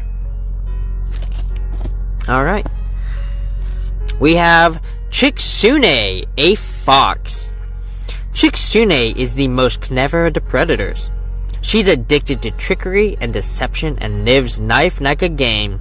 Funnily enough, she has a bit of affection for the chickens, as one might have for a bumbling bug who is just too easy to squish. Imbued with her wits and her staff, she's happy to teach the chickens just why they don't belong in the wild. Okay, but she looks like such a good guy. Can I play as her in this game? Look at her. That's awesome. Alright. Next we have Cleopatra, a hawk. Cleopatra lives and breathes for competition. When she heard about the coup, she took it as a personal challenge. The chickens had dared to enter her space with the intention of thriving in it. If that isn't a challenge to her strength, what is? And she fully intends to win. She has the upper hand in power and long-distance attacks. Besides, she isn't going to lose to a bird that can't fly.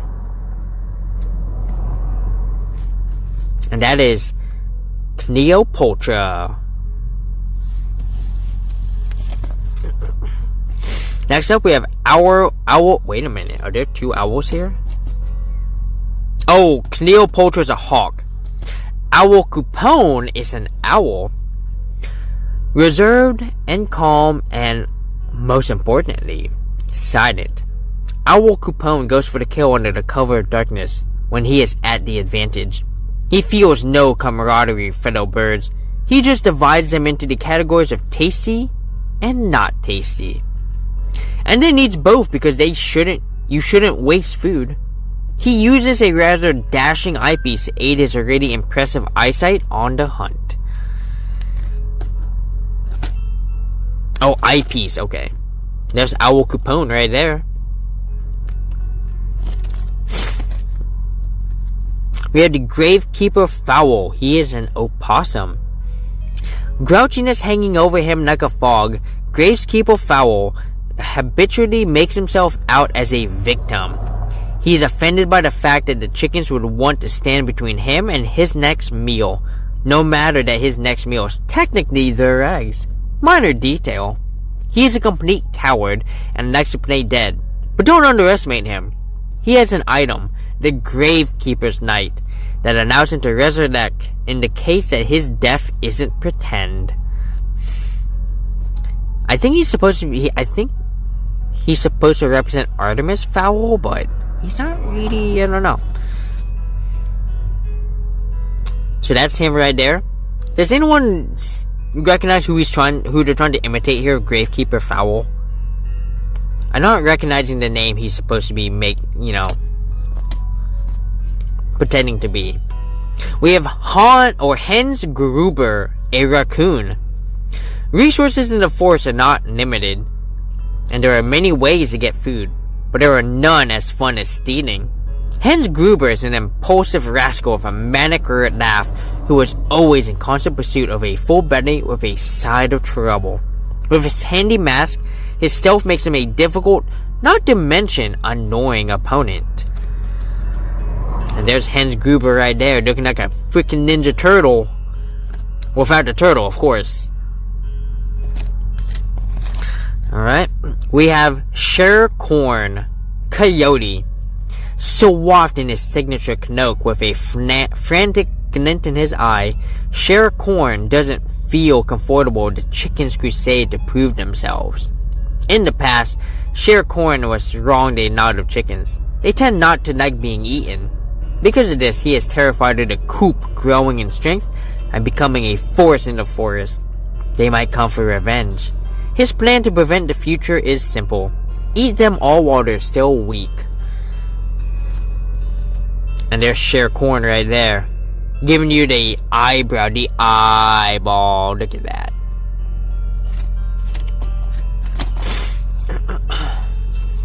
Oh. We have Professor Moriarty, the skunk.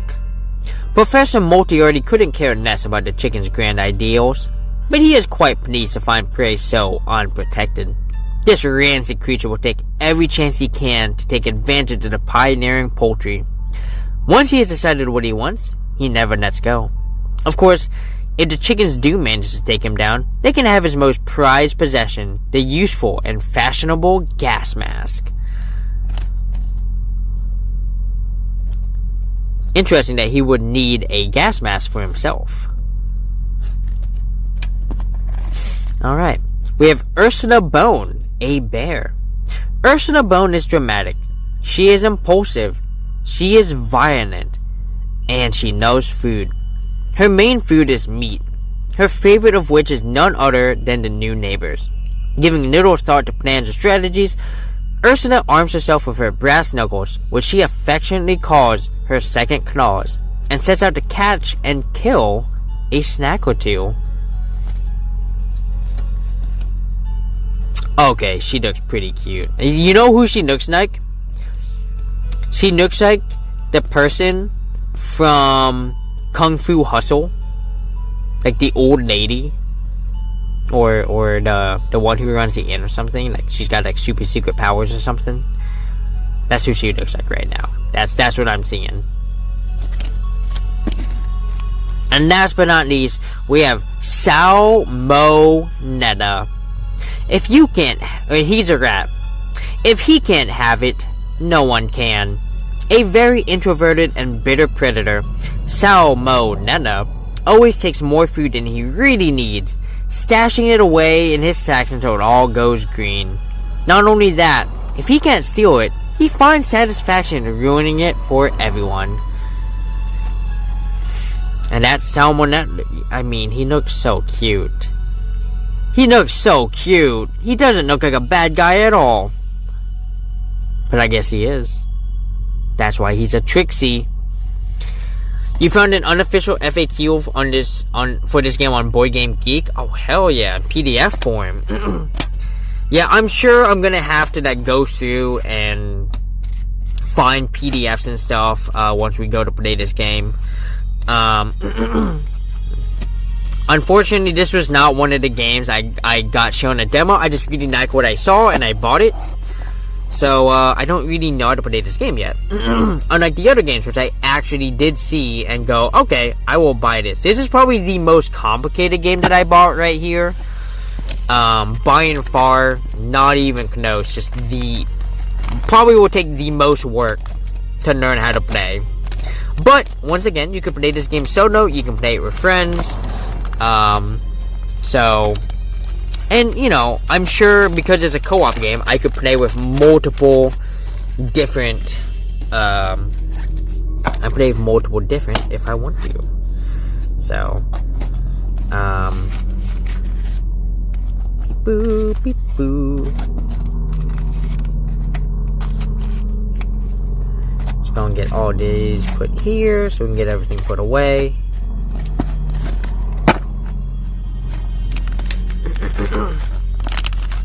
For the question of how the hell does this work? Yeah. Oh, absolutely. I'm sure there's a lot of questions, you know. I trust in my ability to figure most of this out, right? As long as all the information is in the book, it should be fine, right? As long as it's not like what happened in Gloomhaven, which I'm sure, once again, I'm sure it's somewhere in the book, I've just missed it. But,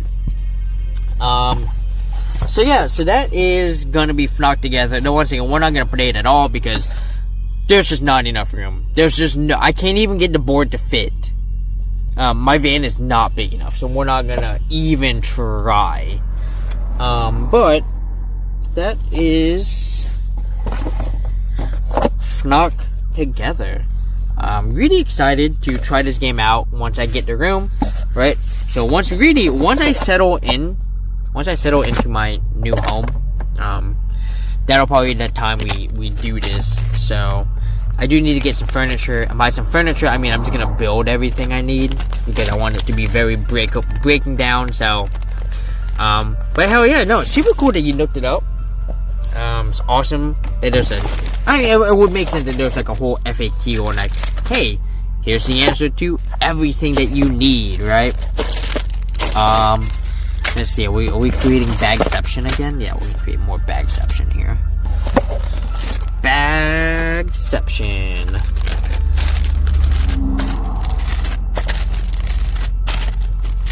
Just to, you know, help keep these things together. They pulled all the questions for once, put them all. Oh, okay. I like that. That's smart. That is very smart. I'll have to go there and bookmark it.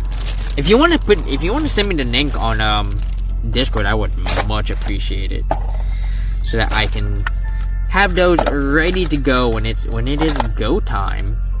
Okay, let's put the rulebook in first, like this, because the rulebook just goes in nice and flat. We'll put these here. We'll put the cards right here, and then we'll put chicken. No. We'll put these pieces here. Put the chickens here. Put those there, and then we have extra game bags.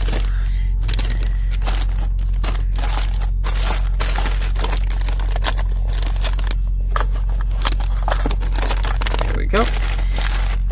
Put all this together. Oh, so I need these. Perfect. There we go. And then we make sure. Yeah, okay. Gotta make sure that the back matches the front. There we go.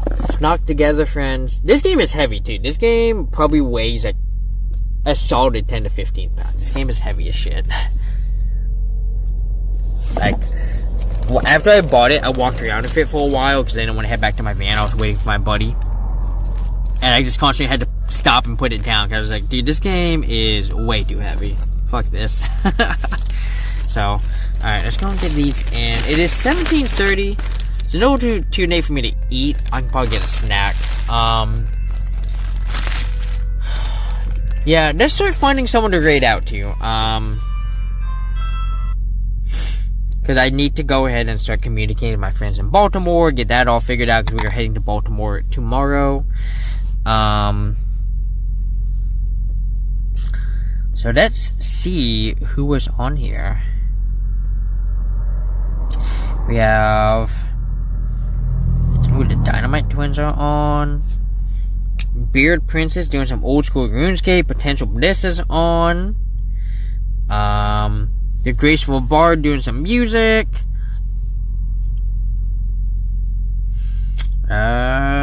See, Maverick Crossing doing some Animal Crossing. Magunda Marie doing some AI. Shay's playing just some Pokemon Mystery Dungeon. Oof, I thought there'd be more people. Let me close and reopen my Twitch just in case. Let's see, maybe not everything noted.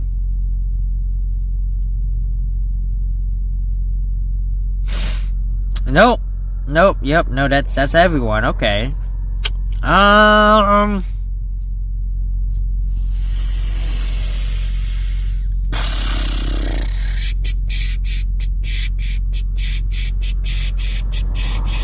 Ooh, buddy, man, Twitches are not great. They are not great. We might go to Potential Bliss. We've gone to him not too long. You know what? I think Graceful Bard is probably the rock solid option. I do not necessarily care for anyone else on my phone on this right now. Let me see what's going on here. Let me see what's going on.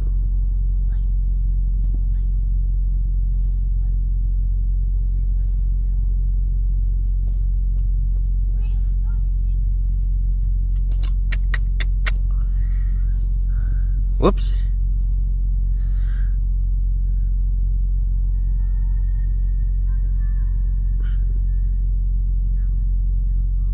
Alright. We're gonna go Graceful Bard. Yeah. Okay. And give one a shout out here. Shout out to the Graceful Bard.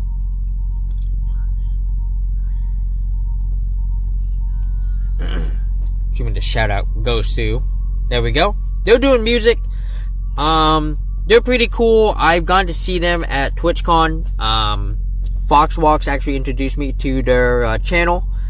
And they are very much a music-centered type. When we go over there, they're probably going to create a short raid song for us. So that's going to be kind of cool. And they just started, so we got plenty of time. So let me go ahead and go thank everyone who showed up today. Shipment, Blaze, it was so good to see you. Sultry, good to see you too. And thank you for the raid from Time Roller. And Shipment of James, so good to see you too. Yeah, I hope y'all enjoyed this little PAX Unplugged kind of recap. Talking about, you know, the games that I bought. I know we didn't talk too much about the other games that I played. Honestly, I don't remember a lot of them. I probably should have done a better job. Lessons learned for next year. Or to the next board game convention I go to. When I'm watching something, you should take pictures. Future me, keep this in mind. Take pictures so you remember what games they were. Because I really don't remember any of the games I saw. And if I didn't buy the game, I don't remember the name of the game. But there were a couple games that I demoed, that I saw that were like, this is fun, but I wouldn't buy it. I would play it if available at a board game cafe, if someone had it. If you had it in the free play library, I would 100% play this game. Would I ever buy this game? No. It doesn't really tickle the fancy. It's not really what I'm looking for. So yeah, so, you know, if you were looking for more updates on that, sorry, I got nothing. But, yeah, I appreciate y'all coming in and hanging out. Yeah, let's go ahead, let me give you let's start the raid first, and I will give you all the sub-raid and the raid 2. Stream Manager!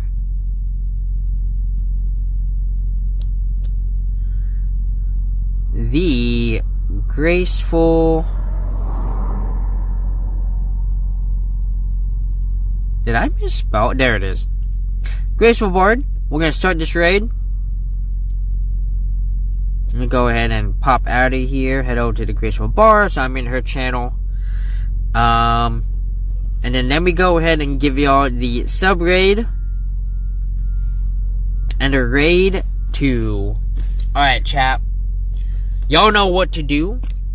Let's go and bring that love and energy over to the Graceful Bard. Make sure you get the raid message up when I see if you're subbed, get the hedgehogs. If you're not subbed, get the wings. But at the end of the day, we're all part of the same prickle. Mr. Hedgehogs come give you that good old hedgehog wave. And y'all, I don't know the next time I'm gonna go live. It might be Wednesday. I don't know. We're gonna see. We're gonna find out. Yeah, I got nothing. Honestly, I don't know next time I'm gonna go live. If anything, maybe Friday for games with Red 64 and crew. It'll be the first time I've been able to sit down, but I'll let you guys know in the Discord. Otherwise, y'all have a good rest of your night, and I will see you next time. Bye. Bye. That's right, Mr. Hedgehog. Oh, I should copy my own message. There we go. I got my own message copy, guys. I'll see you over there. Bye. Bye-bye.